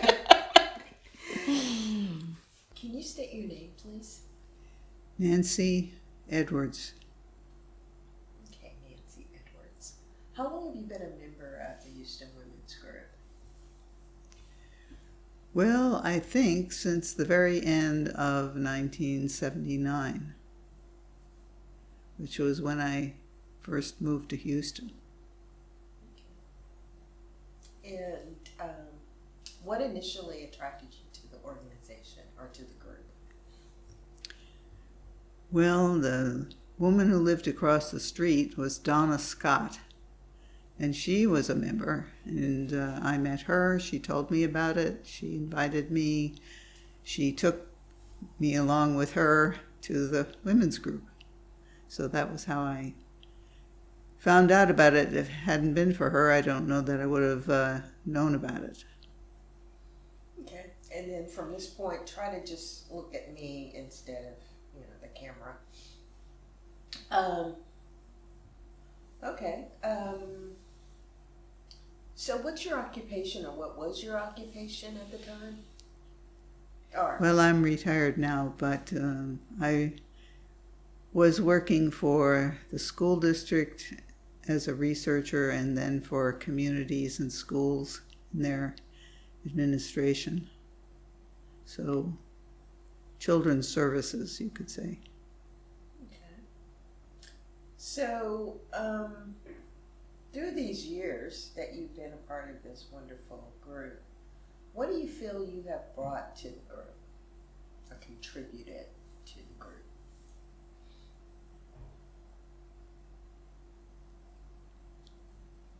Well,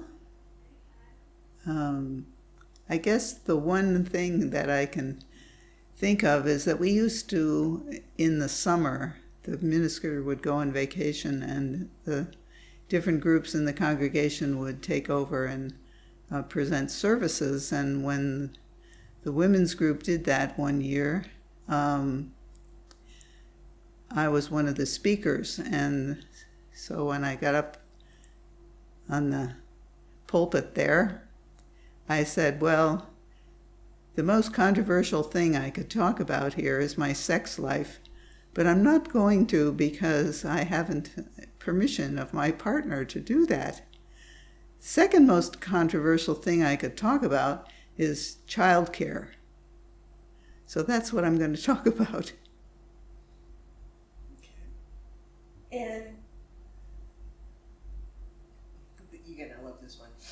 So if you had a fondest memory, something that you have just over the years just said, that was pretty, a really good time that I've had with the women's group or being part of this group, what would be a memory that has stuck with you over the years? Fondest memory. Well, maybe it's doing consciousness raising for men, which is not something I would have done had I not been in the women's group. But Iris came in one day with this package and she said, "Now has sent me a manual for consciousness raising for men. Who wants to facilitate it?" And there was a deafening silence.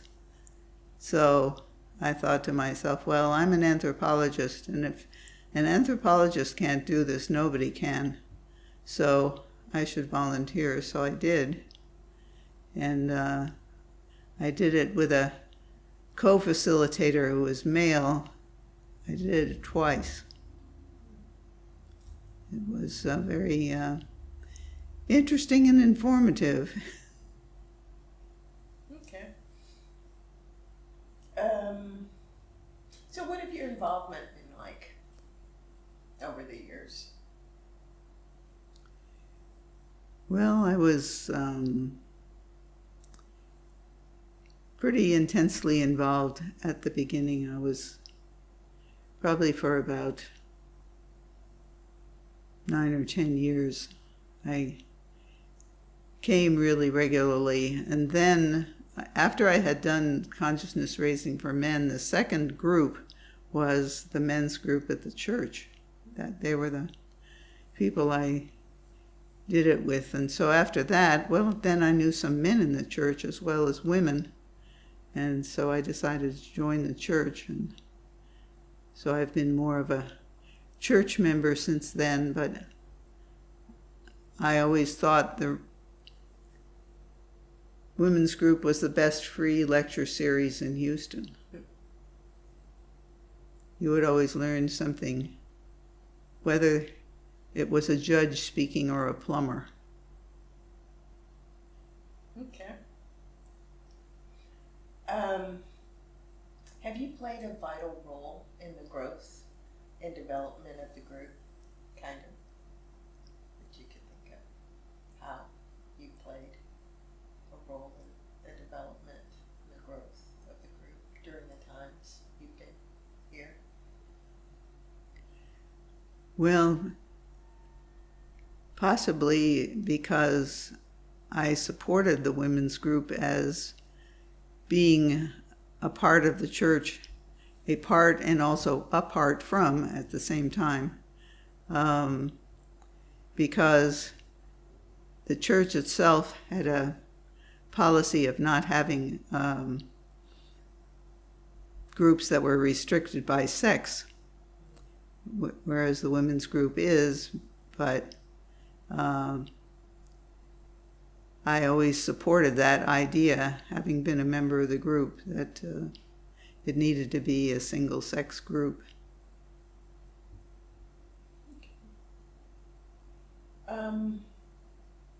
What do you feel was your greatest achievement as a member? Greatest achievement? I don't know that I had a greatest achievement. Okay. I never was part of the group that ran it. Okay.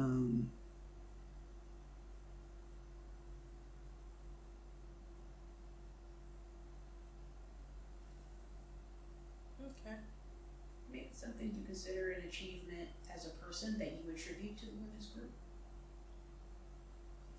Well, Personal achievement. there was, maybe I'd been a member for a year or two, and there was a series that Iris organized on relationships.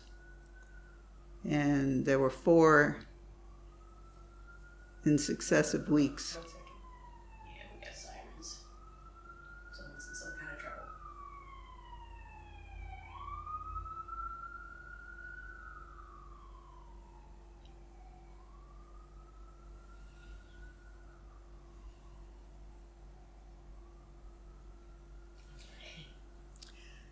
There were 4 in successive weeks, and the 2 I remember, one was on when a couple has different financial resources, how do they deal with that? And the other one was about when a couple has different views on sex and views on fidelity, how do they deal with that? And what I learned from that, which was very useful to me, was that people who try to live together have similar problems, and it doesn't really matter what sex they are. That the things I learned there, I could apply in my own situation. And I wouldn't have learned that if I hadn't been at the women's group. So can you state your name, please? Hello, good afternoon. My name is Laura Reich. I live in Santa Fe, New Mexico right now, but I used to live in Houston. And how long have you been a member of the Houston Women's Group? I joined the group in July. It was actually July 4th, but July 1989. Okay, all right. And what initially attracted you to the organization or to the group? Well, I was new to Houston. I had just graduated from college and came down for a new job. I had 0 friends, and I was just looking for new friends, basically, and kind of like-minded friends, feminist, lesbian, progressive, Houstonians, nice. Just that's it. So I was looking for new friends. And how did you find out about it? Well, what's interesting, I found out about it indirectly. I found out about the women's group through Women's Space. And so Women's Space was the local newsletter I must have found somewhere. I'd only been in town for a week or two. I moved there in June of '89. And they were having an event at the Miller Outdoor. And I went there and it was packed with all the people. And they said, just look for the purple balloons. I'd actually driven down, I lived in West Houston at the time, and I actually had driven down the day before to figure out where Miller Park and all this was. So when I went though, but there was thousands of people, but up there at the top, I was down at the bottom by the stage, but up there at the top, I saw the purple balloons. So I walked around and sheepishly went in there and tapped somebody on the shoulder who was Kathy Wilcox. And she said, here we are, you found us. And so then they had a blanket and all that. And I sat down And I sat, I think, next to Iris Sizemore was on one side, and Liz Boswell at the time, now Liz West, was on the other side. And right away, Iris starts giving me her, her handouts, her colored pieces of paper. And we just, and the next morning, this was a Saturday, I believe. And so my friend Liz took me under her wing. And the next day we went to women's group, and off and running ever since. Went to women's group. I don't remember the topic or anything. Went to lunch thereafter. I'd never seen anything like that. I mean, my eyes were big. I was like really like a kid in a candy shop. It was fantastic. What a wonderful story. So what do you do for a living? What is your occupation? Well, I'm currently retired, so you're kind of seeing me. I should have dressed up, like this is kind of my day wear at home, but and we live in the mountains here in Santa Fe, so I'm a mountain woman. I was in the oil and gas industry. I was in exploration and production. So I'm a geologist or a geophysicist, so technical. So I was a woman in a man's technical business. So I worked for a couple of the big oil companies in Houston, and did exploration and production. A lot of that was in the U.S. domestic, but then I had a lot of travel overseas as well. Okay. So what have you brought to the group? Or what did you bring to the group at the time? Well, at the time, I was a 26-year-old baby feminist, so I brought open eyes and an appetite to learn and just connect with people. I participated with things right away. So a lot of energy. I'm an energetic person anyways, a natural extrovert. And over time, I became one of the co-leaders. And so I joined in 89, and I was pretty active. I would say I wrote down in my notes here through February of 98 because I found my partner, and then we kind of started getting more involved. But so I went to like every single Sunday discussion, and I would help find other people to talk. Sometimes I was a presenter too, but at some point, I don't know the year, but pretty soon I became a co-facilitator with Iris. So I was like co-leader for a while. And Jacsun had started typing up the schedules because people didn't really know what schedules were coming. So we were getting pretty organized here in the early 1990s. So Jacsun typed them up, but then I took that away from Jacsun. And so then I started typing up the schedules and then handing them out. And I took it one step further. This is in the olden days when you used to put things on bulletin boards, like at the original Whole Foods. And I would do the schedule, and I would cut off the little tabs of information so people could tear it off and go. So I did that at a bunch of places. And then I also got it posted in like the Houston Press weekly calendar, the Green Sheet, when Outsmart came on the scenes, Outsmart, Women's Space, whatever I could think. So I was kind of like a self-made publicity person, I guess, for the women's group, just trying to get people to come, getting new people to come, tried to drum up a lot of speakers. I created the very first website. And so we would post the schedule there. It was very simple. It had a yellow background with purple letters. And so that would have the schedule very simple. And then I had a resource page where you could click on everything in the Houston area that was of interest to women. So I did that. I looked it up. It doesn't exist anymore, but so they're doing something different, which is fine. So that was it. So I was a co-leader and kind of a mover and a shaker. I also took over at one point the list of names. So people would sign up their names, and we kept an Excel spreadsheet. Well, I turned it into a spreadsheet. I still have paper copies of that. So that would get handed out every Sunday if you didn't have the contact list. So that's it. Kind of a lot of stuff, whatever it takes to run the group. I was like, I would say Iris's second lieutenant for quite a few years, over 5 years, 5 to 8 years, 9 years. Awesome. Wonderful. Geez. So, what would be your fondest memory? I know you would have like a million, but if you could think of something right now, what would be a fondest memory of your involvement? Well, that's a great question. You're right. I do have a million memories because it really helped shape who I am. So I wasn't that enlightened in my younger days. I went to college and I was a Republican, and I came out of college. I was a Democrat. I was involved with a woman who had a master's degree in women's studies. And so that was she opened up my eyes, but we weren't together when I moved to Houston. So probably my most favorite thing is just learning from Iris.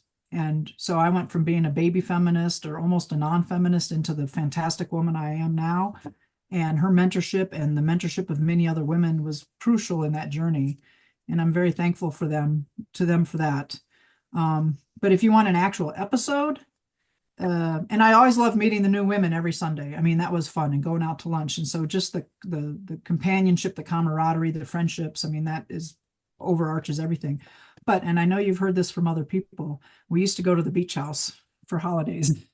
And Thanksgiving was the best, better than we would go around Easter time too. But we'd go down and it was this dumpy old place on Bolivar Peninsula before everything got wiped out by hurricanes and things like that.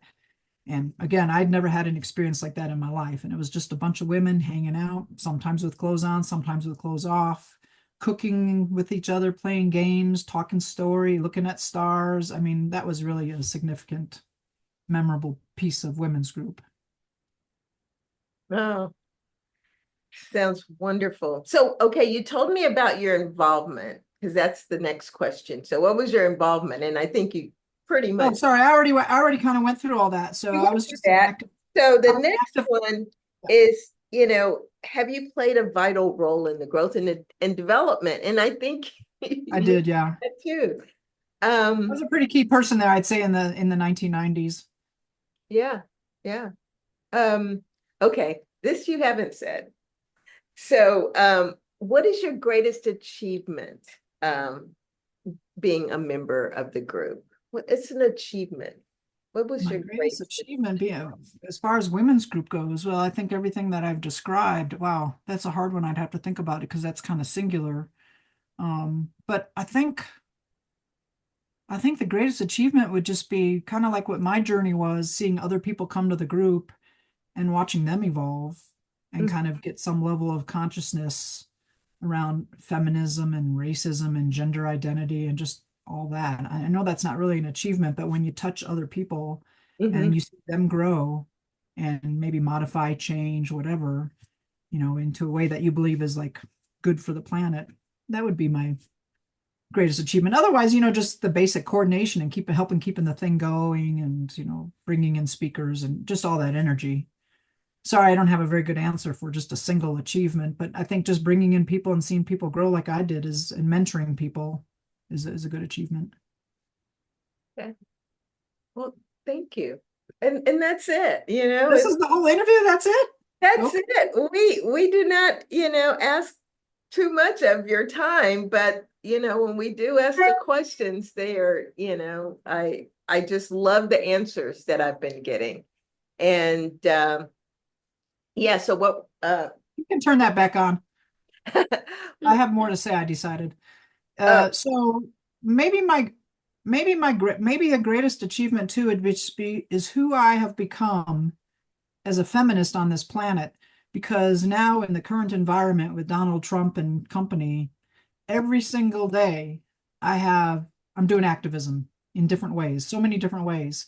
And I have, for good or bad, I have a laser lens on feminism and women on this planet. And it's purely, it's a lot of people, but Iris being the number one, that is my lens. That's my greatest achievement, is my feminist lens that I didn't have before the women's group. And now I carry with me, and I'm very proud about that.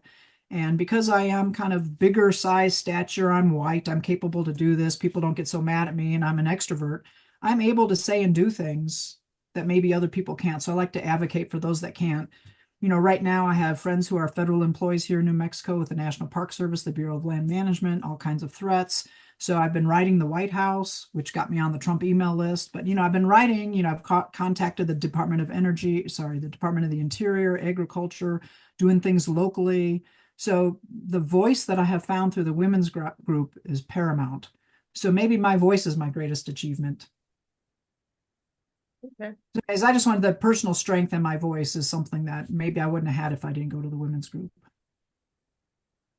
Does that make sense? All right, you can turn that off now. I just wanted to mention my voice. The voice, our own personal confidence and voice is what's important. It is, and thank you. Can you state your name, please? Sure, Reverend Dr. Colin Bossen. I'm the Senior Minister of the First Unitarian Universalist Church of Houston. Okay. And what has been your relationship with the Houston Women's Group since you've been here? They're a very long-running group in the church, right? So they've been here 50 years, and one of our longest-term members, Iris Sizemore, was one of the founders of the group, and has been very active in the congregation over the years. And other than that, they're a group that meets here on Sunday morning. We have many groups that meet. And they're the sort of longest standing group at this point. that has continued to meet, and in recent years they've become more integrated in the congregation, with more of their members joining the church, which we hope to see continuing. And beyond that, not really much. We have something like 170 different groups that use the church in various capacities, like from our own teams to AA programs and things like the women's group. So, I don't really I have a relationship with Iris, and the women's group has been very generous in supporting the congregation in the past couple of years when they've gotten some bequests, because the church has supported them for so long. They've returned some of that generosity with supporting us through giving us part of those bequests, which has been really much appreciated and wonderful. But other than that, it's not really any more or less of a relationship that I have with, say, like the Animals group or any of the different yoga groups or whatnot that are part of the church programs. Okay, and you could look to me. Okay. I know I didn't say that. Yeah, because the camera's there, so I sort of right. Yeah. So sorry. So, have this group inspired you in any way? I think their longevity is very inspiring. There's not very many groups that started as part of the second wave feminist movement that are still around. So I think that is really inspiring. Again, I think it's sort of almost more of Iris and her persistence that has been really inspiring to me than the women's group as a whole. She seems like she's really just so dedicated to the group and so dedicated to women and so dedicated to creating a space for women, and that the women's group has been kind of her, I know other people have been involved in it, but her sort of shepherded project over the years. I had a chance to interview her last Sunday for our ministers forum, and it was sort of made clear to me through that process that, many other people have contributed over the years, but if it wasn't for Iris, I don't think the women's group would have made it to 50 years, and I think that kind of dedication from an individual to something they believe in, particularly something that I think in Texas is not super well looked upon, the feminist movement in general, is just very admirable. So, have you attended any of the meetings yet? I have met with them, but I've not attended any of their meetings because they meet on Sunday mornings during the first service. And how has the women's group been instrumental to the church?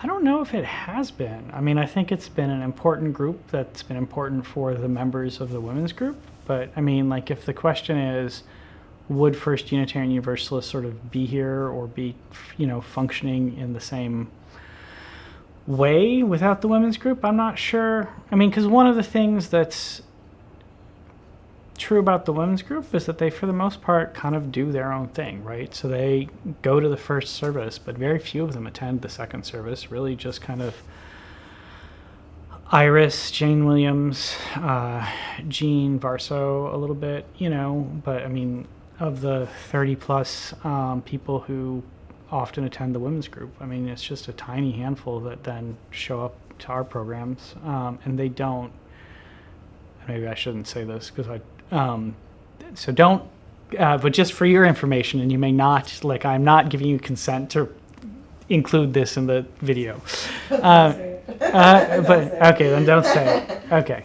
Yeah, so they're very much kind of a standalone entity, right? And I think they've been very important and instrumental for the lives of their members, but they're not, they're a program of the church that functions kind of independently of the church, much like one of our yoga programs does, for instance, and actually it's a very good parallel because the yoga program that we run on Saturdays, the leadership from that program is members of the church, but a lot of people who are engaged in that have almost no relationship with the church. So, yeah. And what has your involvement been,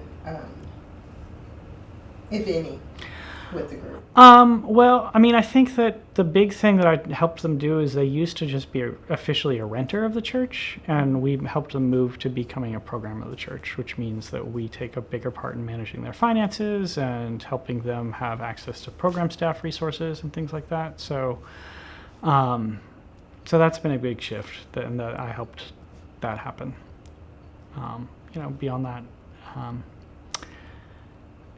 I really love Iris and spend time with Iris, but I don't really engage with the program beyond that, because like I said, we have a lot of different programs at the church, and I don't, we have a vegan potluck that meets once a month that has probably twice as many people who are in it than the women's group, and I don't go to that either. So it's our congregation serves about 1,500 people, right? So we have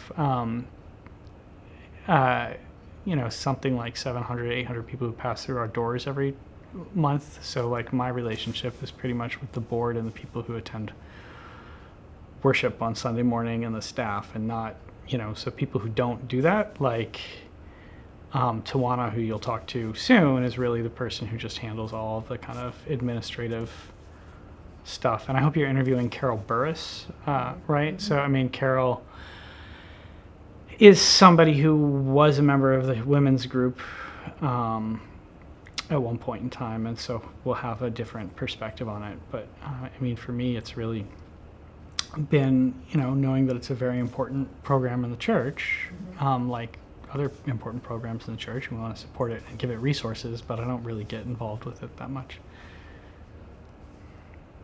Okay. So. Well, thank you. Yeah. That was it. Okay. Yeah. So, can you state your name? Joyce Grayles. Okay. And how long have you been a member of the Houston Women's Group? Well, a very long time. I initially came to Houston in 1982 to do my clinical internship.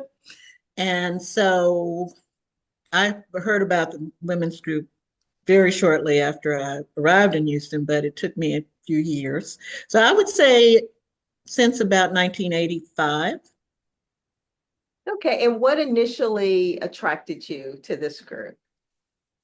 Well, like I said, I heard about it. I heard very positive things about it. That it was a feminist group, and it was a really good way to get connected into the women's community in Houston. And so that was, something that I wanted to do. And so that's what attracted me initially. And then what kept me coming, of course, it was just a wonderful group to be a part of. And, there were speakers and topics. And so it was just a very positive group, interesting group. And it did really help me to get connected. Okay. And what is your occupation? Oh, I'm a clinical psychologist in private practice. Okay. So, you just said what brought you to the group. What did you bring to the group? Oh, that's a good question. Well, I think I did quite a few in the early years. I did quite a few presentations at the women's group. So I think I made a direct contribution in that way. I don't remember the actual title of my first presentation, but I do remember doing that very early on. And I think, it's sort of like, it seems to me that the women's group was kind of like how the women's group developed over time, was an interplay between, kind of the inherent purpose of the women's group and the women who were participating. And so I think that being a psychologist, being a therapist, being someone who is very focused on personal growth and healing and those kinds of things, I think over the years, a lot of my contribution was in that direction, in bringing those kinds of sensitivities and sensibilities to the women's group. Okay. Excellent. Yeah. So what is your fondest memory? Oh, goodness. I know you have a couple, but can you tell me? Well, there are so many, actually. There are so many over the years. Um, gee. My most recent experience with the women's group, actually, so I'll choose that as my fondest memory, was my birthday in 2023. I came to Houston to, in part, celebrate my birthday with some of the friends that, long-term friends that I have from the women's group. And so I just I went to the women's group that morning, and it was just really neat seeing new faces as well as, old faces.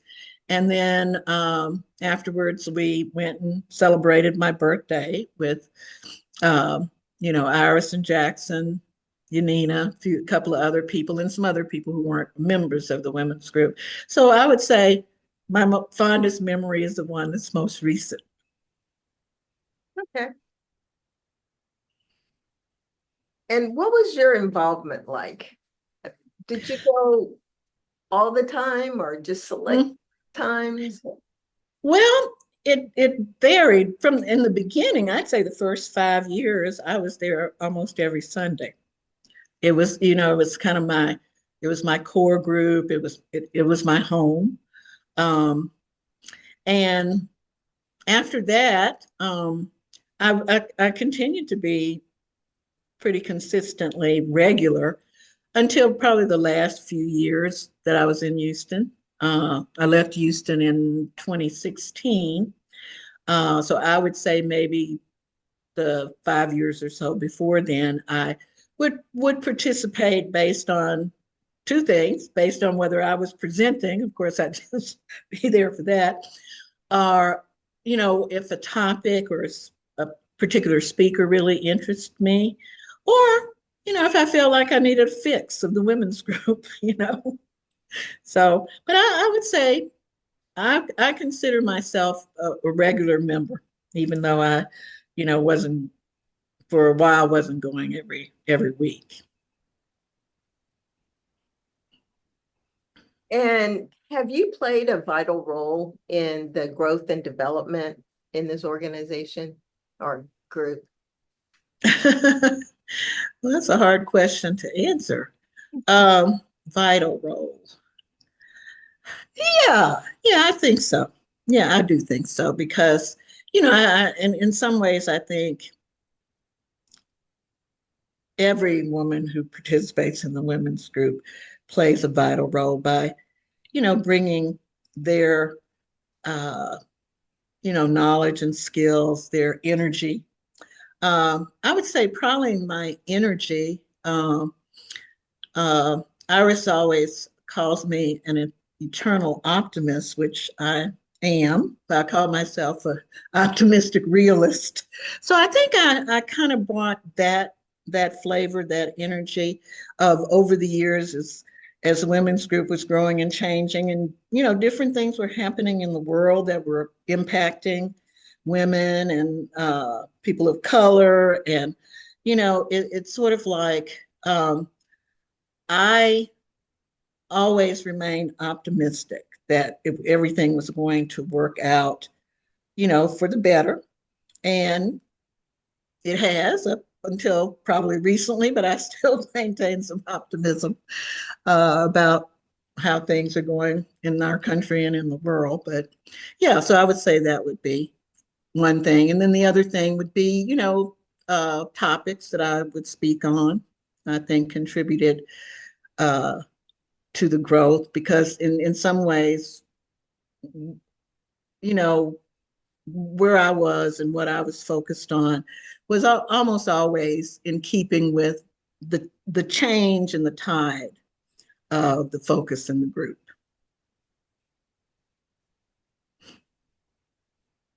So what do you feel was your greatest achievement as a member? Greatest achievement as a member. Achievement.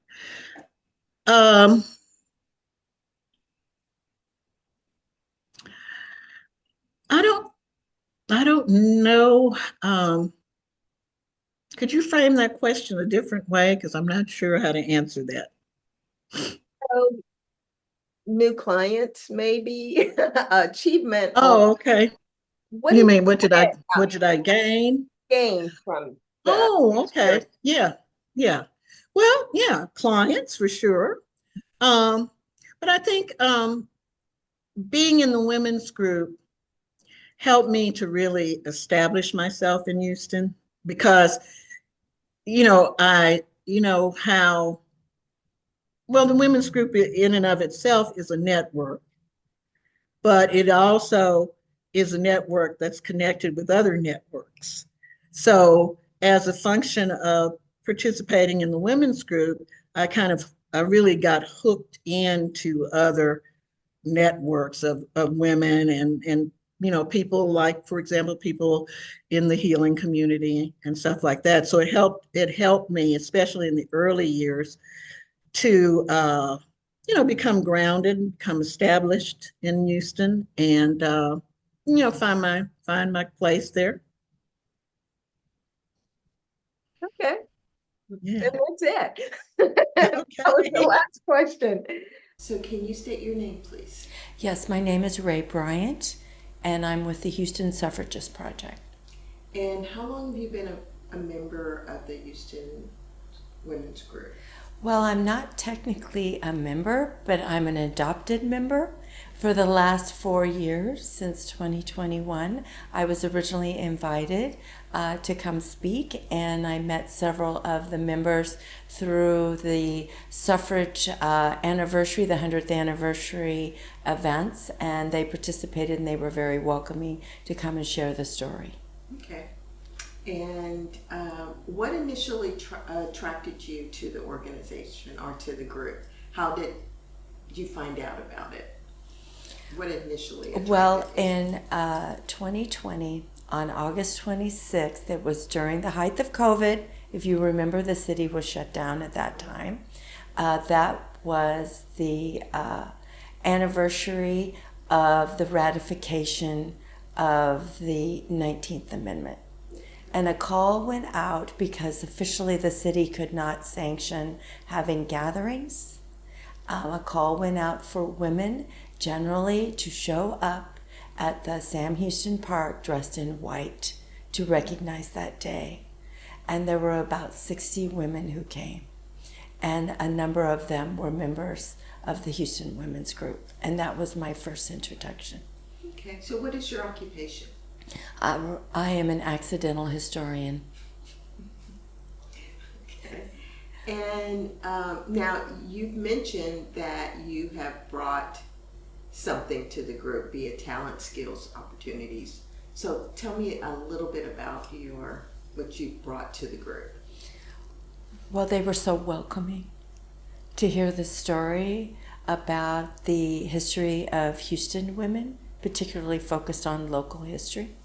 And I speak to numerous women's organizations, and I see this, I think, in arcs. I see this arc of time through the work of the women 100 years ago, who, after the women got the right to vote, it's very unrecognized that it was through their efforts that we have the symphony, that we have the Fine Art Museum, that we have much of the schools and healthcare, as you were mentioning. So this way that women work together, talking, communicating, networking, supporting one another, and in the case of this organization, which is remarkable because they have met every week for 50 years, is evidence of that. Continuing legacy from generation of women reaching and helping one another. Thank you. So during the times that you've been a part of this group, do you have a fond memory that, kind of sticks out in your mind? I remember, doing this with this group, and it brought me so much joy, or it really, stuck with me. Do you have a memory like that? Well, this group has a special place for me because of their ongoing interest. I know they're self-selecting, so it's a small group that knows each other. They're very comfortable with one another. And so they ask lots of questions. They inspire me and give me ideas to pursue based on what their interests are. And I originally started speaking here just about the story of the suffragists, but there was so much interest that with the questions, I realized I needed to keep adding to the story, because how do you get 14,000 women to show up on one day? There had to be a backstory. And I have now 5 different talks, and this group is wonderful because I can come here when I put together a presentation and I can run it through and I get feedback. I see if there's interest, where the people's questions are, where I need to make adjustments. So they have been tremendously helpful to me. Okay. So your involvement, what was your involvement like? How often would you? Well, I've been here at least 6 or 7 times in the last 4 years, yes. And just last time they gave me an idea for another approach to put together another presentation, because I go into schools, as I said, women's groups, church groups, and they're always looking for speakers, particularly on topics that people care deeply about. Mm-hmm. And have you played a vital role in the growth and development of the group? I don't think I'm a person who lands periodically in the group, yes. And I also try to support them by suggesting other speakers, because I meet other people, and some of their relationships have come out of that as well, including at the University of Houston Special Collections. And another part, which we were talking about before, is I explain to them the importance of having your history preserved for future researchers, students who might be interested in women's studies. That's part of the reason why the Houston Suffragist Project came about in the beginning, because just a lack of documentation. So the board went back and had a discussion about it, because the nature of their organization, they don't charge dues and they don't keep minutes. So how they tackled, how can we preserve our history? And that's why we're doing the interviews. Okay. Mm-hmm. So, greatest achievement as a member, and I think for myself is personally becoming a friend of Iris. Iris deserves a special place. It's through her commitment to the community, her endless, boundless support for women across generations and tearing down barriers. Because when they started in 1975, it was a very different landscape for women of color, for women of different orientations, and expanding the view of what the community could be. So state your name, please. I'm Joanne Crull. Okay. And how long have you been a member of the Houston Women's Group? Oh, hold on. I can hear your rustling. Oh, sorry. Yeah. Let's keep my hands like this. Yeah, so just start at the top. Okay. So how long have you been a member of the Houston Women's Group? I started joining the group in 2016. And I have been coming since. Excellent. And what initially attracted you to this group? I didn't know about the group until I went to a movie called Where Will We Invade Next? It was a Michael Moore movie. And as I was leaving the theater, I noticed 2 women who were sitting, and so I asked them a question as I was leaving. And we walked out in the hall and discussed the movie. And those 2 women were Iris Sizemore and Jacsun Shah. So we stood out in the corridor and talked and talked. And she told me about the women's group. And I thought, well, that sounds very interesting. And so I started coming and tried to come every Sunday since. Excellent. So what's your occupation? Well, I tell people I'm semi-retired. Okay. I work 1 day a week officially at a stained glass store, which I will promote here. And it started with me wanting stained glass for the home that I had started. And so I took lessons to learn how to do it, and then ended up enjoying it so much that when a job became available, I took it. Okay. So what do you think you have brought to or what do you bring to the group? Well, I try to, I really enjoy the open discussions where we can just, pick a topic and then talk, and it's so enjoyable to hear other people's version or their understanding of what is going on in the world. We don't all have to agree. I have facilitated in meetings before when we have a discussion like that, and it's a little bit tricky sometimes to make sure that everybody gets a chance to speak. And if you want to speak, fine. If you don't, that's also okay. If you want to come and just listen, that's okay also. So I have, when we went to Zoom, I had to learn Zoom. Not too many of us knew how to work with Zoom. And then when we started meeting together, it was a little difficult to combine the two. But I created an instruction sheet that everybody could just follow and connect the Zoom meeting. And if we have trouble, of course, we have to get technical assistance. But it's worked pretty well to make sure that every Sunday we get Zoom connected for the folks. And I also, we had a problem with the laptop that we were using, and that it would drop us, and we had some issues. So I purchased a laptop for the group and got it set up with the IT people here. And so, fingers crossed, it's been working well since. I also was interested in the finances of the group. I was reimbursed for the laptop. I didn't have to be, but we do take up a collection every week. And I wanted to make sure that everybody kind of understood what the collection was for. And so I try to remind people that we do a lot of good things with that money. And we help women whenever we can. And then we were given a grant from a woman who passed away, and in her will left money to the women's group. And that was initially just put in a Fidelity account, and I noticed that it probably wasn't invested to make as much interest as it could.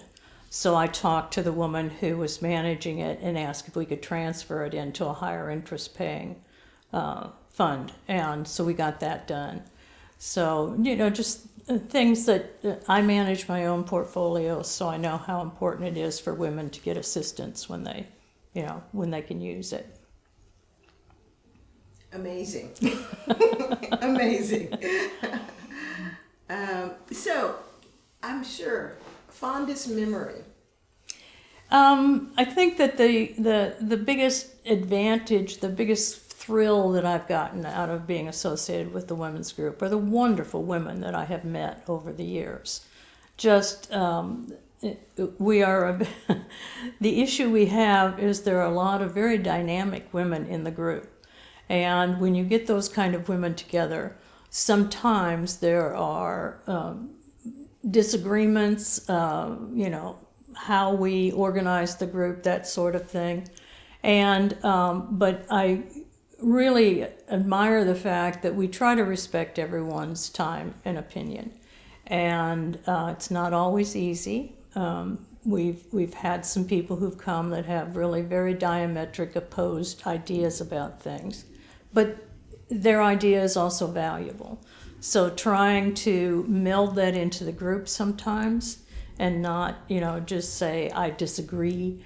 You can say I disagree, but you can't, shut the person down.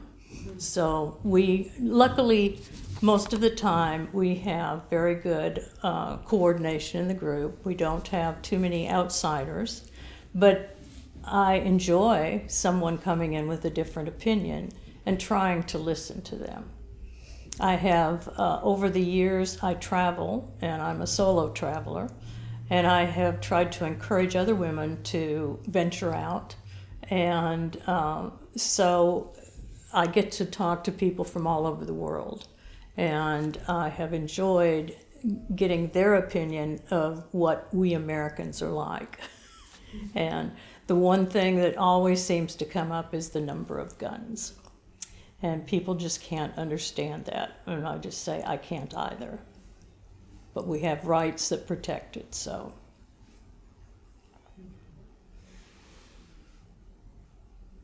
What do you feel is your greatest achievement as a member of this group? Kind of what I've talked about a little bit before. I think that, the technical assistance is probably a needed thing.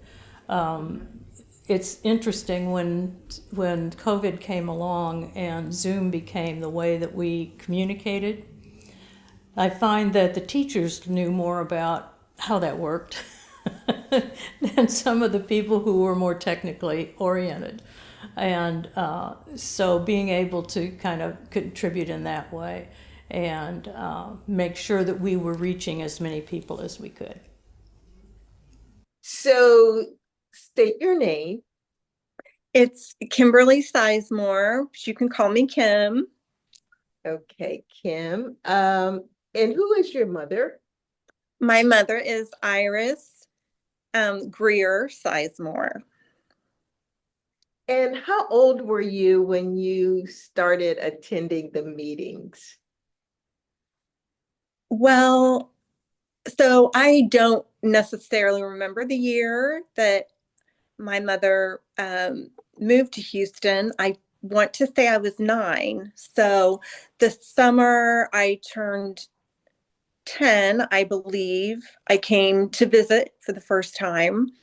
And I want to say she had started the women's group. So 1975, maybe? Yeah, that makes sense. I was 9. Okay, all right. So what stood out most about while you were there at the meetings? So to be honest, yes, as children, we didn't really like the meetings.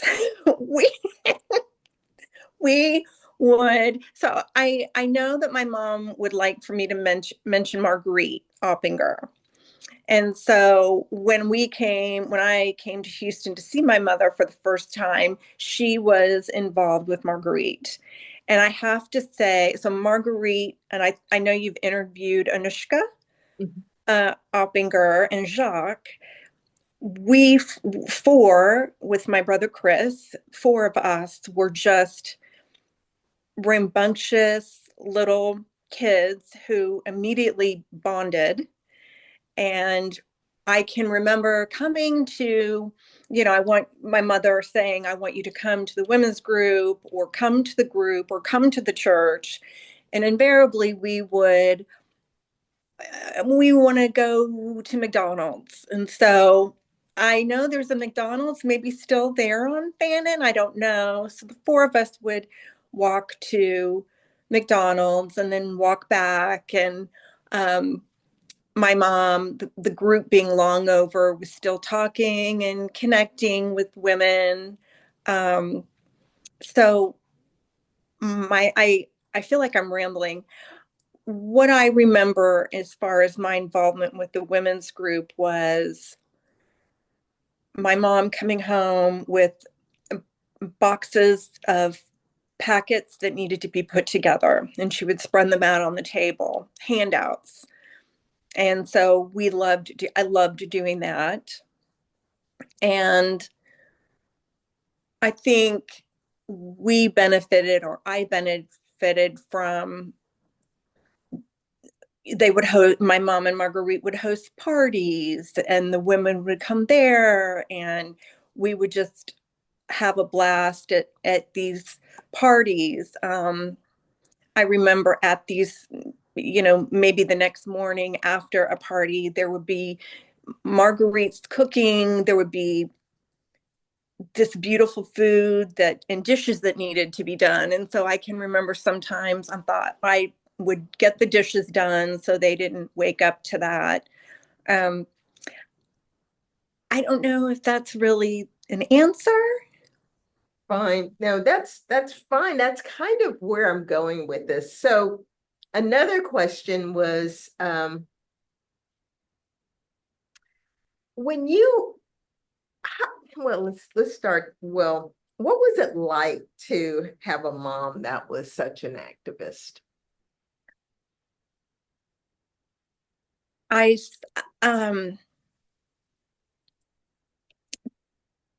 There's probably a lot of different ways you could go with that.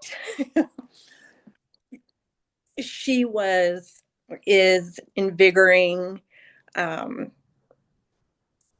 I saw the joy that she brought to so many women. I remember in high school, women were trying to call her to, connect with her. And I was on the phone and she would say, I hear I'm missing phone calls, because I was always on the phone. This was in the 80s. She brought an energy to women. And I think she brought that same energy to, when she would come home from the women's group. The house just kind of would become alive because she was so doing this and doing that and doing this and here's so-and-so. And it was fun to see. Yeah. So, if you had a fond memory, I mean, other than going to McDonald's, can you think of any fond memories that you had, that stands out, being up when you were there at the group or at any of the events? Yeah, she would rent a beach house for the 4th of July each year down in Galveston. And I know it's a different time now, but the four of us as kids would just have the most wonderful time on the beach and in the water and canoeing or floating. And the beach house, I feel like she would rent the same one, and it had this beautiful wraparound deck. So the kids would sleep outside. I don't ever remember coming into the beach house. I do remember maybe one time there was singing, there was chanting, lobsters boiling in the stove. We seances, but we would sleep outside. So we had this freedom that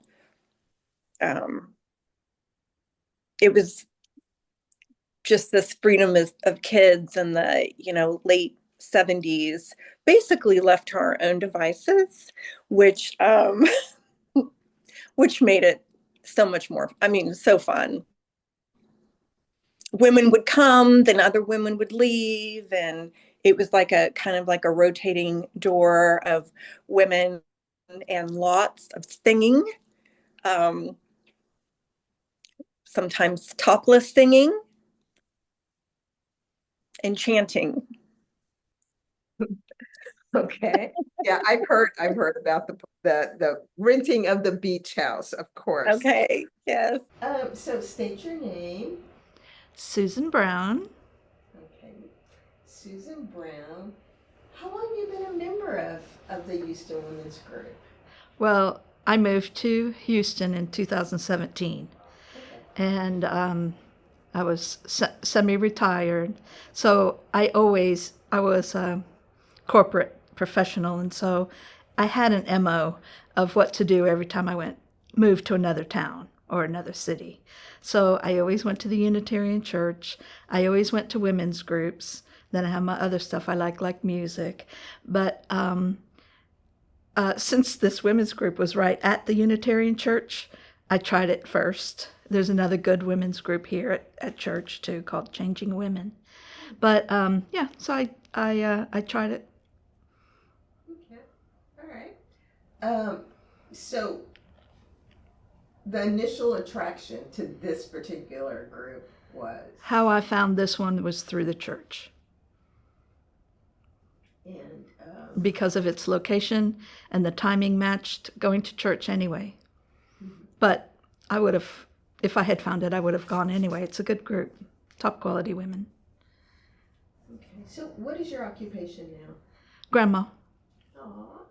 Okay, so what were you? I'm a retired, like a business engineer. And I have taught in public schools and in colleges. And I now part-time as a receptionist. But that was my career, was engineering and business. Okay. So what have you brought to this group? What do you feel like you brought to this group? Oh, really? Just showing up. I love to laugh. I love conversation, and I keep track of current events so I can contribute. And I'm a watchful eye for anti-racism. I'm kind, and I love to laugh.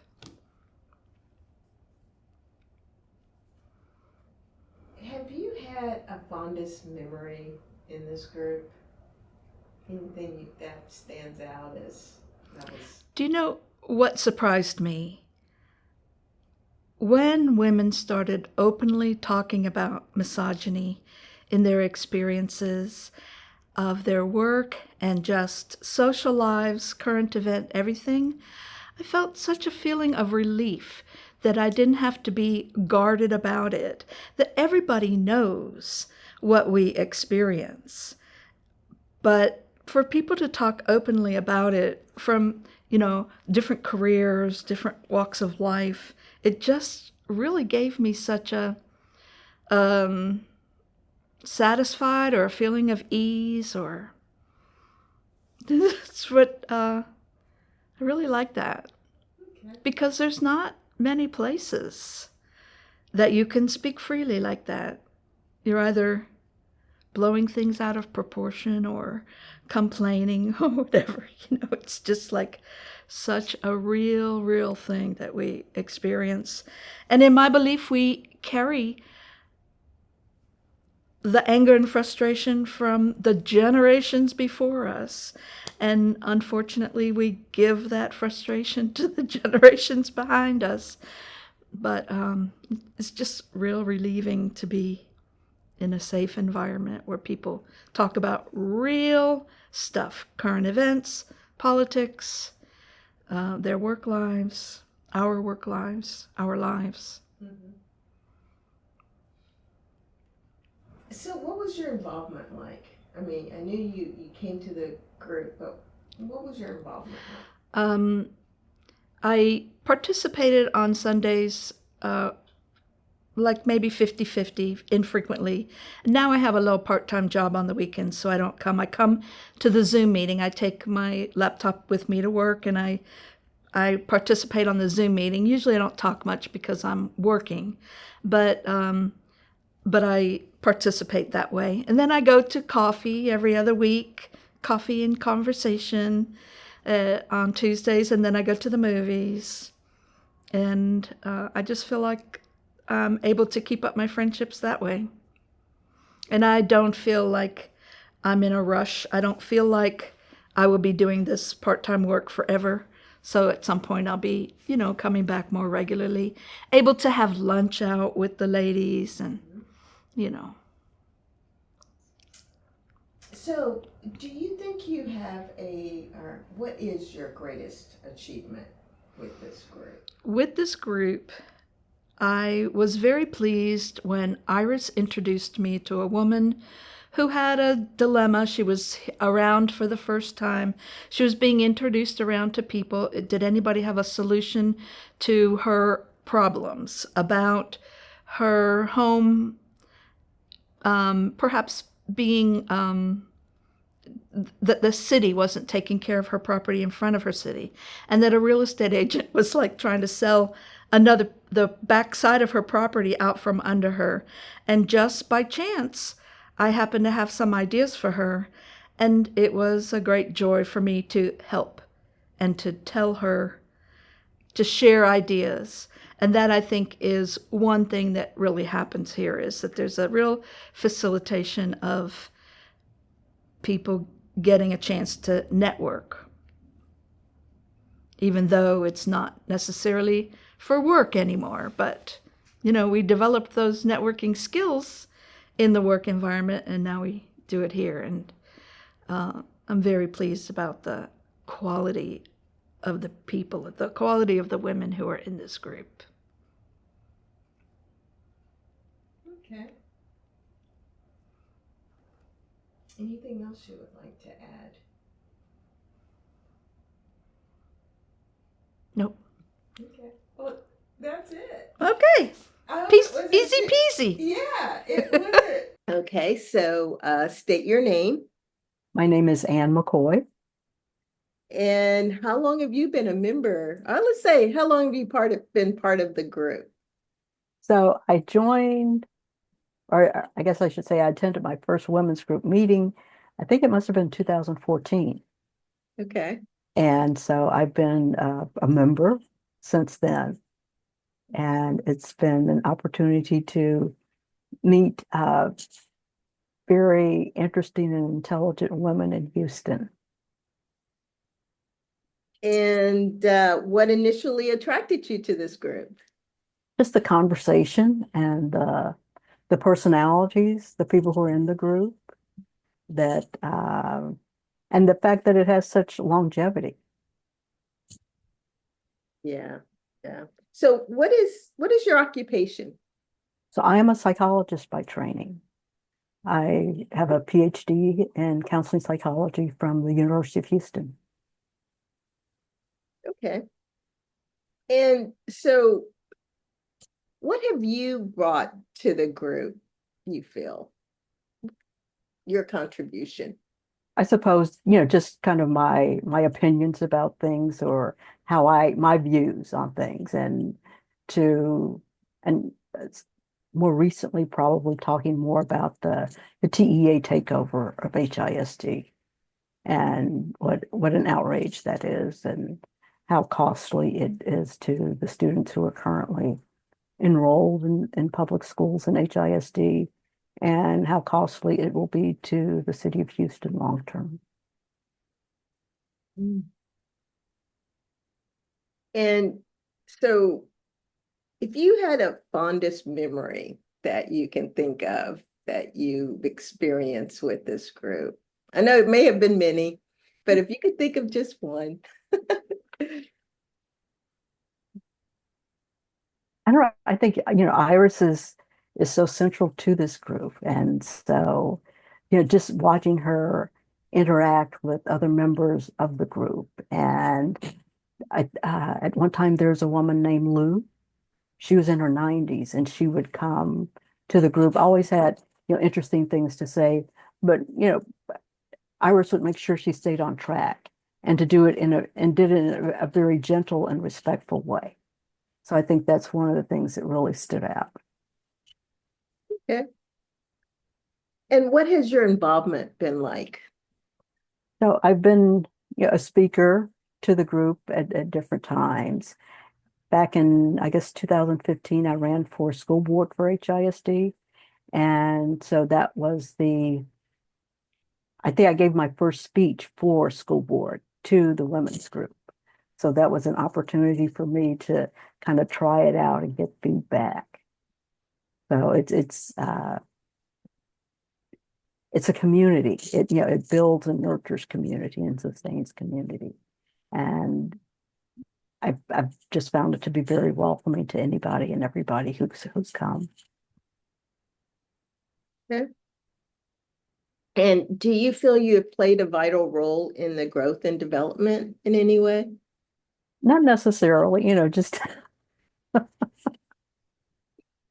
one of the many members that contribute to the overall group. I mean, I think there are people who do more structurally in terms of securing the speakers and letting everybody know who the speakers are and things like that. But yeah, so just just a member.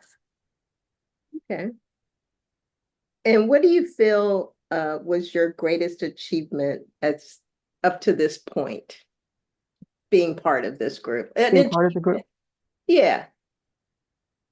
Well, like I said, doing that when I was starting out running for school board, that was I was in over my head and didn't really understand how the many ways in which I was in over my head, but that just the opportunity to reach people and get their feedback and to be encouraged by them and to be welcomed, anytime, at every meeting. So it doesn't matter how long you're away, whenever you come back, everybody's glad to see you. Yep, that's true. That's true. Hi. Good morning. So, state your name. Marjorie Eisen.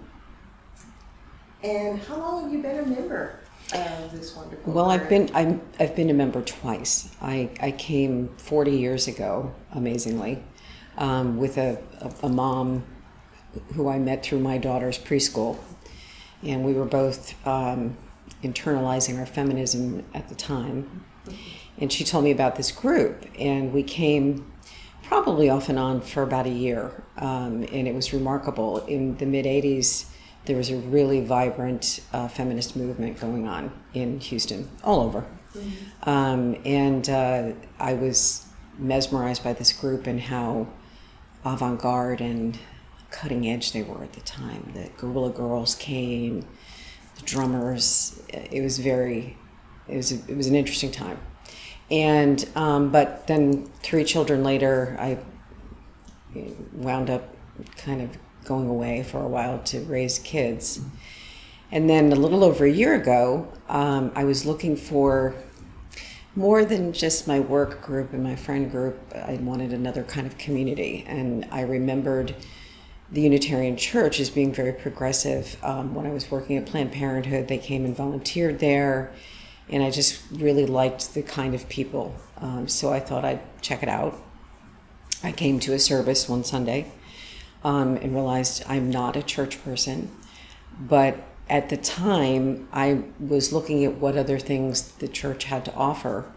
And I saw Houston Women's Group. And I thought, that can't possibly be the same group. And then I said Iris Greer, who I had known as Sizemore at the time. And I thought, it can't be the same woman. And so the following Sunday I came, and it is the same woman, it is the same group, and I have been coming ever since regularly and become involved in the activities. And I'm just amazed at what a more remarkable group it is of women who just are bright and talented, and we have speakers, and the amazing thing about it is there's no requirements other than being a woman.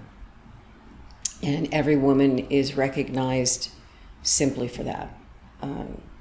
Also for their many accomplishments, but just for being a woman in this world and living in what is now an incredibly misogynist society. More than ever, I feel the need to be around other women who have strength and unity, but also can empathize and sympathize with what it is growing up female in the world. So I've really enjoyed my time in this group and hope to continue. Okay, well, you took care of that question, and that question. But no, so what is your occupation? What do you do? I work in women's health care, and that's mostly what I've done in my adult life is work in abortion care. since it became illegal in the state of Texas to provide abortion care, we segued into a sort of referral and support system for women. So we do pre and post ultrasounds and help women navigate a really difficult healthcare environment. Surprisingly, we've also become a resource for women who want to continue their pregnancies and can't find prenatal care. So we can at least give them their first ultrasound, sizing, and then also a proof of pregnancy so that they can apply for Medicaid. Most women don't have health insurance. So I've done that. I've done many other things, but that's been the majority of my occupation throughout my life. I've worked in dementia care, sales. I've done all kinds of things, but this is my passion, and I'm happy to keep doing it. Okay. So what have you brought to the group that you feel you have contributed? I just think my understanding of the world, of how difficult it is to be a woman in this world. My empathy, I think that's mainly what I bring. Appreciation of others and what they offer. I think some women think that they don't have enough or haven't done enough or something, and I think I help them understand that they're important just for who they are, being a mother, being whatever they do. So, yeah, I think so. Okay. Greatest achievement? Mine? Mm-hmm. With the group. With this group. With this group. Yeah, not personally, but personally with this group. I think supporting Iris. Okay. I think that, she sometimes feels overwhelmed. She's taken this on pretty much herself. So I think supporting her has been my a good contribution. And if you had a fondest memory of, being in this group, what stands out? That's a good one. I have so many. I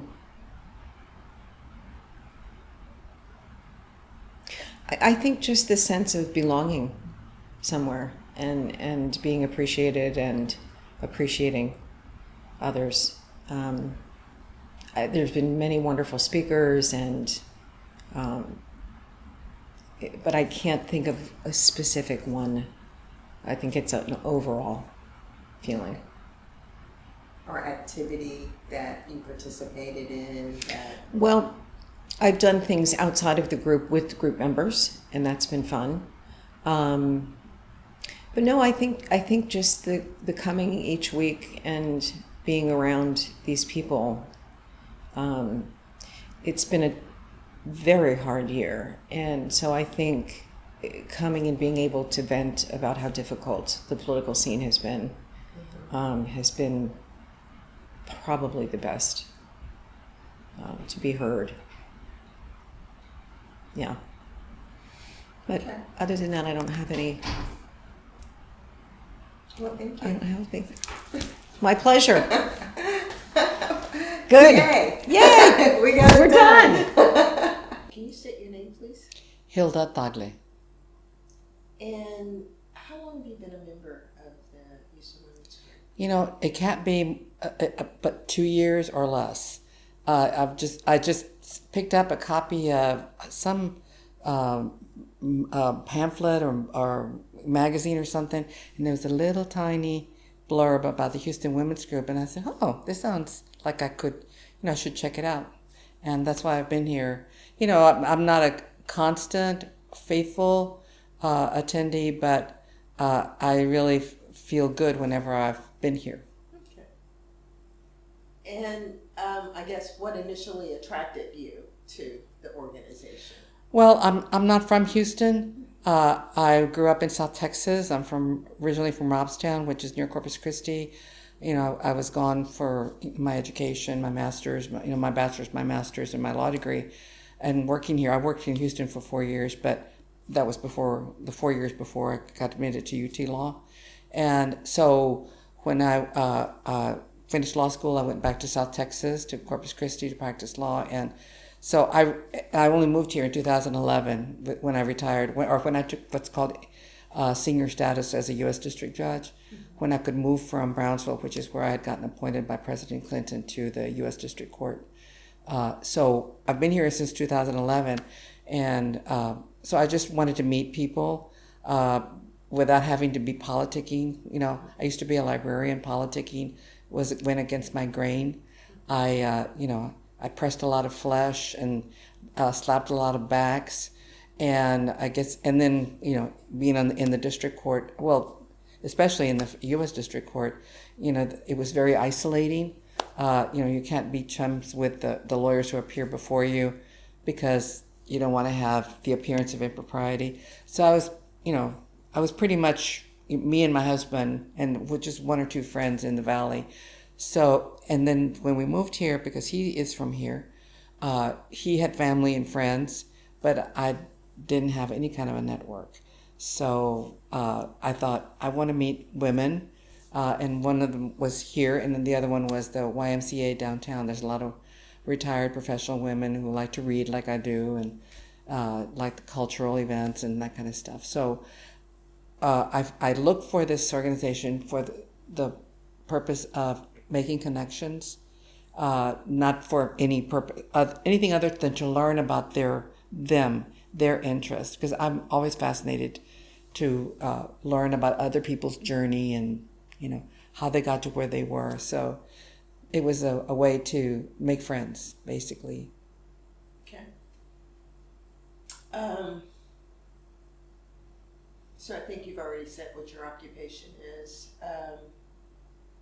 So what have you brought to the group since you've been involved for the last couple of years? Okay. I don't know what they would say, but I'll tell you what I believe I've contributed in some way. I've been asked to speak a couple of times. As a matter of fact, my next speaking engagement got all tangled up in this thread with all of the emails about this interview, the timing and the date. So sometime in March, I'm supposed to speak. I just learned this morning that no, I'm not scheduled for today, but I was ready just in case. So I feel like sharing my story has, and to the extent that I have with them, has maybe opened up some eyes about our women's history doesn't exist unless it's recorded like you're doing. And so many times women achieve things and do things that could be an inspiration for somebody else. And because that's what I found when I was running in my first contested race in 1990. I was reading the biography of a woman lawyer from South Texas who actually flourished in D.C. In the 40s. She was her name is Margaret Raywald, and I was reading her biography, Be Somebody, when I was in my first contested race, and from that book, reading that book, I learned about the essential lessons of politics, like the opponent doesn't always play fair, you have to fight to win, you have to ask people for their vote, all of those things that I didn't know. I didn't learn that as a librarian. It was tough going for me to go from being a librarian to a politician. And so back to your question, I feel what I've brought to the women who have been present when I've spoken, or even just remarks that I've made, or that they will see, hey, if she did it, why not me? Why not my daughter?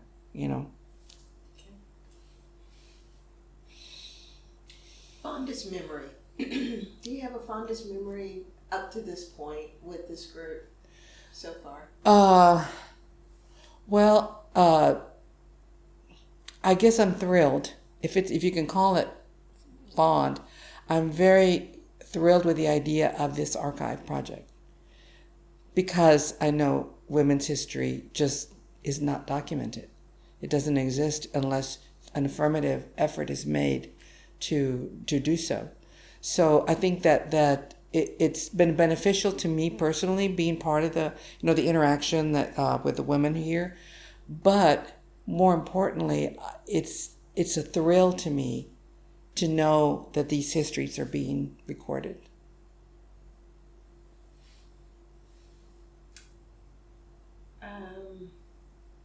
What's your involvement been like with this group? Well, not anything other than attendance and speaking a couple of times.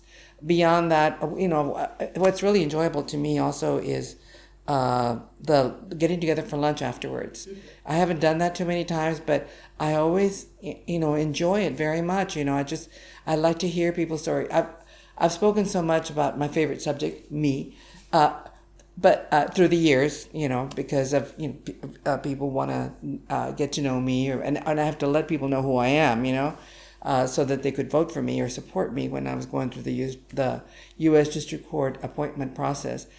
So I like to hear about other people. Maybe it's occupational hazard. In court, when you have an expert testify, they have to give all of their credentials. And I've always been an education snob. When I was married to my first husband, on the Sunday paper, we'd read the wedding announcement. He would read it. I would read it to find out where they went to school and where they worked. He read it to find out where they went on their honeymoon. Well, for me, I always want to know, where did you go to school? What did you major in? How did you get to where you are? It's just fascinating.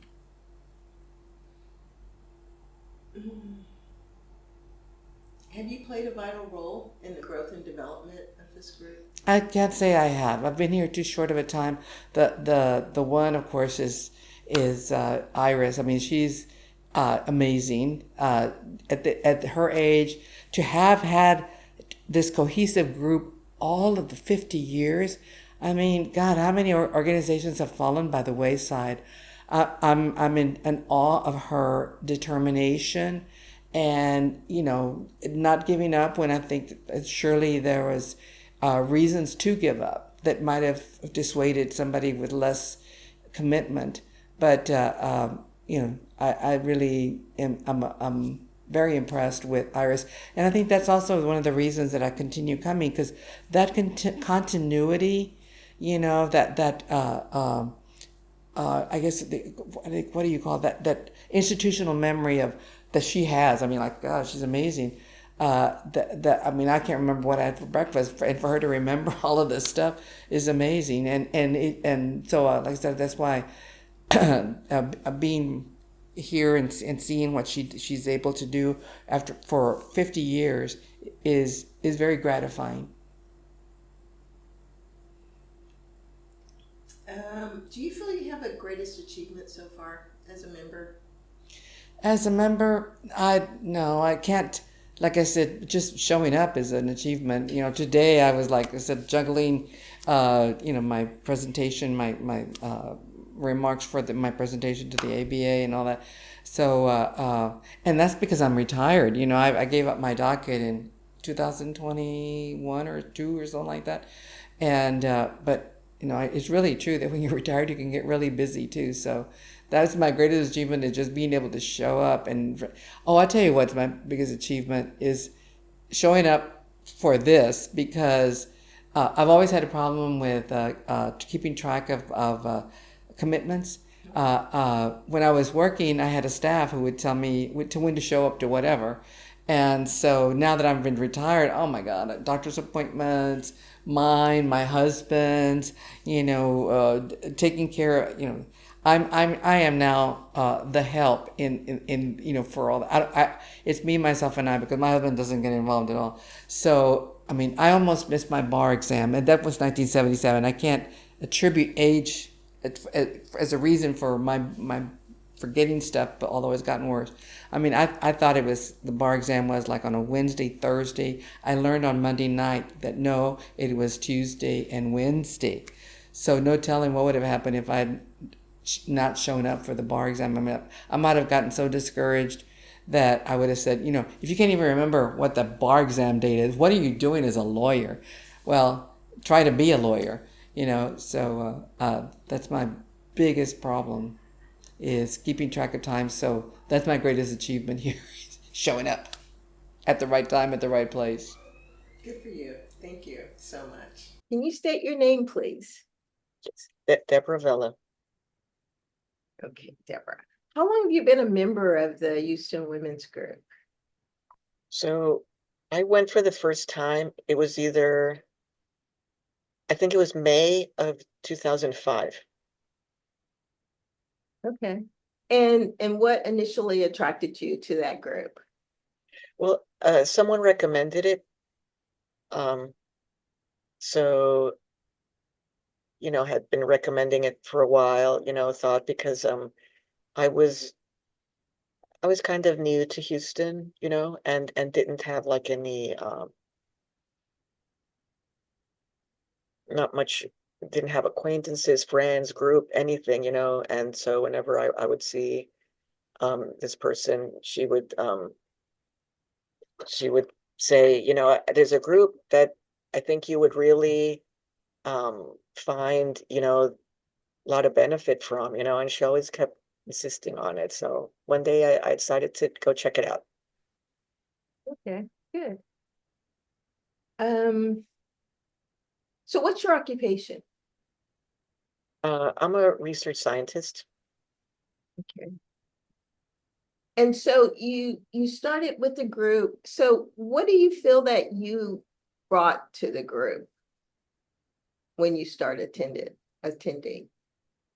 Well, so after the first day I showed up, Iris always follows up with a phone call, so, and she did, and she wanted to know a little bit more about, my background and such. And so I guess for the group, since I'm not a native Houstonian, and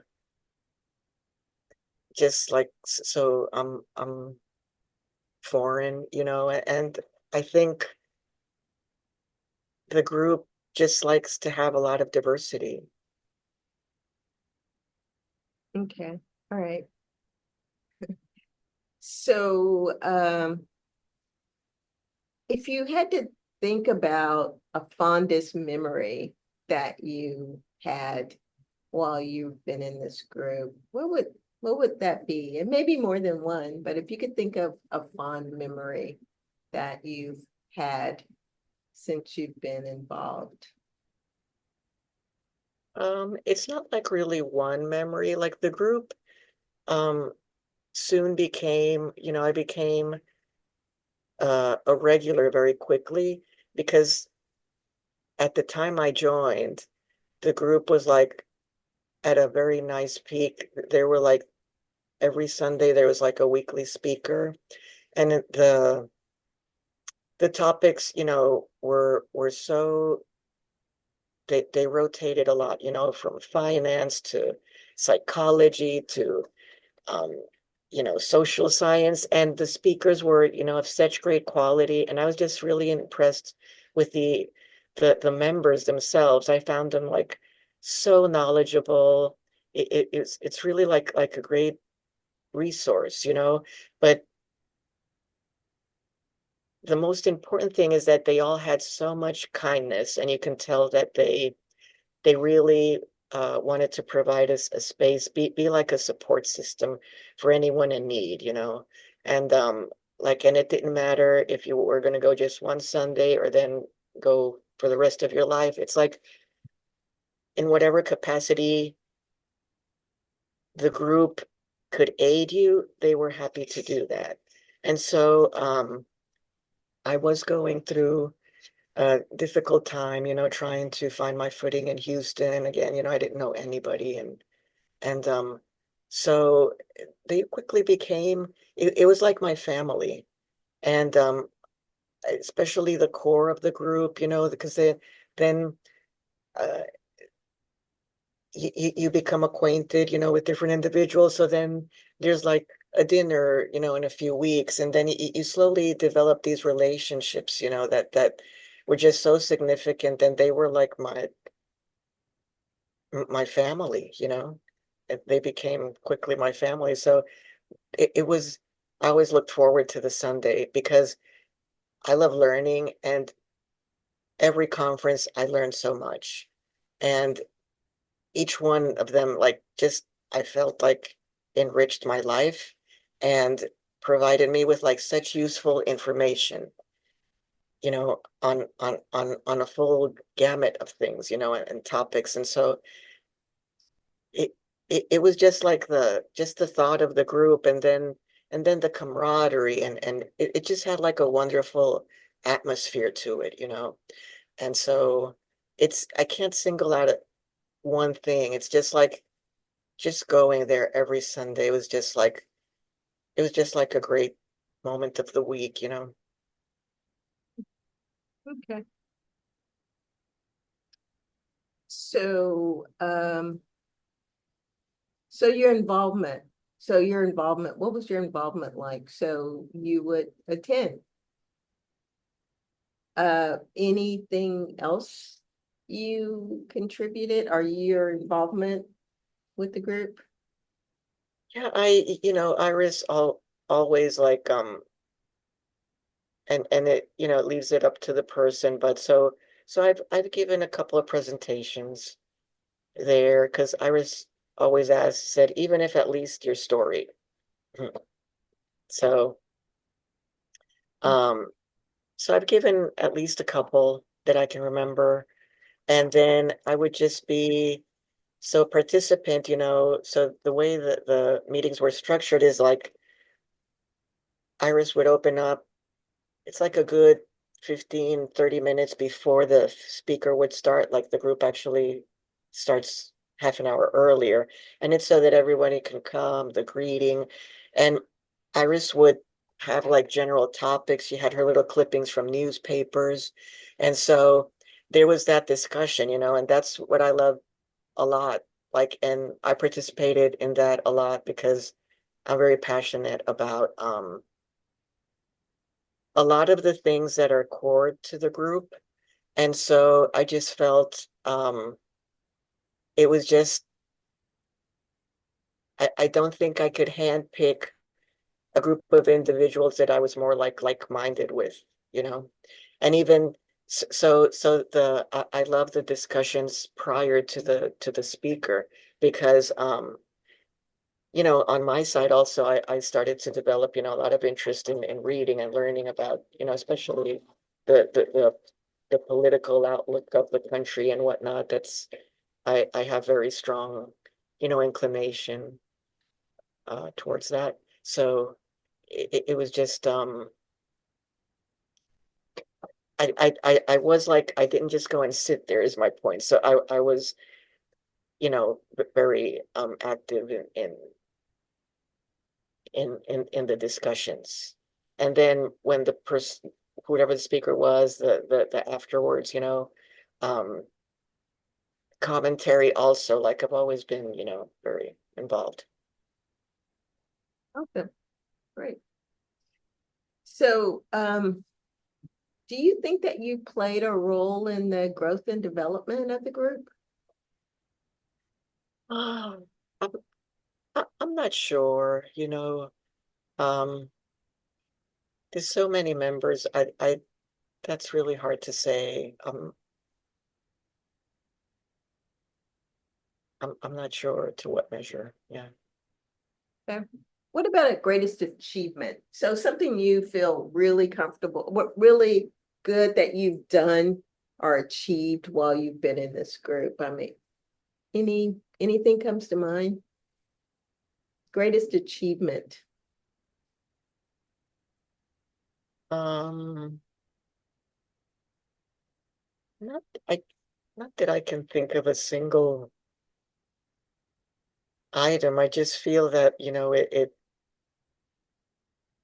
the information and things like from the interaction with all the members, I feel I just learned so much, and it's not really an achievement, but I think it helped mold my outlook in a much more positive way. And I learned a lot of like resilience from them. And that in a way is an achievement, I think, because it's like you really need that in life. And so like you could feel their support, but at the same time, they make sure that you become equipped to face things yourself or on your own when the time comes as well. So that you can are better equipped for life, So can you state your name, please? I'm Sandy Boyd. And how long have you been a member of the women's group?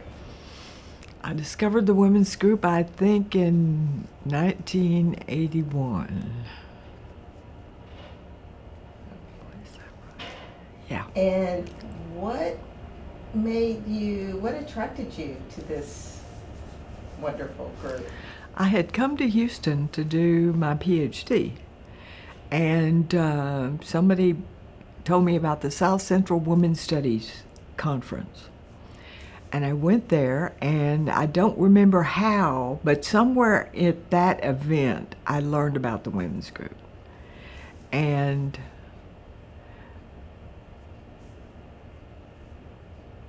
I can't remember how I learned about the church either, but it was in that time that I wound up coming over here.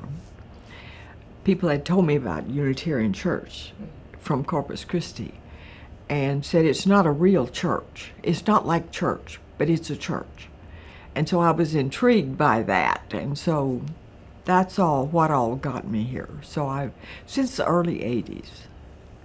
And serendipitously, as a result of coming up to do my graduate work. Okay. So what is your occupation? I was a professor of psychology at Houston Community College for 40 years. Okay. So what have you brought to the group? Your talent, skills, opportunities. What have you brought to the group? Well, a few times I've talked about my work, and I've talked about racism, and I've connected the women's group with the Center for Healing Racism, which I also found about that same time. So I've been involved with the Center for Healing Racism almost that same length of time. They came into being in 79, I guess. Mm-hmm. And I found them pretty much thereafter.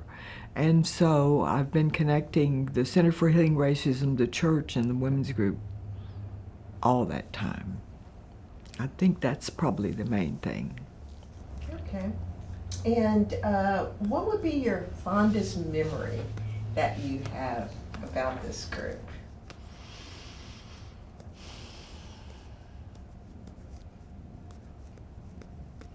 I think just the camaraderie is the main thing. The fact that everybody's there for everybody. And Iris is such a delight, And we've shared a whole lot of meals together, and that's a lot of fun. I'm trying to think of a specific event, but I'm not sure I'm going to come up with it. But what I have in my mind is an idea of a community. It's a community. And a place you can depend upon and be able to go to or not go to. It doesn't put any pressure on anybody. And so I've had plenty of time to work has been kind of a big deal. And when you're teaching 7 classes, you don't have a whole lot of time for a whole lot of extra things. And so it being flexible, loose enough to come and go, that's been a value as well. And the consistency of it, the stability of this organization for this length of time, that's a fabulous thing, to have something you can depend upon. And the women's group has been a dependable sort of a stability factor. And so that may be what draws people, keeps people, and is part of the value, providing a space, a place, a group, people you can depend on to be there for you. But a specific event, I'm not coming to it. And that's fine. What you said is definitely, something that can be a part of that answer. So what was your involvement like?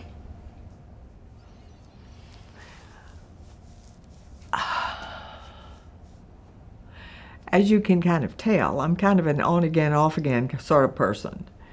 And so I think there probably were a few years where I was really consistent and showed up every Sunday. And that probably would have been in the 80s, maybe early 90s. And so it was wonderful to be able to come and invariably learn something, find out what's going on in the world that's relevant, and I guess I'm a kind of a try to do something for the world sort of person. And this was where I could find out what needs to be done, what's broken needs to be fixed, what can we do to make this world a better place, or what's going on that's going to be fun. And so we heard programs about what's going on and where to go and where to get the best bang for the buck. Because the diversity of the programming has been delightful and varied, and if I had a list of all that, I could pick some specific events, I'm sure. Because not all speakers are the same, not all are as fabulous as the others, and some have been really fabulous and good programs, and that get you involved with events and meeting new people. So you've got the same old people that are there all the time you can depend on, and you've always got new people to learn from and meet and follow and whatever. Okay. And lastly, and I think you answered this before, have you played a vital role in the growth and development of the group?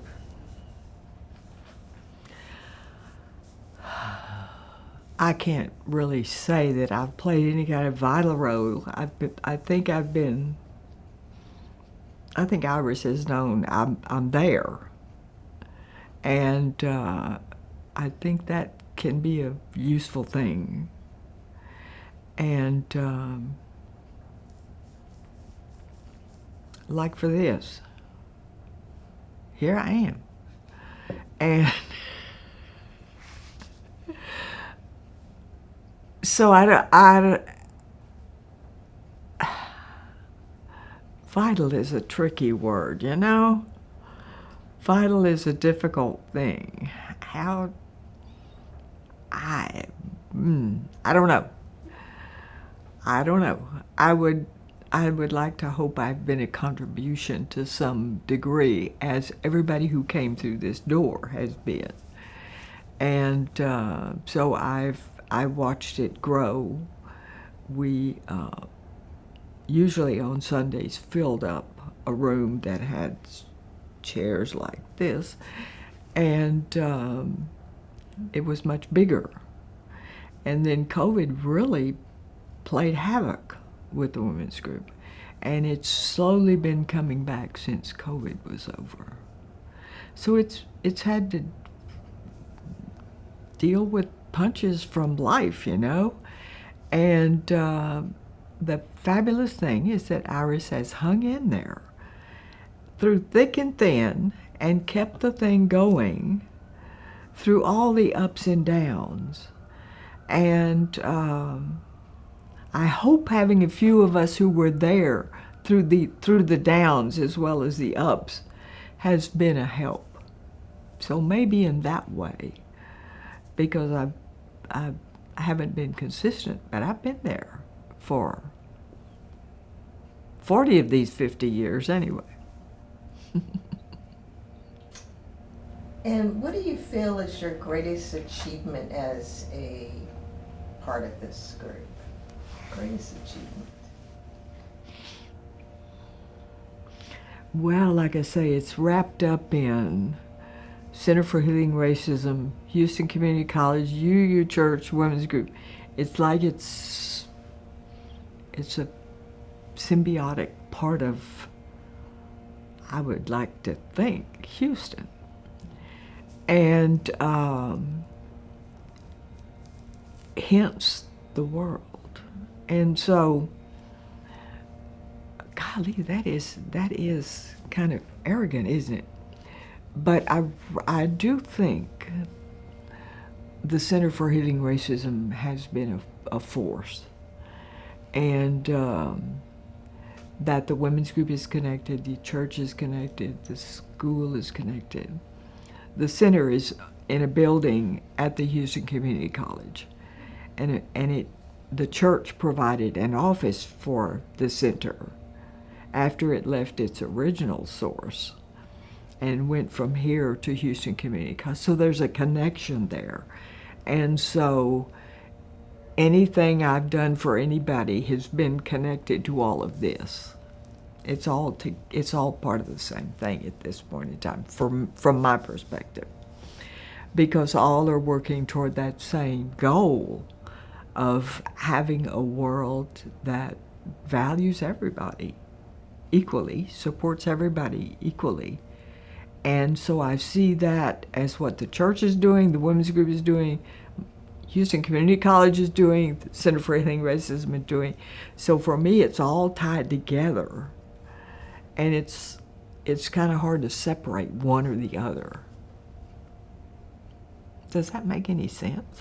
Does that have anything to do with your question? Yes.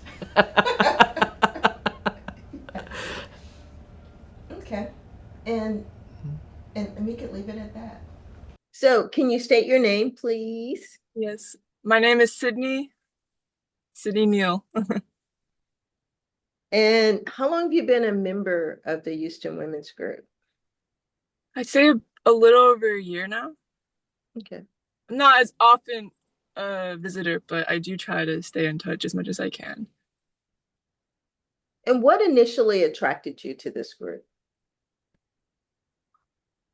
It was around a time where I was really unsatisfied with like the communities that I was in Houston, and Iris had lived right near where I was, and Marjorie was my neighbor, and I just met up with them, and it seemed like a really kind of fateful encounter, so I started coming to the club.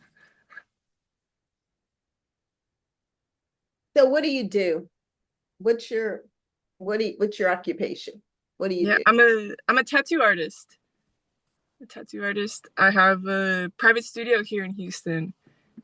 That's what I've been doing for the past 3.5 years now. Okay. And what do you feel you have brought to this group? I guess I see it as like a perspective from the younger generation, I guess.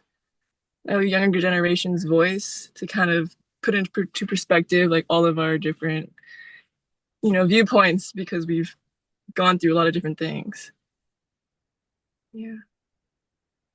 And, through this 1 year, do you have any fond memories, or can you think of anything that stood out that made you feel really good?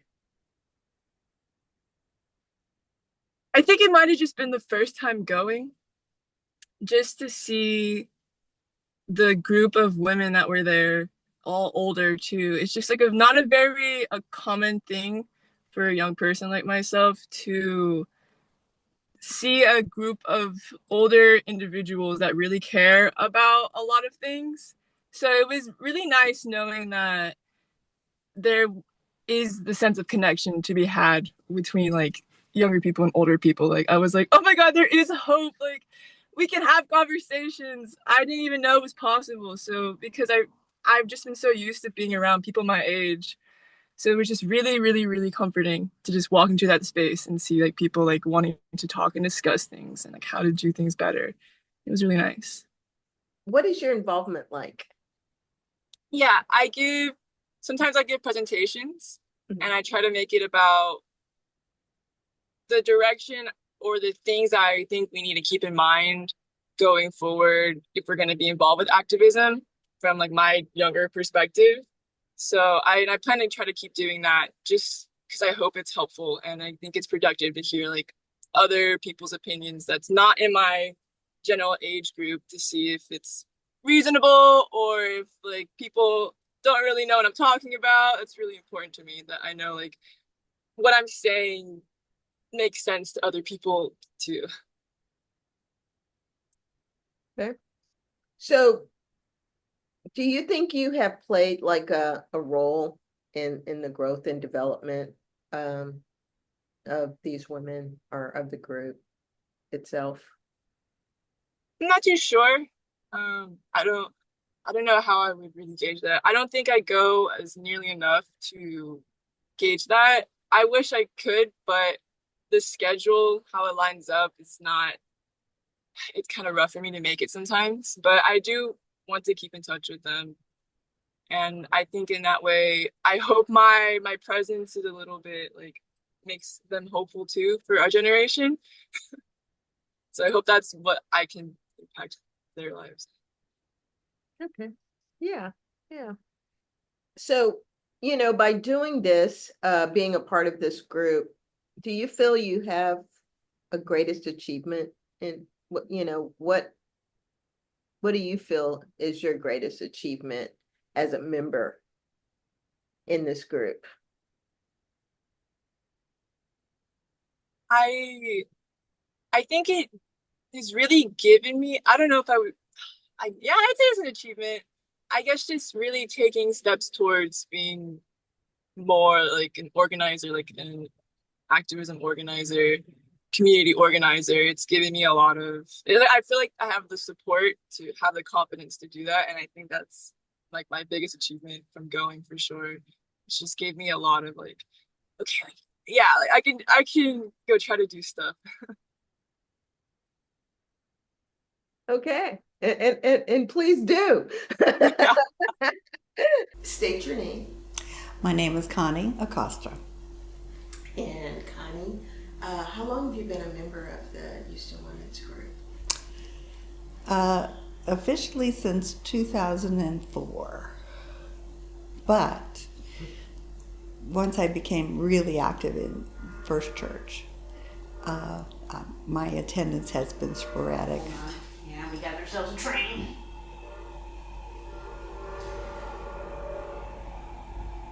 Yeah, I love it. Yeah. Urban life. Rotate you a little bit. Where? I'm just gonna turn. There you go. Okay, I'm gonna ask one more time. So you start with the name. Your name, please. My name is Connie Acosta. And how long have you been a member of the Houston Women's Group? I officially started in 2004 and attended quite regularly. And then once I became more active in First Church, I attended sporadically, but I've always kept up with what the women's group is doing. Okay, and what initially attracted you to the women's group? At that time, I was really going through a difficult period in my life. And I just felt that the sisterhood would be supportive. And it was, very. Okay. What's your occupation, or what was your occupation? I was a trial attorney for 54 years. And then I retired for the fourth time in 2015. So I've had about almost 10 years of being retired and love it. So what have you brought to the women's group that, be it talent, skills, opportunities? I've always brought an open heart and an open mind. And I look to everyone I look to to give them support and to get support in return.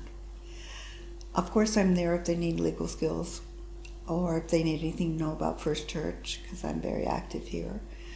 And just, I have kept up my relationship, particularly with Iris and some of the other women. And it's just been a good symbiotic relationship.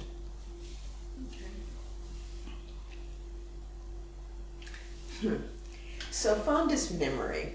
So I know you probably have many, but if you could think of anything that kind of stands out as a time that just really you had such a fond memory. I mean, I remember coming to one meeting in particular, and it was a controversial topic. And the thing, you don't remember details about it, but you remember how you felt. And that was it. It was, that one hit me so spot on. That was something I was going through that day. And I left with just the best feeling in my heart and in my soul. And that's what I remember. The names, since 2004, only one is Iris. And I know a lot of the women aren't there anymore because people come and go as they need to. And that's what I like about the group. It continues on. It has the same intensity no matter who's there or what the topic is. But you always just get that feeling of sisterhood.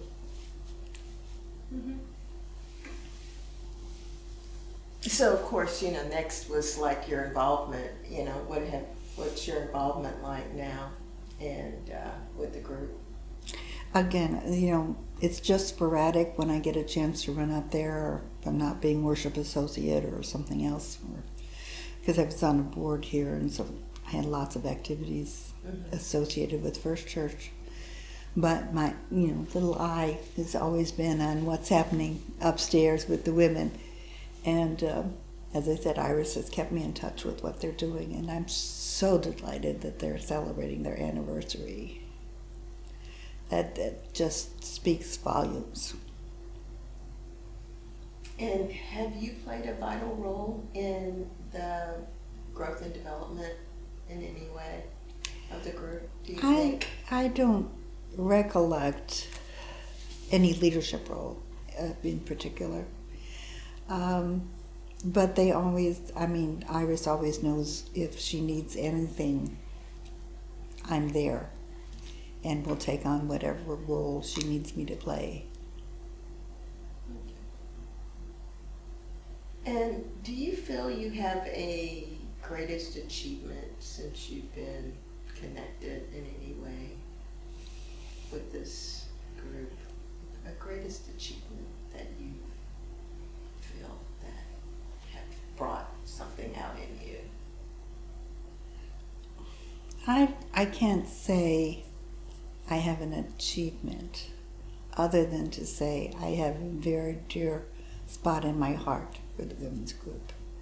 And I will always be there for it and support it. It's, my role has always been kind of supportive and administrative or whatever, as opposed to taking on a leadership role. That's it. Well, that's it for me too. Thank you so much. I just want to say congratulations to the women's group. I just love them. I like it. It's cool. Yeah. All right. Scene 1-0, take 1. Okay, so, Leeya, can you state your name, please? Leeya Esther Avneri. And how long have you been a member of the Eastern Women's Group? I want to say maybe 2 months, 3 months. Okay. And why did you join? Well, I think I find it hard to find community and stuff just by going to work, going back. I feel like living in Houston is very much like sort of like a work camp in a way. You know, you go to work, you go home, you make dinner. By that time, you're already tired when you work like a 9 to 5, like most people. And I'm not very religious, so I don't really go to a church or anything, but I wanted to meet people. I wanted to be able to express myself with different like-minded people and just widen my horizons. And that led me to Googling Houston's women's group in Google, and they popped up, and that's pretty much why. I mean, I wanted to get out there and find any kind of thing that could help. I think I saw in a movie actually a women's group, and so that probably gave me the idea to look up if I had one nearby. And yeah. Okay. So, 2 years. Oh, thank you. Sorry. Yeah. Appreciate it. Just so we don't have too much exposure. Yeah. So what's your occupation? Well, I work in construction, so I'm in sales construction, mostly just commercial accounts. So we build fencing gates for schools, for hospitals, for, like we're doing right now, like a bus, like kind of like a transportation center for school buses, things like that. So I do the sales aspect of that. I work with general contractors and I coordinate the job, and pretty much what I've been doing for the last 4 years. Cool. And in those last 2 months that you've been involved with this group, what do you feel like you brought to the group? I think that my age, I'm very young compared to most of the group, and so I think I bring kind of a perspective of the younger generation to the group, and I think that everybody appreciates it, and you know, it's refreshing. It's a different standpoint on it. And just to hear how the younger generation kind of navigates through social situations and things like that. Mm-hmm. And so far, you know, what have you really, what has been a fond memory just in the last 2 months that have, you know, just made you smile? Yeah, so I went to lunch, that very first meeting that I had. I went to the lunch afterwards with the women, and I was talking to some of the women, and they were telling me these stories from when they were growing up, and it was just so incredible to hear one of the stories. Just like, it took me, like, I thought I was watching a movie just listening to her telling me her story of how like she had to study like overnight in order to become like I think it was a lawyer, and her husband didn't know about it, and it was just like so much history packed in like one story, and it was just so interesting to hear. And that I just keep thinking about that story all the time, and it was very cool that she felt comfortable to open up to me about it, and then just took me back in time, and I felt like I was just watching a movie listening to her. It was incredible. Okay. So since then, since you've gotten involved, tell me, how have you gotten involved? Yeah, I mean, I decided to become a speaker. So on March 30th, I'm going to be doing, I'll be the speaker for that day. I have a lot of like insight. I'm from Israel originally. So, well, I was born here, but my parents are from Israel, and I grew up in Israel. And so I wanted to talk about something that was personal to me and get, you know, the women's opinion on it and hear what they think. And that's the Palestinian and Israeli conflict, but mainly around those topics surrounding fake news, because there's been a lot of fake news in the media, which is something that I think the younger generation can understand a lot, because it's constantly thrown at us on all the social media platforms.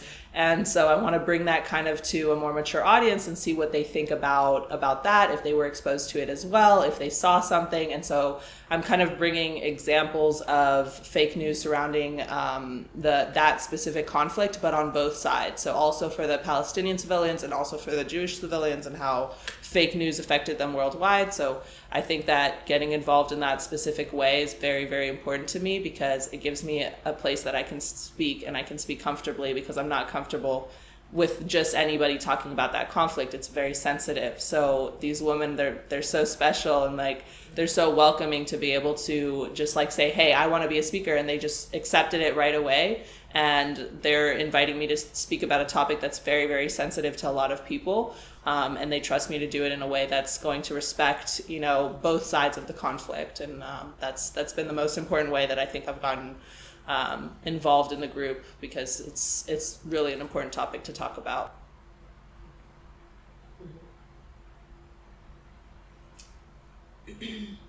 So that is very cool that, you know, you're wanting to do that.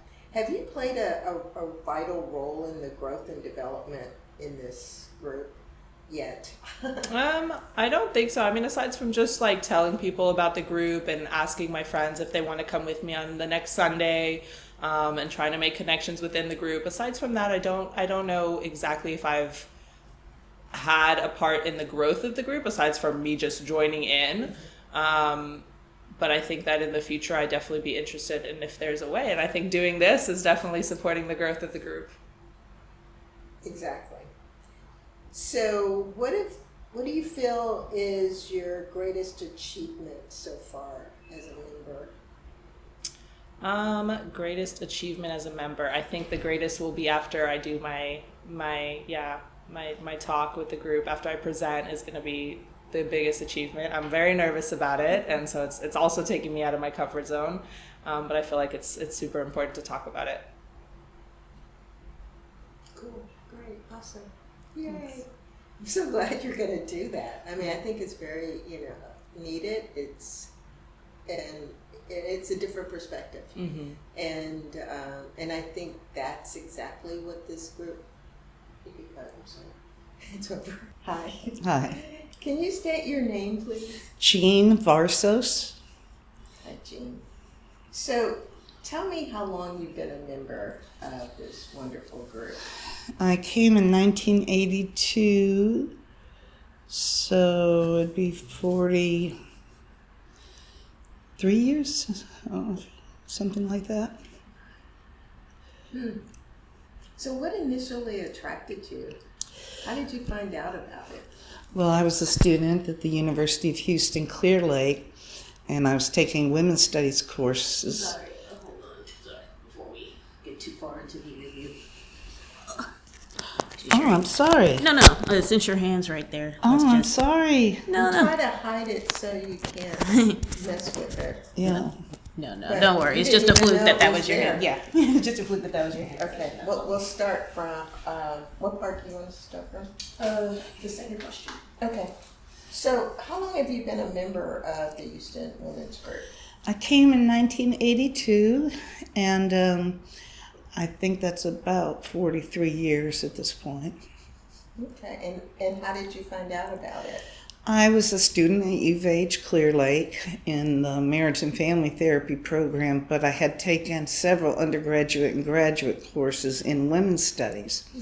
The director of the women's studies program had said we could get extra credit if we went to the Houston Women's Group. And so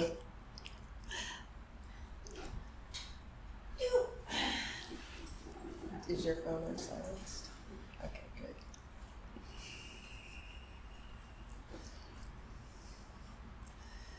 We're recording, right? Yes. Okay. So she gave us extra credit, so I needed the extra credit, so I came and never stopped coming, off and on during the years. Okay, so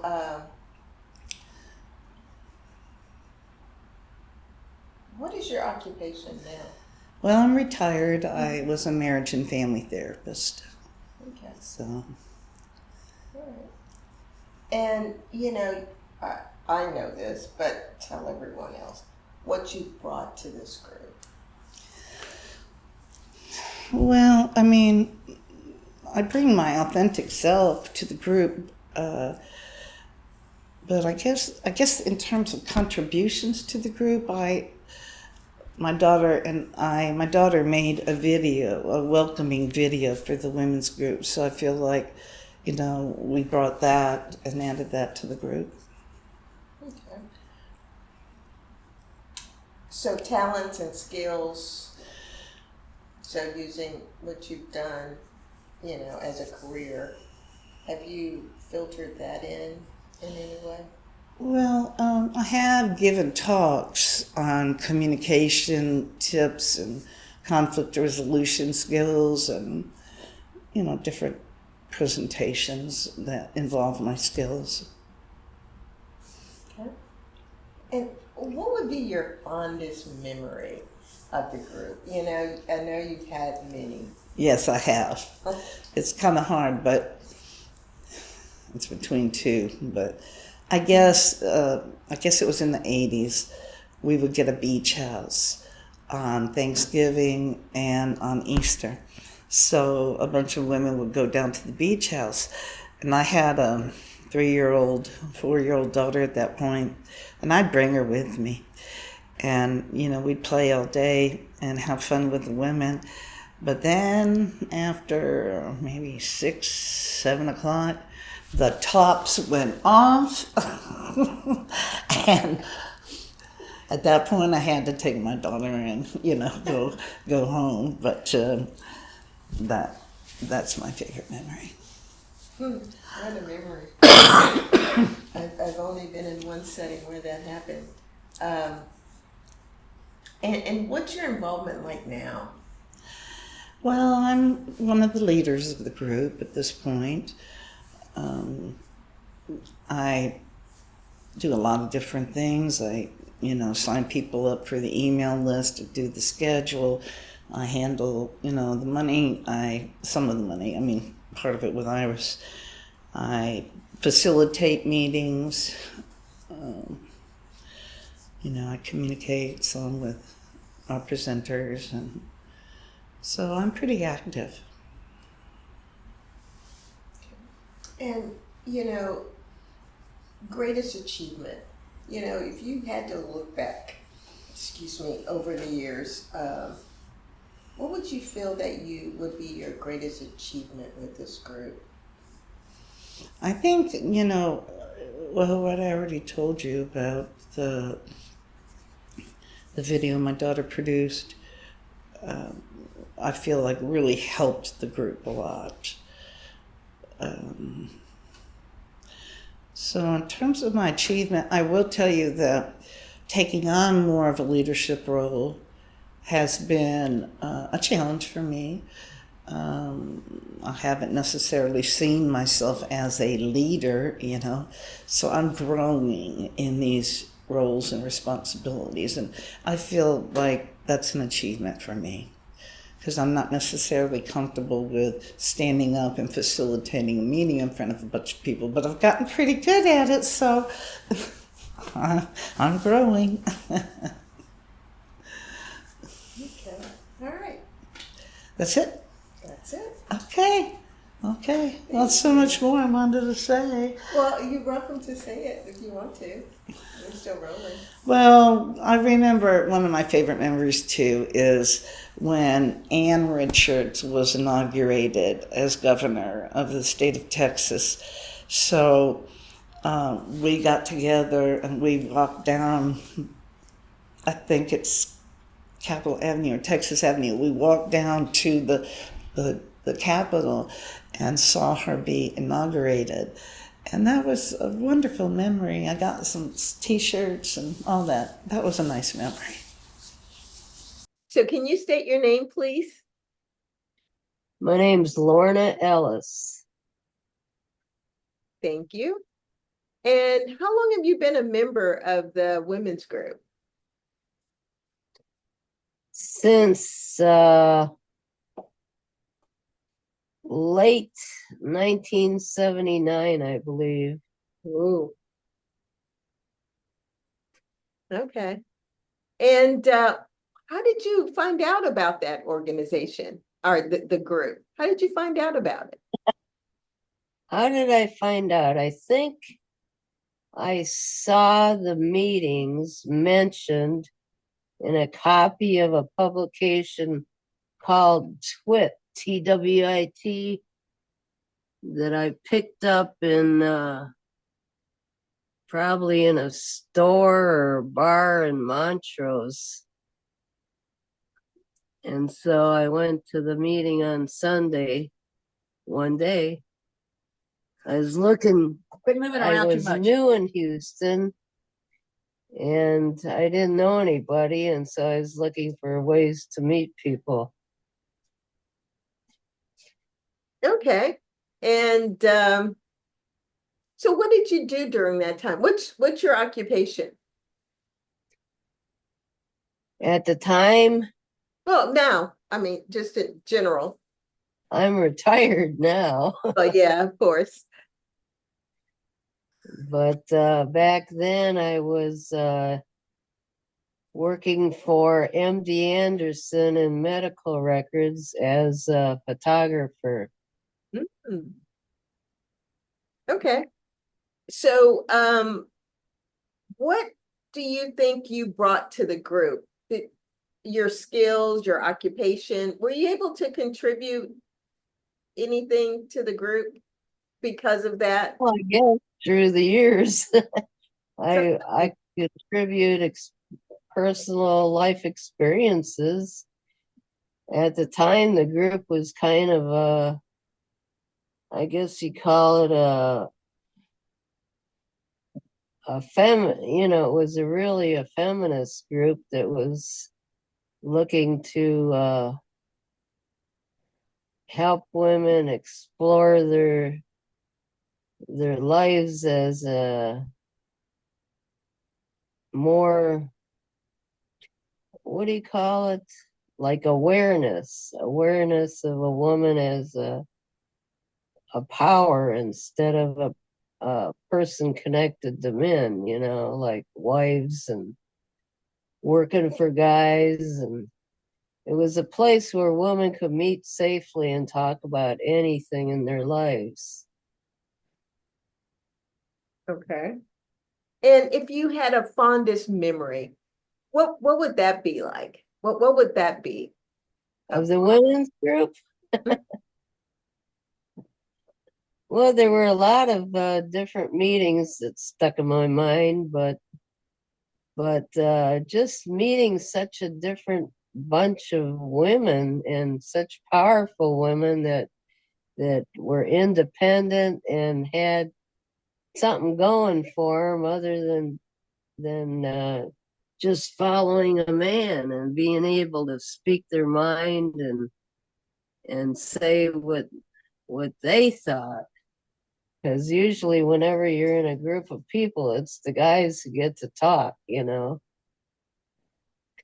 So that's what I liked. And I learned so much from those wonderful women of all different classes and all different careers and all different kinds of people and races and everything else, young and old and in between.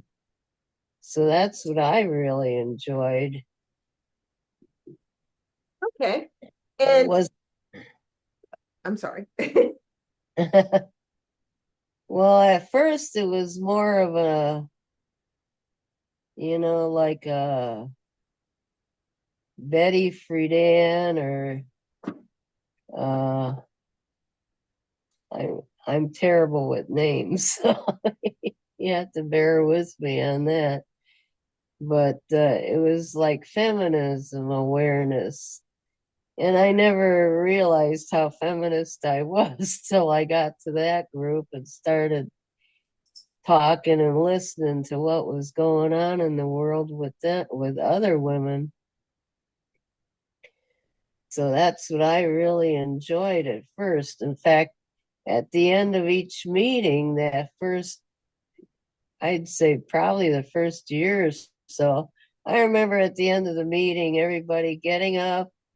We used to sit in a circle and everybody would get up and hold hands and sing a song at the end of the meeting. And I thought that was a little hokey, but it was sort of fun too, And I don't know why they cut that out eventually, but it was sort of fun because you got to feel friendly with all these other women, And later on, there was so many other things that came along. Iris would get speakers that were just wonderful from all walks of life and from all different kinds of activities.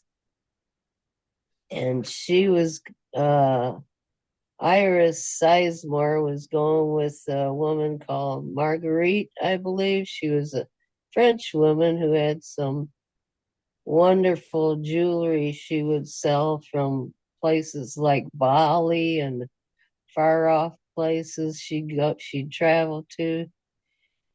And she was very interesting too, but she didn't go to many meetings. I mainly met her going to lunch after the group meeting.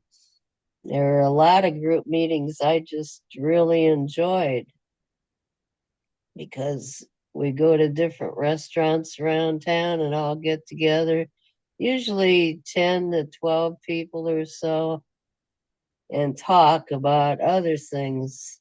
But Iris had speakers from all walks of life.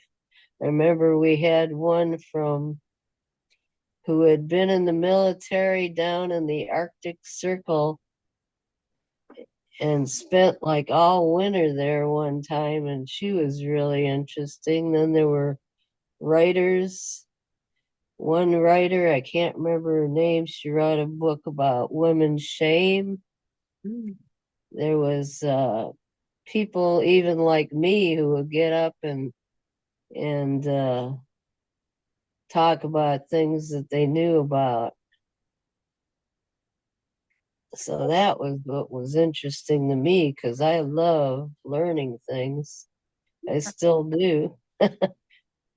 Well, what would you say was a greatest achievement? Like something that you felt like you achieved through being part of this group? Well, I think one of the things that I never knew I could do and that really came out was when a lot of times different groups would evolve from the women's group. Like we had a book club that met at the library, who was all people from the women's group. And there was a movie club. There was later on through the years, Jacsun Shah joined the group, and Iris was her partner, and she started through a grant class in poetry. And so I went to that class and I started writing poetry. And that was something I never knew I could do. And I learned how to write poetry. I wrote a lot. I made myself a little book of my poems. And I got one poem published in a actual book of poetry. And so that was interesting. And occasionally I still write a poem. And another thing I did was one time I also am an artist and I paint a lot of different pictures and in acrylics and watercolors and so on. And one time we had what was it? Like Women's Day that they were celebrating in the Unitarian church that we met at. And they wanted, so I put up a bunch of my paintings in the church, most of them related to women or women's things. And so that was a nice opportunity to show some of my work. Awesome. What else? That's it. Lots of things. I know. I mean, we could go Lots on of and on. But yeah, those were what memories, what wonderful things, you shared. And oh yeah. Yeah. And we get together and go to movies. Right. We made that a thing for a while, for a few years, and just through the years, off and on, through different things going on in my life. Sometimes I lived far away and didn't go too often, and sometimes I went every week. It just depended. Okay. Well, thank you. Oh, and that's also how I found out about LOAF, which is another group called it's LOAF stands for, what does it stand for? Lesbians over the age of 50. Lesbians over the age of 50. Right. And I remember when LOAF started, I was under the age of 50 and I couldn't go. And I was really disappointed in that because they were strict about it back then, back in the 70s or 80s rather. They were strict about not allowing people under 50 to go. And they seemed kind of like a stuck-up bunch to me, but I did eventually join them many years later. Okay, is Pat ready to go?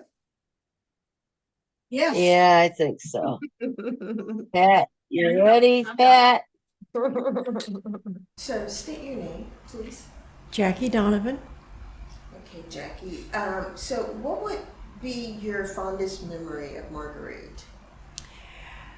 I loved her spirit. Every time she would come into the room, it would just light up. And I'm sorry to interrupt, but could you say her name? Yeah, I know. I was going to go back to that. So, yes. Every time Marguerite would enter the room, she would light up and I would light up. I was always so happy to see Marguerite. I am wearing a necklace that she made for me. I have quite a few pieces that I got from her through the years. And when I come to the women's, I wear them all the time, but when I comes to the women's group, I always make it a point to pick something that I got from Marguerite. Also, she made wonderful cookies. So that was always a real treat. But mostly I appreciated her for her dedication to the women's group. She was probably the major founder and never left the group. So she didn't always come on Sundays, but she did pop in periodically. Stop. Okay. All right. Well, thank you so much. Okay. Okay, Dianne, state your name, please. I'm Dianne Reece. And how long have you been a member of the women's group? Well, I'm not sure that I would technically label myself a member. I have been attending. I attend the First UU congregation, and since the group meets here and has been meeting here for such a long time, I make it a point to keep up with what they're working on and things that they're focused on. And so I've been attending here for 25 years, so that means I've known of the women's group for about that same amount of time. So Okay. And so what initially attracted you? I mean, I know you go here, the church, but what initially attracted you to the women's group? So I am, as part of my other contributions, let's just say it that way, to the church, I also work on the programs that the church offers to the community, and I also have been actively involved in the Justice Coordinating Council.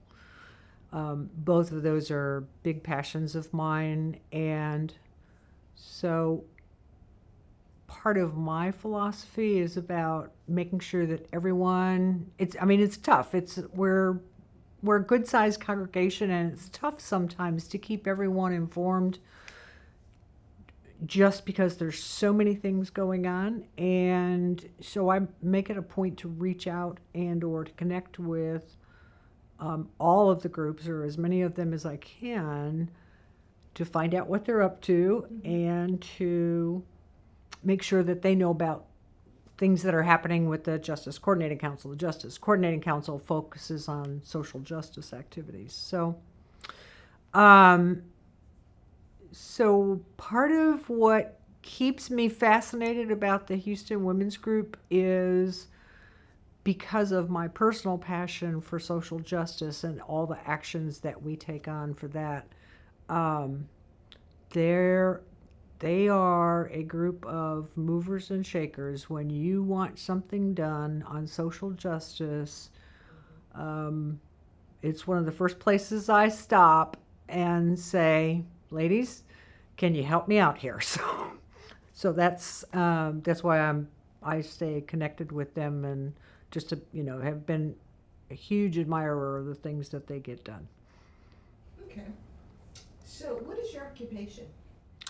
So I'm semi-retired, but I am a corporate human resources executive and have worked all over the world managing people's teams, groups in the human resources function, but that has strayed into lots of different areas for corporations, but that's the primary role that I fill, is overseeing the human resources function for major corporations. Okay. And what have you brought to the group?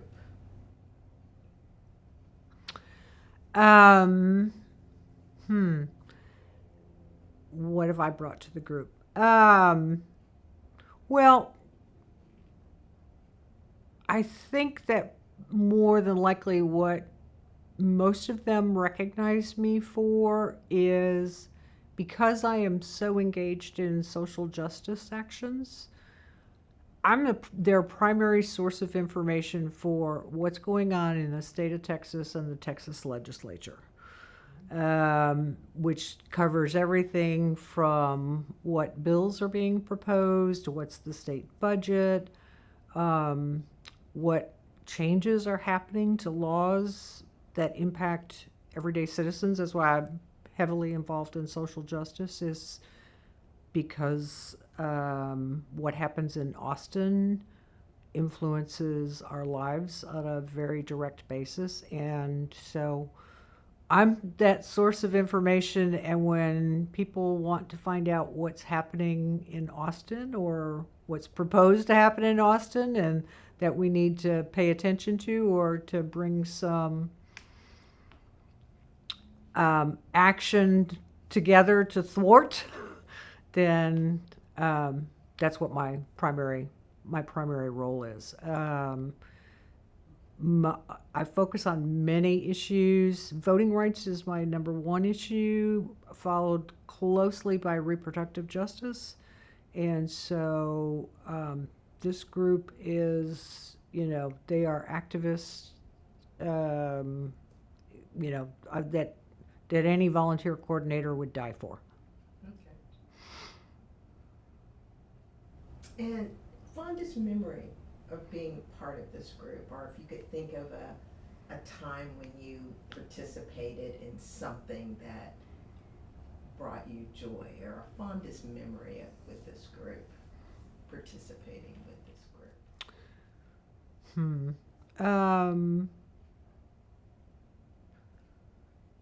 I may have to think about that one a little bit. Let that one cogitate. Go ahead on, and I'll. Okay. So, basically you've said what your involvement has been like. Have you played a vital role in the growth and development of this group? I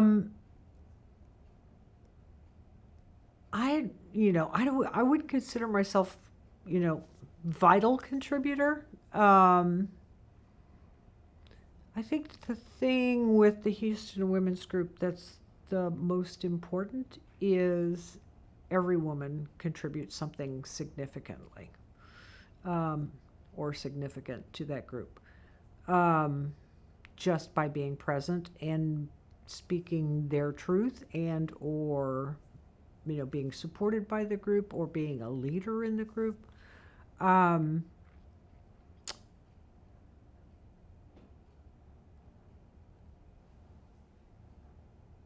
It's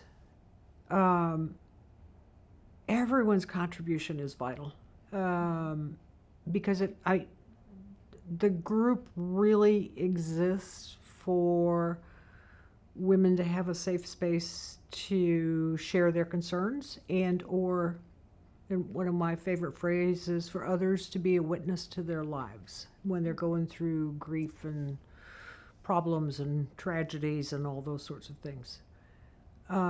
So every woman plays a vital role, and my vital contribution is I provide information that they ask for and point them in directions of potential resources. But I think the only other vital part is I provide,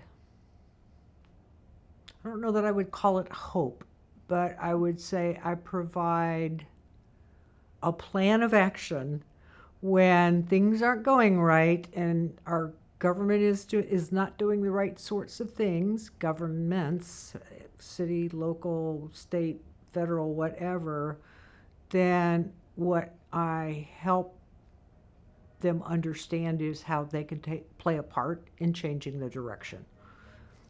And that is about as vital as I get. So. Okay, that's pretty vital. Thank goodness you finished before the train. So the last question, and then we'll go back to the fondest memory. But greatest achievement, like you feel like you've achieved something in this group, greatest achievement, and if so, do you know what that would be? If you feel like you've accomplished something in this group in the last, since you've been involved, what do you feel that could be? So I think it's perhaps it's who I am. Personal achievements, I think, are always built on the shoulders of who's on the journey with us. And what I feel like is a personal achievement, and we've done some amazing things on Get Out the Vote actions over the years, and they have participated in everything I've asked them to do. And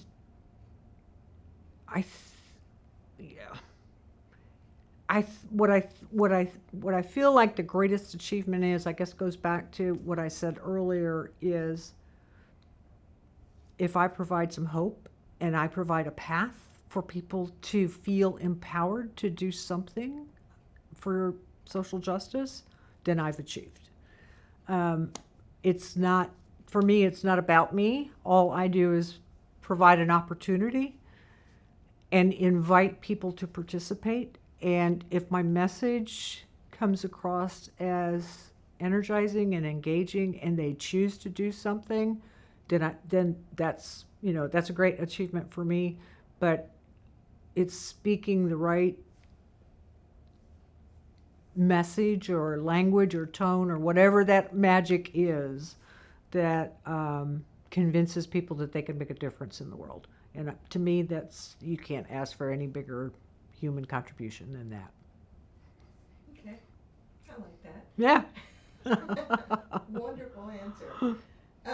Going back to the fondest memory, if there is any time, be it through the voting or whatever, that you just feel that you can reflect on this wonderful moment that you had with these women, and just want to share it. Oh, wow. There's so many great memories with them. And most of the time, it's when I come to them with a potential action, and then I see the energy and the wheels start turning and the minds start turning, and they suddenly start coming up with their own ideas for, well, we could do this. And, then Iris will jump into, well, you could do this. Since she's a big social justice activist as well.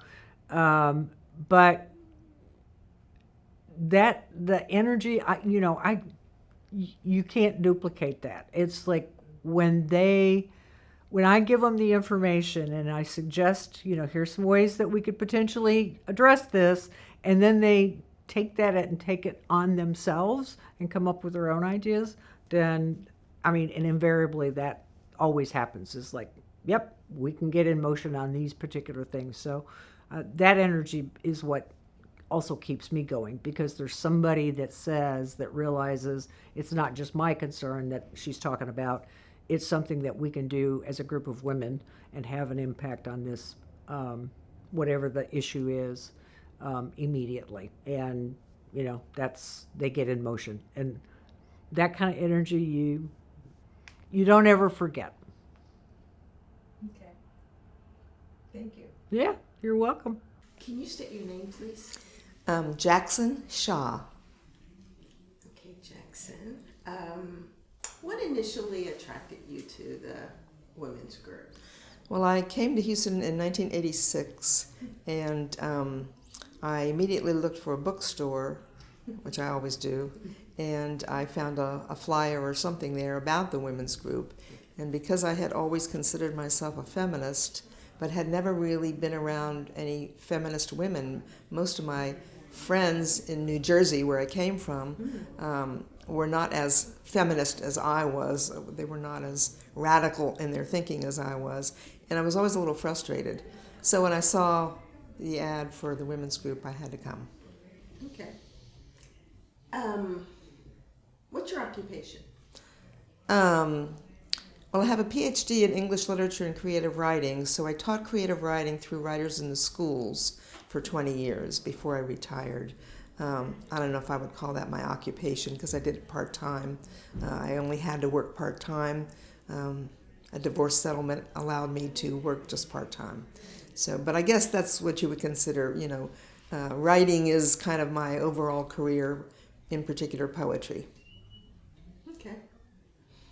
So, if you had to think about it, and I want you to, what do you feel you've brought to the Houston Women's Group? Well, contribution? Through my attendance at the women's group, I met women who were like thinking and so on, and I wound up organizing a group in 1990, I think it was, called Women Against Violence Everywhere. WAVE, we called ourselves. And we had some street protests and activism going on. And it only lasted about 2 years, because then I got into the creative writing program at University of Houston. So I couldn't do any more of the activism. But it led to a seminar, a citywide seminar in the George Brown Convention Center, I believe, sponsored by the city and the police department, where we had all kinds of workshops and so on, dealing with violence against women in particular. So that was, my biggest activism. And then I did clinic defense around that time too. So I think more awareness to things that were happening with women's issues and women violence in particular was what I brought to the women's group in general, I guess. Okay, you're gonna like this one. Fondest moments or memories of your fondest moments in the group. What can you? I know it's probably been many. Yeah. But if you can think of something right now that just kind of comes to mind of a fondest moment. Actually, nothing is crossing my mind. Every time I attend is a fond moment, because the speakers, who the speakers are, and what they're doing, and what their level of activism is in relation to their radical thinking, maybe. That's what has impressed me the most and has inspired me the most, because even in my writing, even in poetry, a lot of my poetry has at least an undercurrent of cultural criticism. So I guess any speaker, any moment is, I can't single out one, but all the speakers who inspire me because of what their activism is, I guess, is what I would have to say. I'm sorry I can't zero in on one thing, but nothing comes to mind. Perfect. So, what has your involvement been like in the group? Well, occasionally, periodically, I have given presentations myself. Iris is always encouraging me to be a speaker at least a couple of times a year. And so that's been gratifying, because I do a lot of research when I'm doing my writing on women writers, other women who've had, careers that have put them in the public eye and so on. And I love doing that research, and I love discovering women who were very accomplished in their time and long forgotten, basically, not names that readily come to mind for people. And so whenever I have a presentation to do for the women's group, I delve into either some of the research I've already done and collected files, or do some new research and so on, and discover new women. And that's always going on. It never seems to end. There's always somebody new. I just came upon a woman poet who published a book of poetry that I bought from long ago called Iris Tree, I think. So that was fun. There's always some new woman that, whether or not her name is Iris, that I discover. And so that's been, my favorite part of it. Okay. And have you played a vital role in the growth and development of the group, you think? At one point in time, long back, I think, I was a little more active, and I sometimes took over for Iris, like introducing the speaker and so on. So I've done some of that, but by and large, I have stayed apart from it in terms of leadership and so on.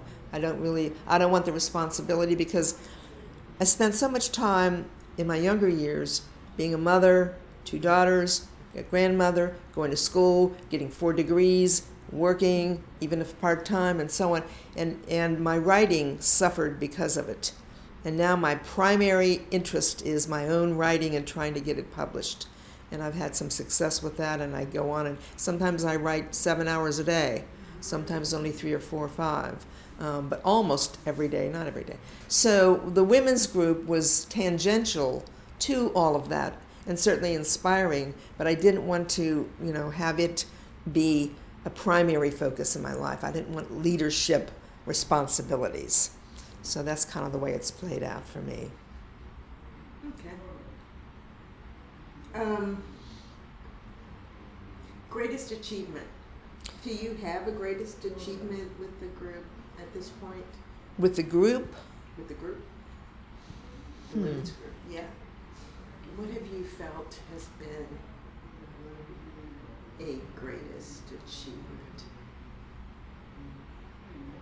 Well, I guess I would have to say staying with the group, even if I don't attend every single time, because I'm not group oriented, and it's the only group I have ever stayed with and continue to attend meetings and so on through my life since 1986. So that's probably the greatest achievement for a person who was not group oriented. Of course, being partnered with Iris, plays into that too. I don't know if I would. I think I still would, be attending, even if not every time, a lot, and through many years. I think I still would. Because when I came, Iris wasn't here. She was out in California for a couple of years, and so I didn't even know her. But she had a reputation even then, and so I knew of her. And then she moved back, and then we got together and so on. So, but I think that my greatest achievement is staying with a group when I'm not group inclined at all. Okay. But it's been a good group to stay, connected to. I'm happy about that. All right. Well, that's it. That's it? That's it. Thank you so much. Okay. Well, I hope I, answered well enough. Can you state your name, please? My name is Iris Rochelle Greer Hefetici Sizemore. Okay. And we're so fortunate that you're here with us this morning.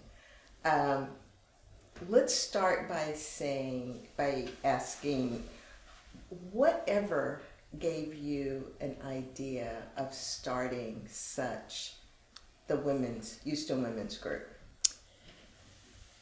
Well, like many great organizations, I'm thinking of MAD, Me Too movement, it started out of my need to continue defining myself as a woman in a patriarchal society. So it was a very personal need.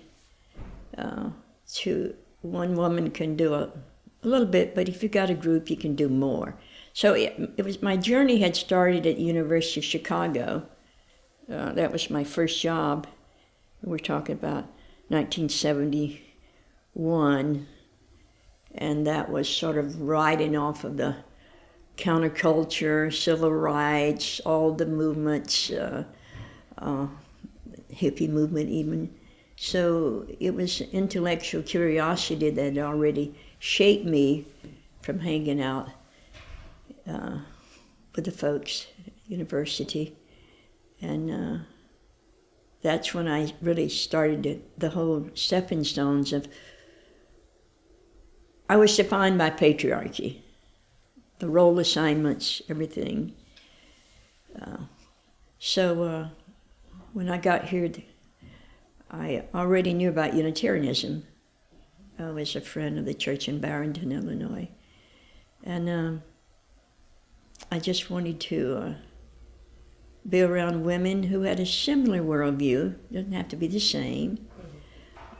Justice and equality and inclusion, and critiquing patriarchy, critiquing every supposition, frankly, in the culture, questioning, asking, listening.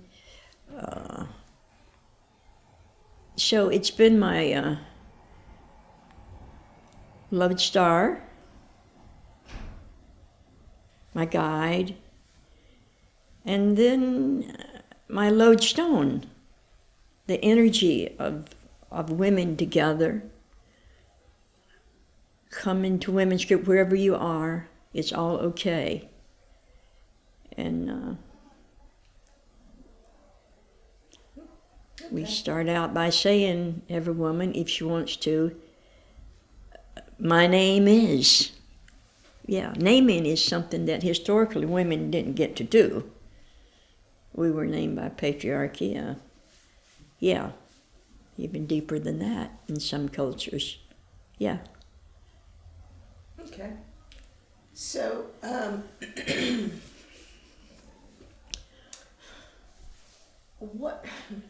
the next question is what have you brought to this organization or to this group? What do you feel like you have brought to this group? Talent, skills. The first thing is continuity. I never thought in 1975 this group would ever last for 50 years. And that we would go through second wave of feminisms, and now we're in the third wave of feminisms, even the fourth waves. And we have continued to offer a forum and listen to other movements, integrate in to what one might call the second wave of feminism, what they focused on, all the way up to intersectionality, gender critique, the fluidity of sexuality. And then it has given me a privilege that many women you don't have, to infuse my life has been really incredibly because of the diversity of women that I have been able to have as friends starting from 1974. You just can't go out and say, I'm going to have so this forum was there for me to listen to and share so much. So I guess showing up is a big thing, and I'm always so grateful for space. I can't emphasize that enough. Women historically did not, as I did name, they did not control space. Space was for men. And the generosity of this church, I can never underestimate. Knowing that any Sunday morning, holiday or whatever, you can come here at 9:30 or 10. And there's going to be at least one woman here. Sometimes it is I and another woman, and we're going to go to lunch. So the space and the continuity of one person, I think each movement has one face that we can bring to it, whichever generation, whichever wave. And for this particular women's group, I think I'm the one who showed up, with the exception of 2 years I was away in San Diego, and the group carried on quite well without me. They did, yeah. So, and I know there's many, but talk to us about your fondest memory of this, being a part of this group, as of yet.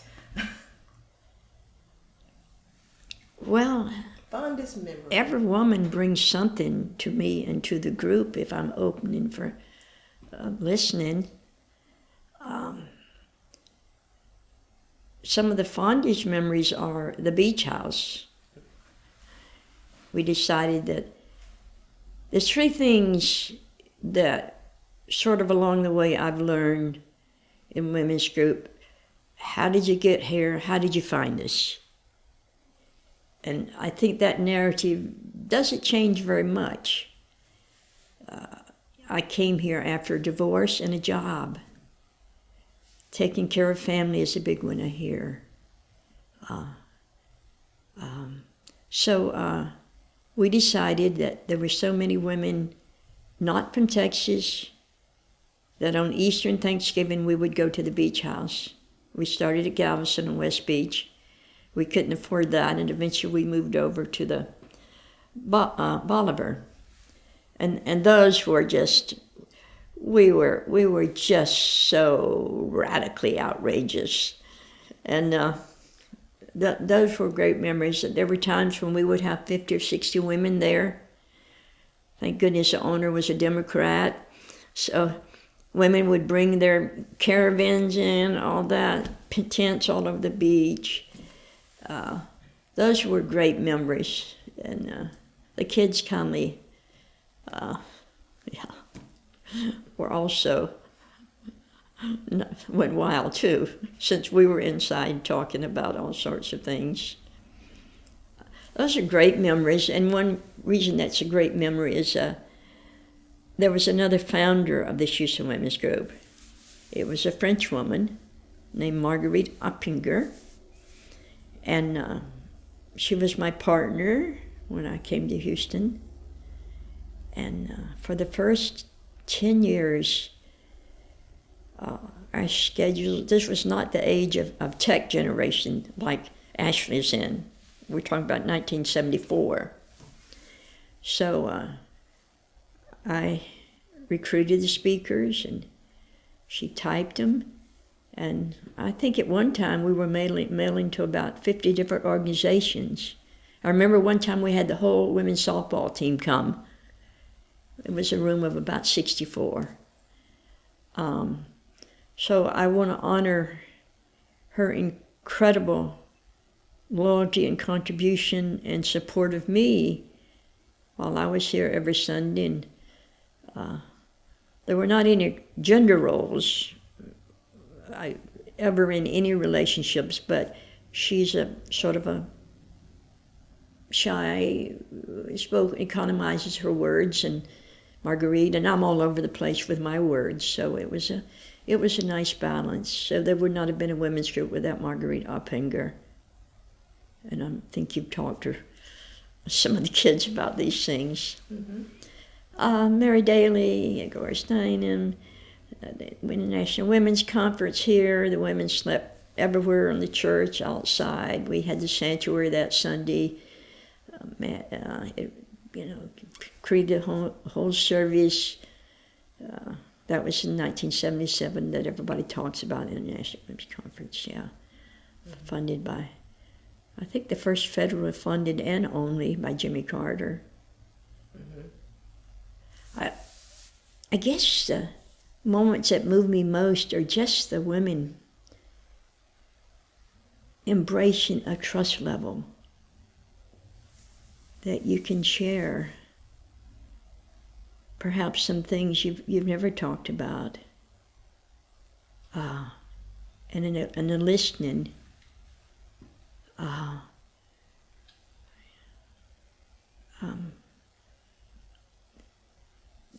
think those are probably the things. Just listen to the women's stories, and eventually see how it just we cocoon as I did into learning more about myself, and understanding that I do have privilege. I understand that, and if one has privilege, one is committed to give back a lot. Yeah. Okay. And the young generation, I think that's what excites me most now. The third and fourth wave of feminism in our leadership now, or when they come, they're in the leadership immediately. We ask them to be. Yeah, Faith and Shelby and Sydney, and you've interviewed a lot of them. Yeah. That's most. I think that's very incredible to think that a group can survive so long and not say sort of stuck in the old second wave of feminism's boring tropes. At the time, they were relevant, but no. Just honoring this young generation's experiences. Yeah. Okay. Yay. Okay. So, we kind of touched over this already, but let's go a little deeper. What is your involvement like? Let's just go with, have you played a vital role in the growth and development of this organization or the group? And yes, so tell us how. The growth and development, a vital role. Well, I think it parallels my growth and development. Exactly. I came from a racist background. It was very common in South Carolina. I was born in 1940. And I didn't really know the world until I think I was a seeker. I got out of there quickly, joined the Air Force, and my first station was San Antonio and then Newark, New Jersey. So that's when my stepping stones began. I'd never seen a woman of Jewish heritage, even a Catholic, till I got to San Antonio. And certainly never seen people of color or black women as we all working toward an equal type of identity in the culture. And that search continued until the starting of the women's group, and it continues today. I learned something recently. I've learned how to make what I call reparative notes. Apologies, frankly. And that's important to me, to check what I say, what I say my philosophy is, and that sometimes if my words do not, if they're not congruent with that. And that's a big gift for me, to listen to the intentions of my values, and if I misstate someone's gender, then there's an apology that has to come from me, just asking for an apology. And yeah, it's just been my life as I enter each decade as a woman still in a very patriarchal society. I think because of the intellectual curiosity of the group, my international incredible awareness has grown, including the women all over the world that are oppressed by gender and violence, everything that we know, missed opportunities, birth control, no access to health. Yeah. So what do you feel is your greatest achievement to this point with the group? Greatest achievement? Still finding joy every Sunday morning. I was just up there earlier. I spent a lot of my time passing out flyers at bookstores, in the sanctuary, recruiting, arranging the chairs, which I did this morning, that I still have incredible joy on Sunday mornings that I'm going to be hanging out with the women. And to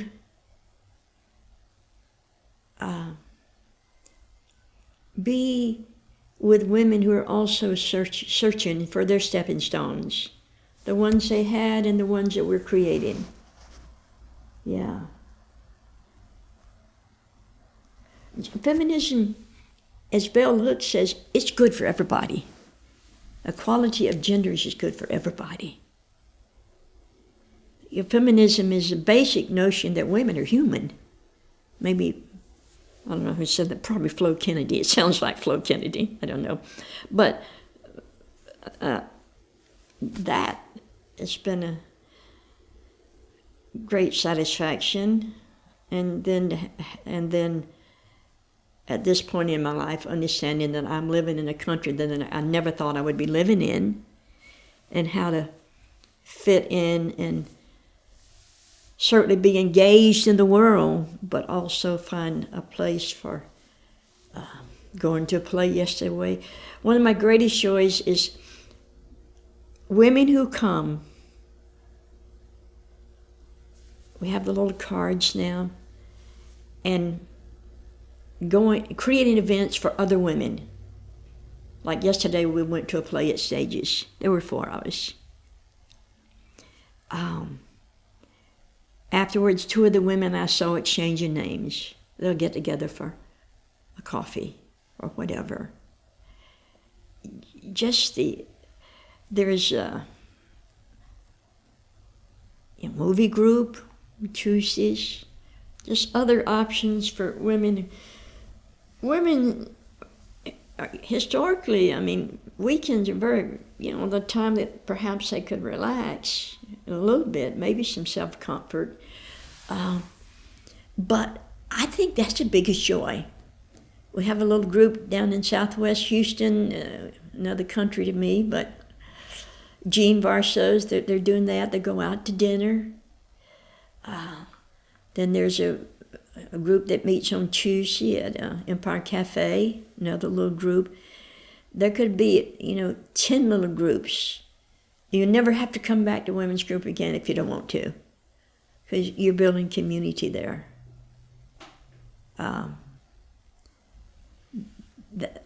I think that's another one of my greatest joys. I have a lot of greatest joys. And achievements. What have you achieved, you feel, as of this point? An achievement.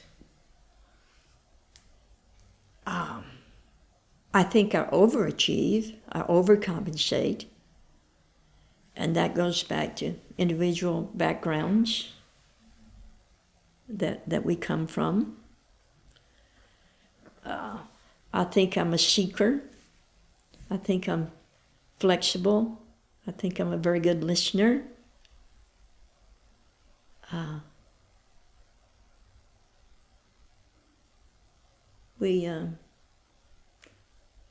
Second Wave of Feminism didn't talk about race or class. It was white women and mostly middle class and above white women.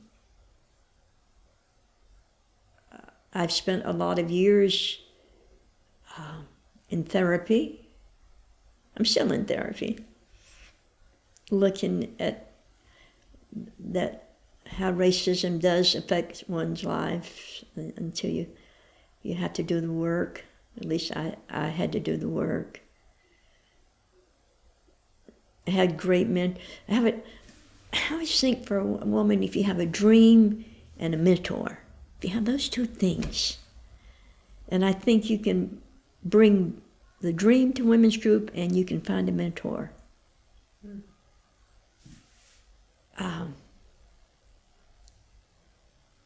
I love the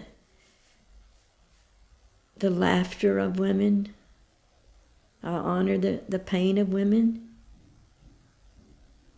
I am very emotional about backgrounds because my background was not a typical background as far as parents and so forth. So I'm always wanting to know about your mother too, Ashley. Tell me about your mom. And achievements, when I think of achievements, I think of people like Shirley Chisholm and Toni Morrison. With the group. I see. Narrow it down, Iris. With this group, you have definitely achieved milestones, a lot, just with having it continues. It continued up to this point. So that's an achievement to have this organization or this group be in existence for this length of time. That's an achievement that you have. It's been you that has done that. And so there's several other achievements, I'm sure, that's related to this group that you can definitely say that you have acquired. But it doesn't work without the women. If the women don't come, and we were, I think, even before COVID, we met here and we were eight or 10. And now we typically have. I'm very an achievement that I like is I did push for interactive Zoom. There was some pushback about that, and we still have interactive Zoom. We had 4 women on Zoom last, so I like that. That you just don't have to be in a group to. Listen and offer contributions to it. Just showing up. opening our house for all sorts of events, one-on-one. We have a sofa that we call where you can cry, you can vent, you can be full of fury. Different women come and whatever the sofa, it's a sofa of laughs and tears. So I have to say that with Jacsun and I, we've been together for 37 years and 4 months. Our home also is a welcoming place for women, personal. Yeah. The groups that have been formed by the women, they're just an amazing. I'm thinking of Denis O'Doherty. She's one of the few transgendered therapists in the world. She went to Canada some years ago. Women Against Violence Everywhere. Jacsun formed that organization. Lillian Care, years ago. Human trafficking, which now has a coalition, but amazing things that the women, they don't have to come to women's group every Sunday. Maybe you can come once a year, once every 40 years. And it seems to, new women come in, bring their own inquiries. I'm probably missing some of the great women who do things, who do things are still thinking of. The church, we've had so many things. Mary Daly wrote a book called Beyond God the Father, which would be a heretic book in any church. But when I came here, we had a rolling cart with books, and I thought, if I can become involved in that book, I ordered the books, and that was, Robin Morgan, all the writers, Flo Kennedy at the time, and that's really where it started until it got bigger and bigger. We had a fireplace back then. It was, at the middle 70s, still just riding off of all the movement, the movements of the time.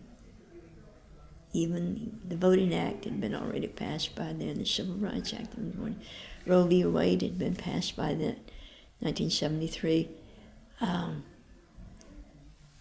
It was a year, there were a lot of divorces in this church in that year, including the minister, Julie Kitchell. The Hubbards. It was just a time of looking at your life and saying, who am I? And, is it my time to step out? And this young generation, in my view, are really questioning that, especially the young women, and I think that young men are embracing that too.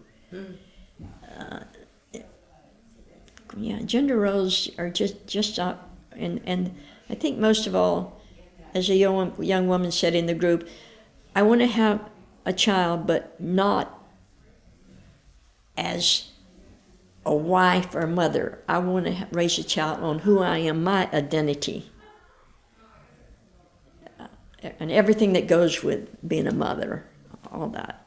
This generation, I think they're questioning that. Yeah.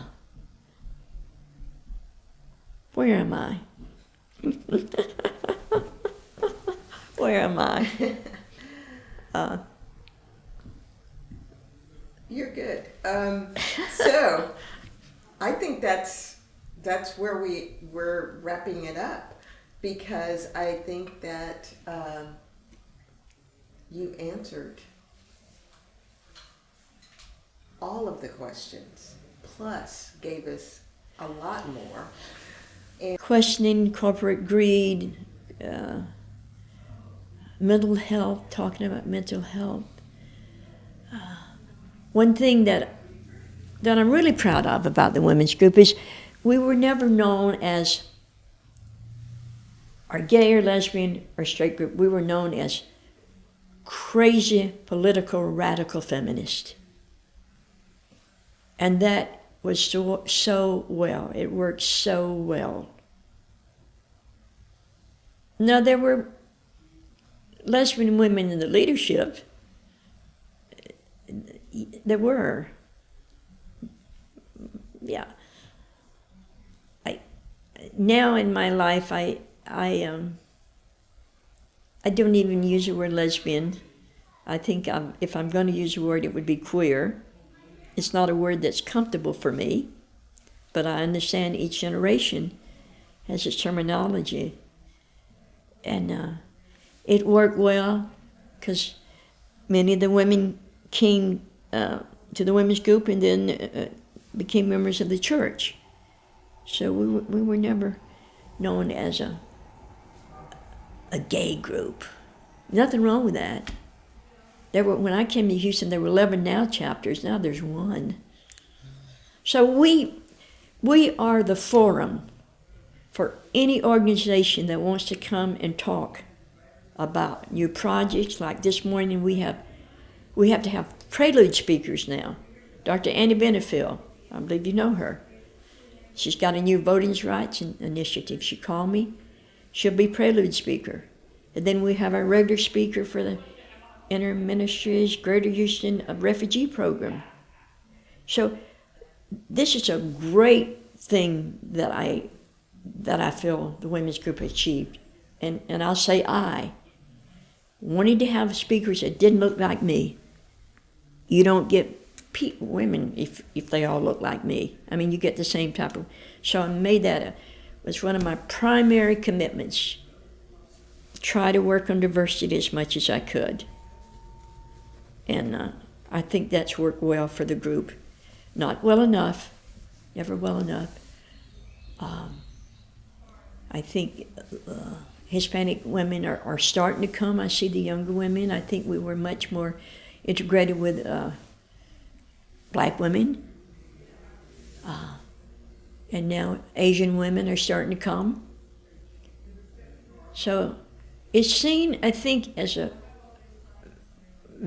we were in the vanguard for offering forums to other organizations.